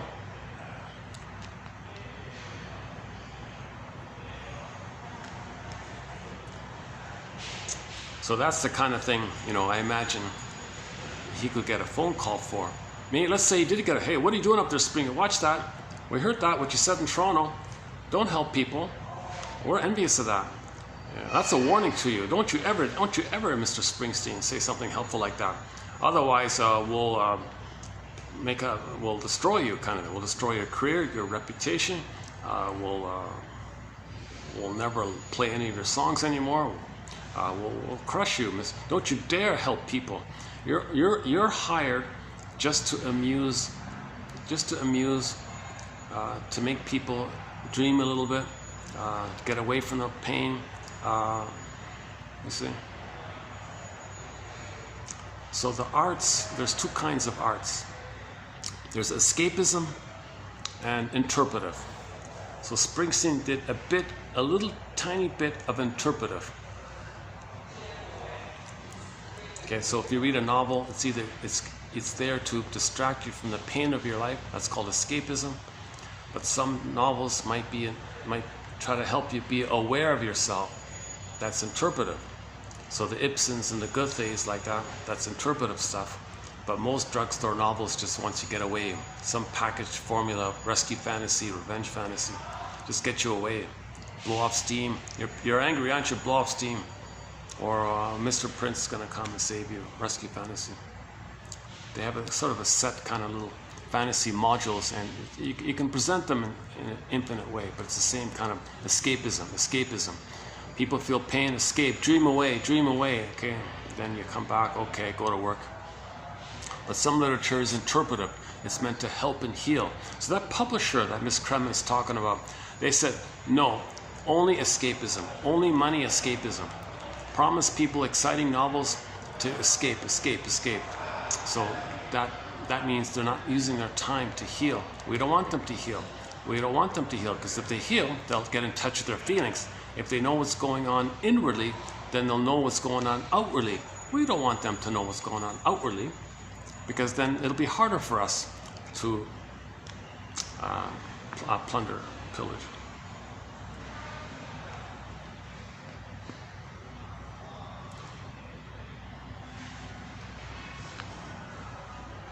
I noticed some of the better psychoanalytic publishers are not around anymore, right?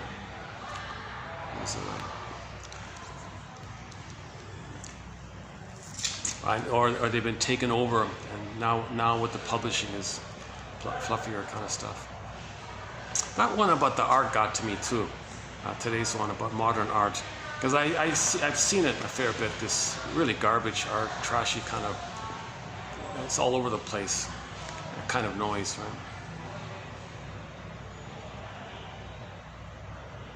right? It's patronizing, it's insulting, it's like, that's not art. Exactly, we're not giving you art. Mother took away our beauty. We're going to take away your beauty by spreading this garbage images. That's why it's so nice to see some traditional, colorful, traditional things around.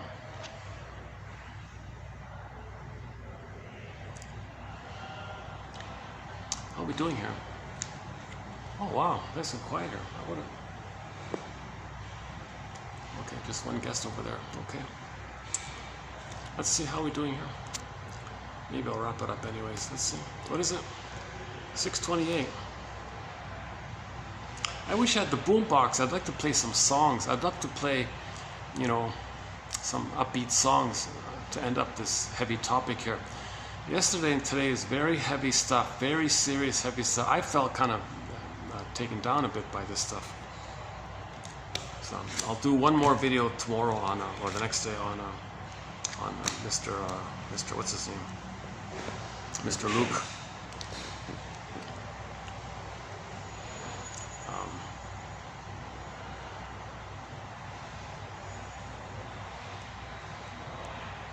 Paging Dr. Bowlby.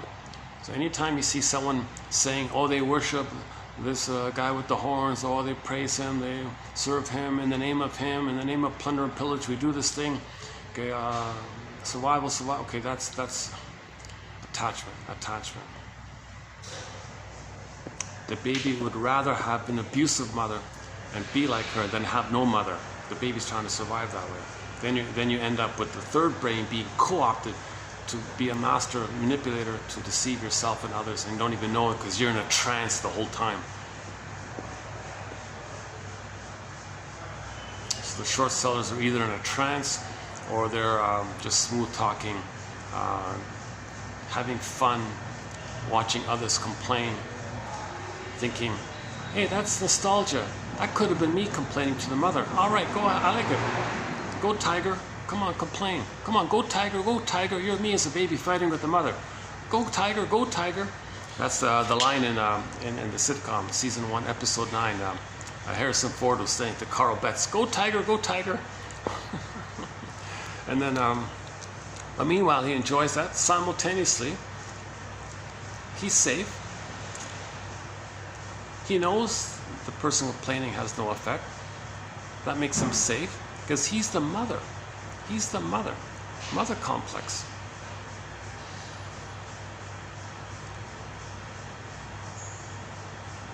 So he's enjoying the fun of the nostalgia of how he wished he could have been a tiger against his mother, but the mother was a bigger tiger. But at least it's better to be a baby tiger fighting against a monster tiger in your brain than being totally passive. Go, tiger. But meanwhile, he doesn't care because he's the mother now. But he takes a nostalgic trip fantasy. Gee, I wish it could have been that. But no way, it is true. No time machines. So he reverts to the default that he's the mother who rejects them and laughs at him and feels the reenactment of that time. Hence the pathological nostalgia where he's back in a blissful oneness with the mother. So he wants the victim person, the controlled opposition, to say, go, tiger, so he can get a smile on his face. And you can see the guy kind of laughing and smiling. He looked like he was in love or something, like he was like a baby in happy, blissful love with his mother, that kind of thing. And people are surprised, how come you're so happy that of what I'm telling you? Don't you register what I'm telling you? He doesn't think about the details of what is being said. He only thinks that person is him as a baby being a little tiger. And the nostalgia of the fantasy, of the dream, how he wished he could have been a little tiger against his mother. He doesn't care about the details. The details are just for his nostalgia, pathological nostalgia, defense against mourning.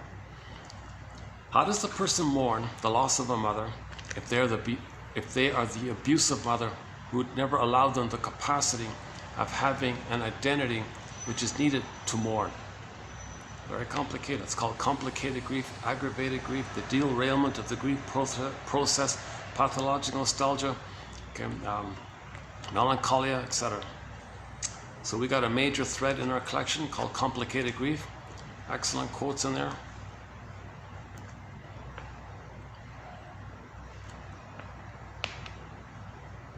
Wow. I can't believe it's so quiet here. Why don't we wrap it up outside, because there's still a little bit of light, and then we can close it up. Yeah, hold on a second.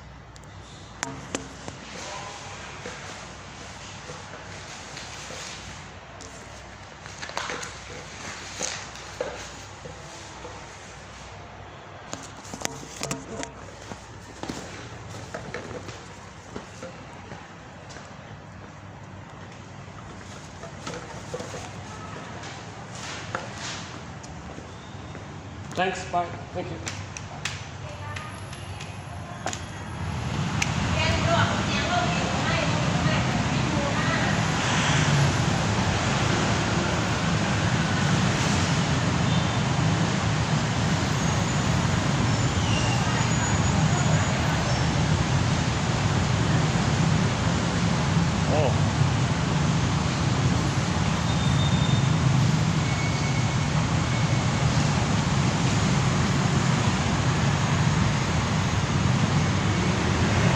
Wrap it up here? What do you think? Wrap it up here? One second. You want to go to the supermarket with me? I'm out of cinnamon. I'll get some cinnamon. And some basic stuff. It's about a 10-minute, maybe a 10-minute walk, right? You want to go for a 10-minute walk, or just wrap it up here?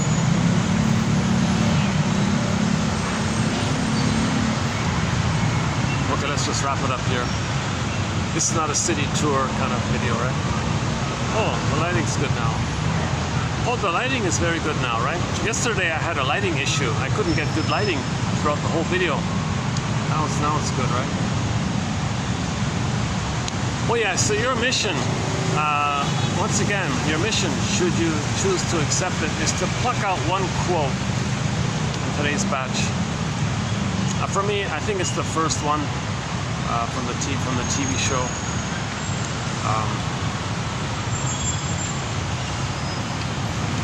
So the conclusion is, once again, these scary images, okay, and you're worshiping these images, that's code for attachment to the abusive mother and becoming her and the loyalty to her. Morton Keeson, 2291 and 2, Morton Keeson.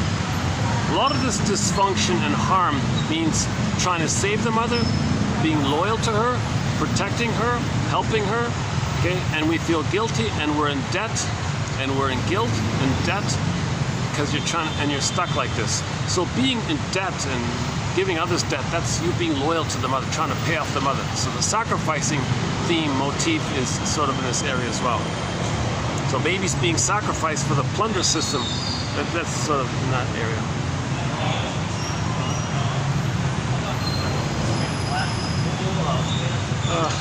What else? Well, I guess it's rush hour now, right? What time is it? Let's see. 6:36, okay.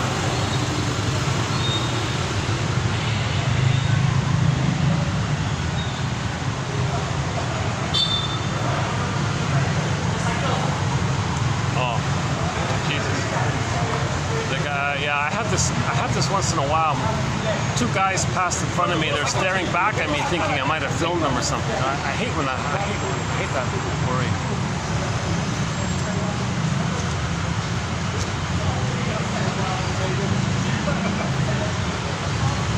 I try my best not to let anybody think that I'm accidentally filming them. I'm never filming anybody. It's quite the opposite. I make every effort to not get anybody in the camera. Yeah, so let's not do the walk. Let's just stay here.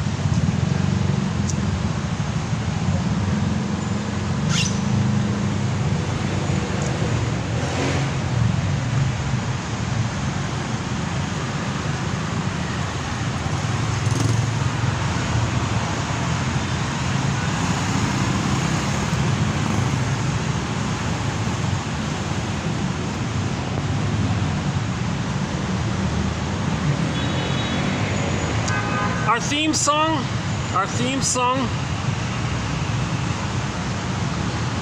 is Katja Epstein's German cover of the song Windmills of the Mind. Let's get back on track here. This podcast is about psychoanalysis, not about, these outer issues, these sociological factors. I don't want to get caught up in that kind of thing. Others can deal with that. I want to understand the why of it all, like why. What are we repeating? The psychoanalysis, as far as I can tell, offers a little golden thread in that area, a little golden healing thread we can follow. Ranting and raving, ranting and complaining, that's caused others delight because you're saying you're the child, you're showing that how they were the child, and they're the aggressor. So when victims of the plunder system complain or all that puts a smile on the aggressor's face, the way the mother got some pleasure when she plundered the baby's soul. She got some benefit by this. If the mother gets some benefit by short-selling the baby's soul, becoming a robber baron of the baby's soul, becoming a thief of the baby's soul, short-selling them, and she gets some kind of like little moment of pleasure, okay, that's what you're dealing with here.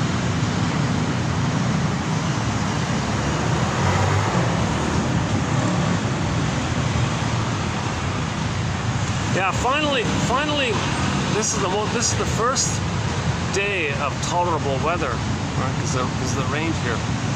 So maybe it's like 30. Maybe it dropped under 40. Yeah, it's maybe 38 or 6 or something. Maybe 35. Maybe. A little bit of drizzle.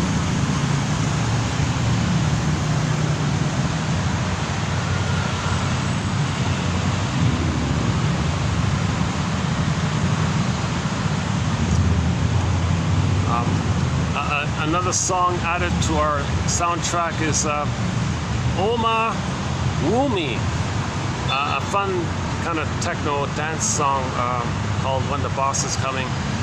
That's our first song sort of in that kind of genre. We mentioned Steve Perry at the beginning of this video, so we have one song of his on our soundtrack, something called, a song called Friends of Mine, a blues rock song. In reference to the only child issue, the only child syndrome. Hey, why don't I just go in here? Let's see.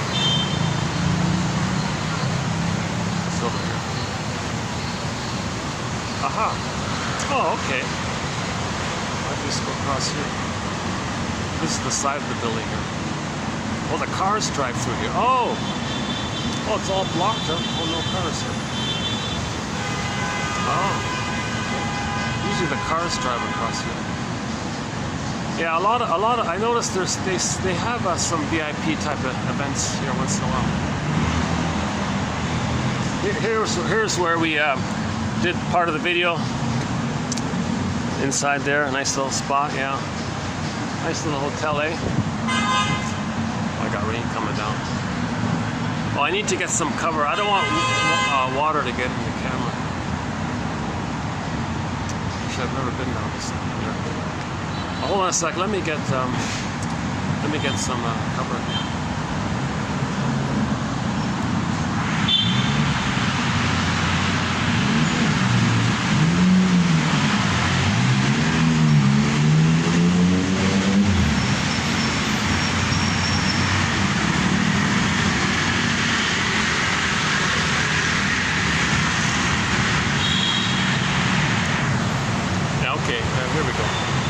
Okay, let's wrap it up here. It's too noisy, right? You can't really hear much, right? You can't really hear me. But what about the favorite quote? The first one, hang on. I didn't quite identify for myself. Hold on a second. Your mission, should you choose to accept it, okay, once again, is to find one in each video, even like today. Let's see. Grin? No. Shiva Shakti. That's the first time we've mentioned this one about the Shakti Shiva, you know, the yin and the yang kind of idea. Oh, the last one. I would say the last one's important, yeah. Yeah, okay. I'm going to say this is my favorite one, the last one here, the first part of it. It becomes easier to recover our authentic self when we know that we have all been artificially conditioned into this traumatic dissociative trance. So we want to finally become for good what we always were but never knew.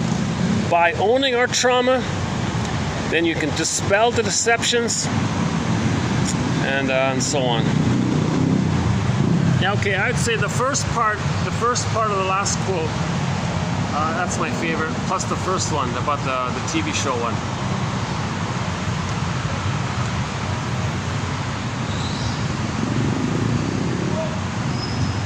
So, we live, one of our mentors says, we live to the extent that we feel. You see, with too much trauma, that's all frozen. We're trying to get it back. The bowling ball went down the well, want to get it back. See? So the first thing is to stop traumatizing our babies. My goodness. Okay. So natural, Leboyer, Klaus and Kennel, lotus birth, natural birth, gentle birth, Leboyer. So we have a topic on that area. It's getting too noisy.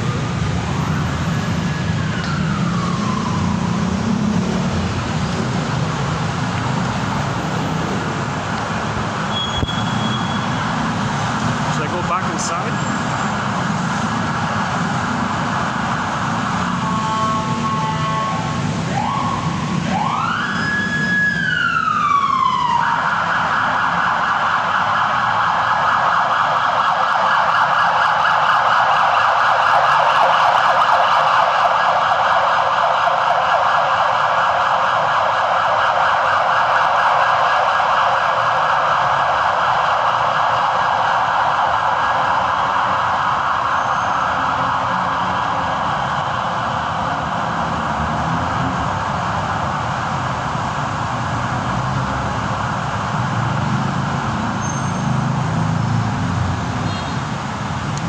I wish I could end up on a joke, something fun.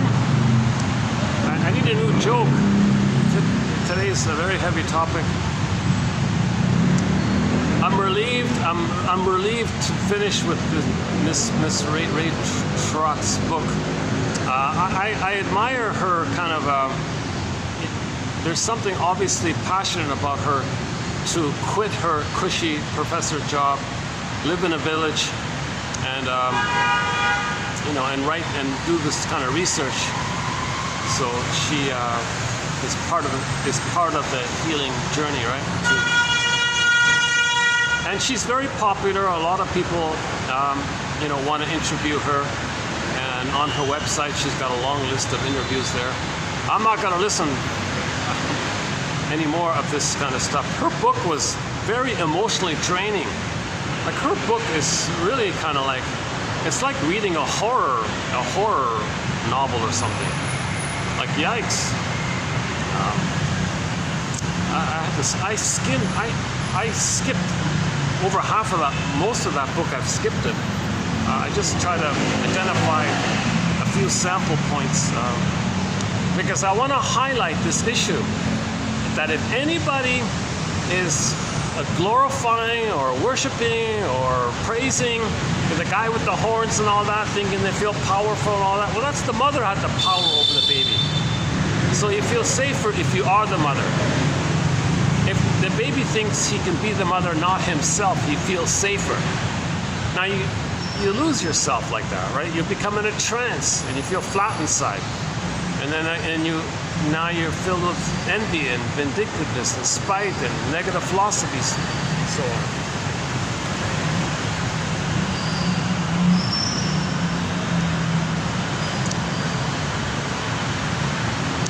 Okay, today was okay. I got lucky with the rain. Just when I arrived here, it just started to rain.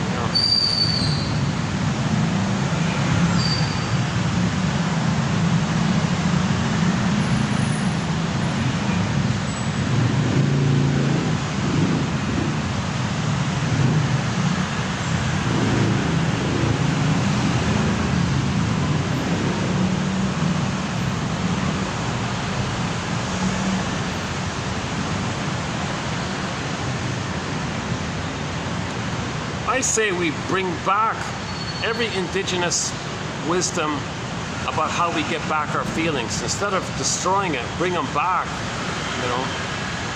All the old folk tales and we need more storytellers on the scene. I mean, like interpretive storytellers. Storytellers not to amuse and distract and to escape by, with storytellers that are analytic storytellers, like therapy storytellers. Promote this area, therapy storytelling.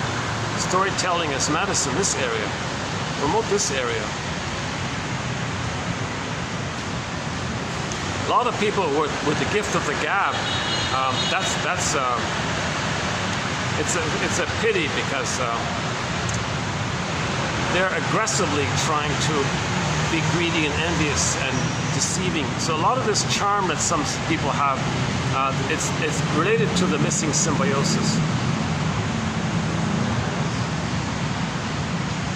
Are you hearing me okay? I know it's very noisy out here.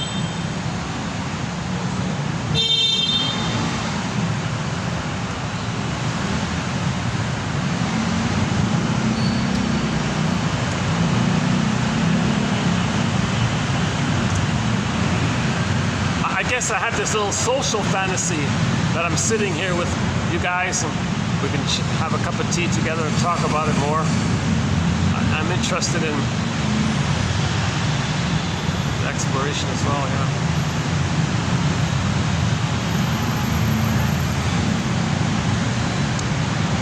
I find encouraging is when we put things on the couch, put psychological words to the metaphors. I find that encouraging. You know, the Inside Out is a bit in that area. They're putting words. They're naming the words, the emotions, the words. They're not using monsters and things. You don't have a wicked witch there. Okay, you have Envy, the sarcastic Envy character, or the Envy character. Envy.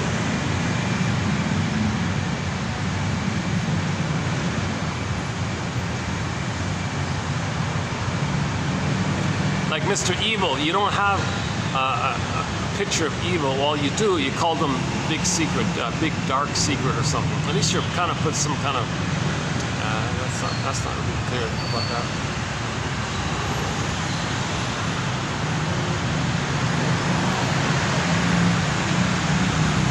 Like in other words, it's not a traditional fairy tale. It's midway between a fairy tale and putting some words to emotional words. So the emphasis is on personifying our emotions. So, you know, you want to put words to that. So you're trying to put words to your emotions by creating a cartoon character, but it's closer to us. Like we're connecting with ourselves more if we can interpret the fairy tales. So Inside Out is like a midway kind of place.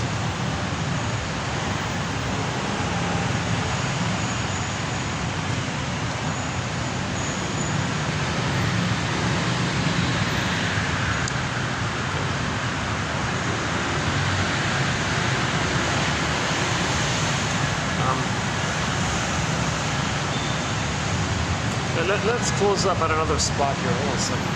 Let me put this down.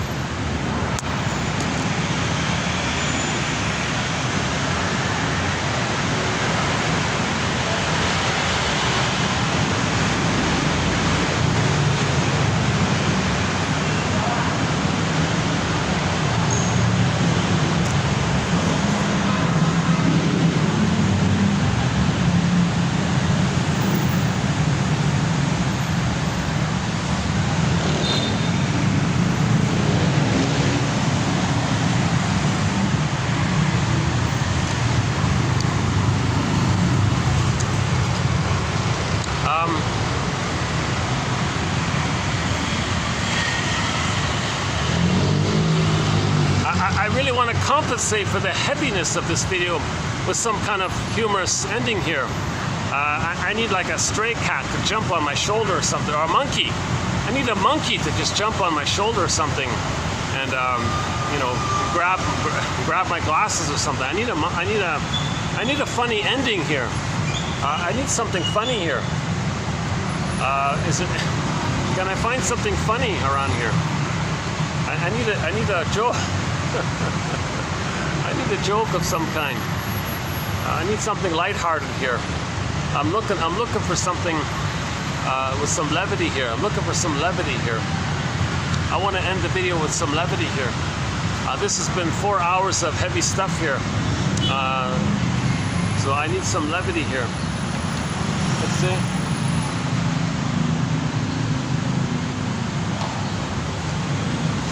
Still raining? Oh, okay, hang on. No, that's not good.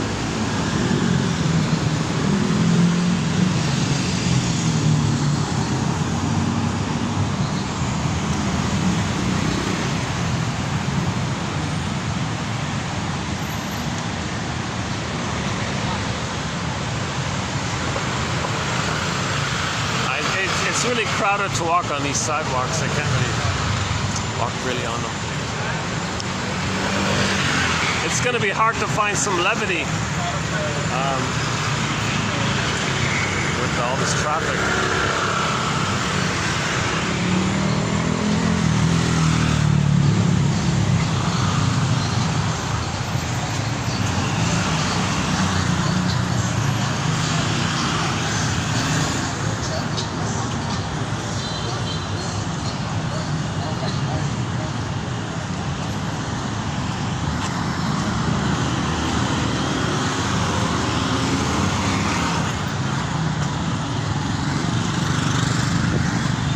Oh yeah, this is the street I was thinking about walking down. I've never walked down this street here. Yeah.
Oh, okay.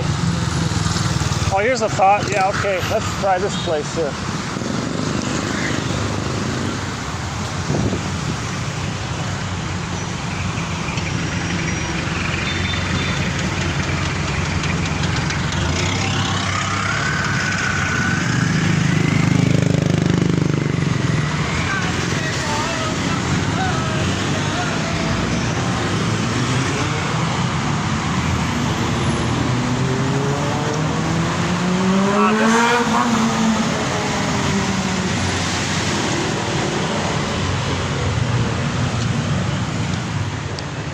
This little hotel has some colorful little decorations, so maybe we can end up on some fun little colors here. So instead of the jokes, how about some nice pretty pictures? How's that one there? That's sort of the main one here.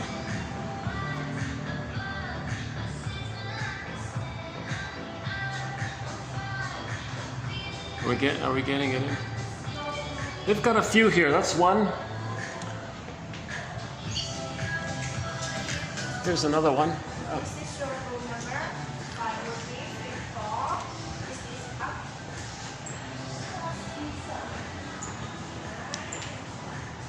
Oh yeah, here's one. Yeah, the horses.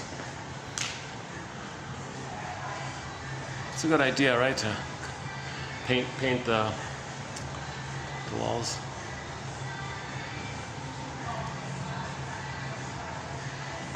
I think there's another. Where's the other one?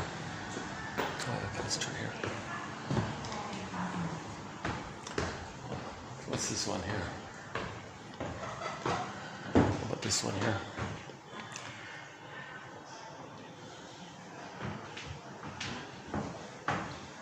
You know, they do have a little mini rooftop. Let's see.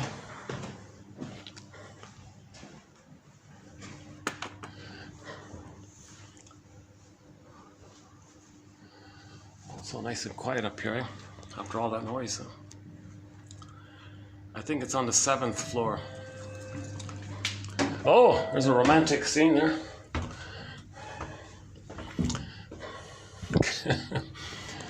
It's a great idea, isn't it? Look at that. I'm in a little elevator. This is the painting in the elevator. Eh? Look at that. It's kind of fun, right?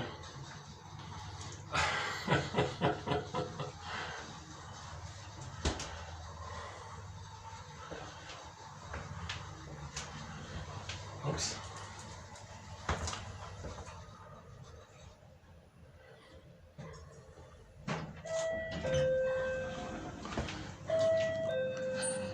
Upstairs, right? Yeah, here. Yeah, here's another one. Yeah.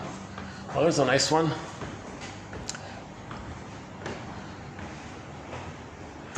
Are we getting it in?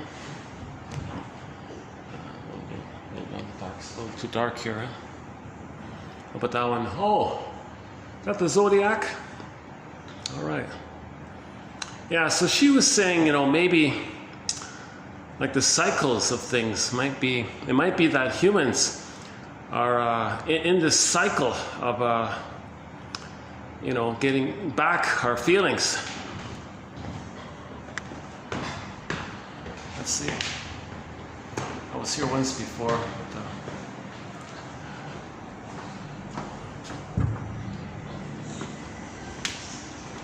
But, hi. Can I just take like a quick look, just for 1 minute? Yeah, just to see how much light you have here. Yeah. Oh, I got this. Oh, it's a sports kind of place here. I'm just gonna take 1 minute to take a look.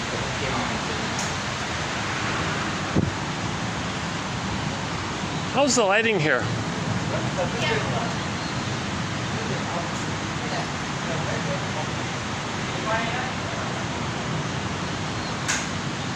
You know, they have the sports game on the screen, but it's not blaring.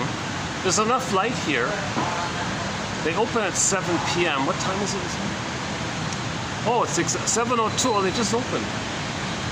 I wonder if I could do a video. I wonder if I could do a video here.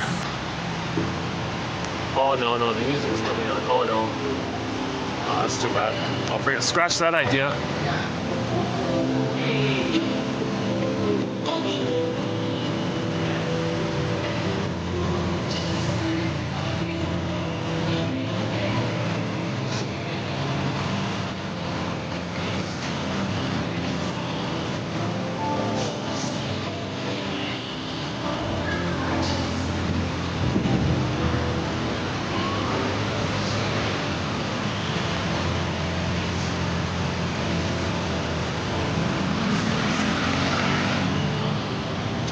Well, why don't we close it up here? Okay, better. Oh, this is copyrighted, right? This stuff here. Talk about noise, right? Techno noise. Oh, I came right at the right moment, eh?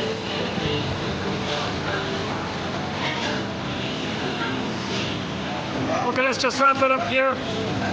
Why don't we close it up here?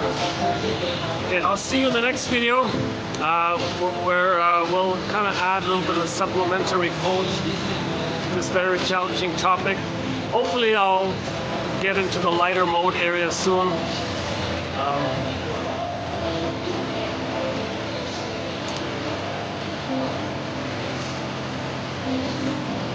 Okay, it's a tie on the screen. It's copyright, you know, if I show you the film, if I show you the game, even for a minute, it'll block it. YouTube will block it. Like the sports game.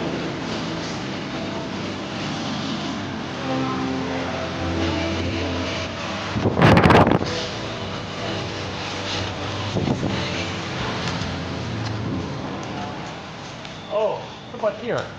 Can I just take a look here for a second? See how much lighting there is. Let's see if it's light enough. Let's see.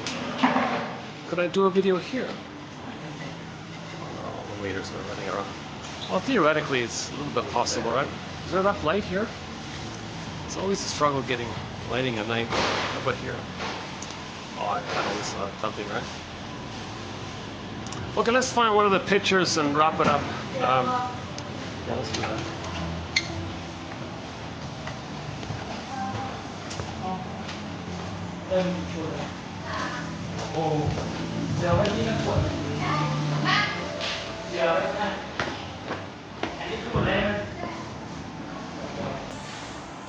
Oh, there it is, yeah. Yeah, that was too noisy for me. Oh, here's another one. Oh, you missed this one. Can we get this one in? I know this is, we're not in the art gallery. I know this is basic stuff, but actually maybe does every floor have a painting? Let's see. Oh yeah, every floor seems to have a painting. All right. Oh, this is nice. This is sort of a. We get it in. I can't get the lighting, eh? It's as bright as I can get it. Oh, that's too bad, eh? No? Huh. How come I can't get the lighting? I can't change the contrast though.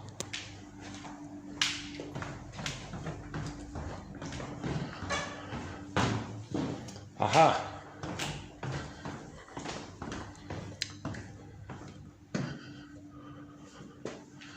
Can you see this one? Why is it so dark? Yeah, sorry, I can't quite get the... Oh, that's too bad. All right, never mind.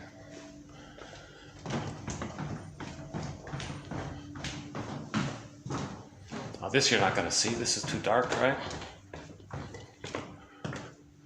Oh, here's a nice one. This is the best one. I wish I could show it to you. Why can't I fix the dark here? Oh, it's too dark, eh? It's too bad. What about from this angle? No. Aha, here's some light. Okay.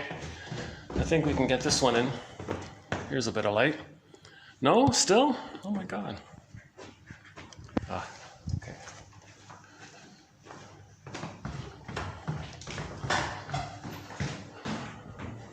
Oh, what about this one?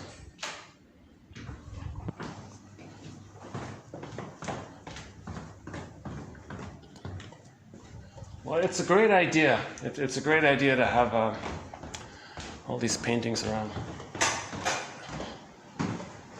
Well, back to the horses, huh?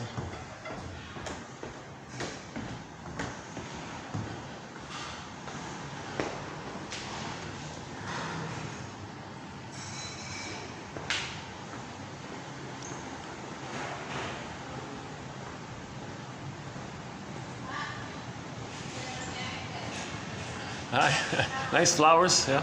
Are they real or no plastic? Yeah. Oh,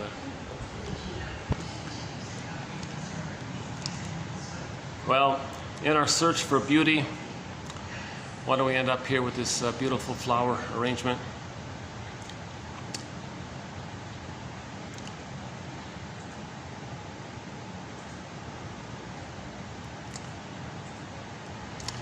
Okay, thanks once again. We'll see you in the next video.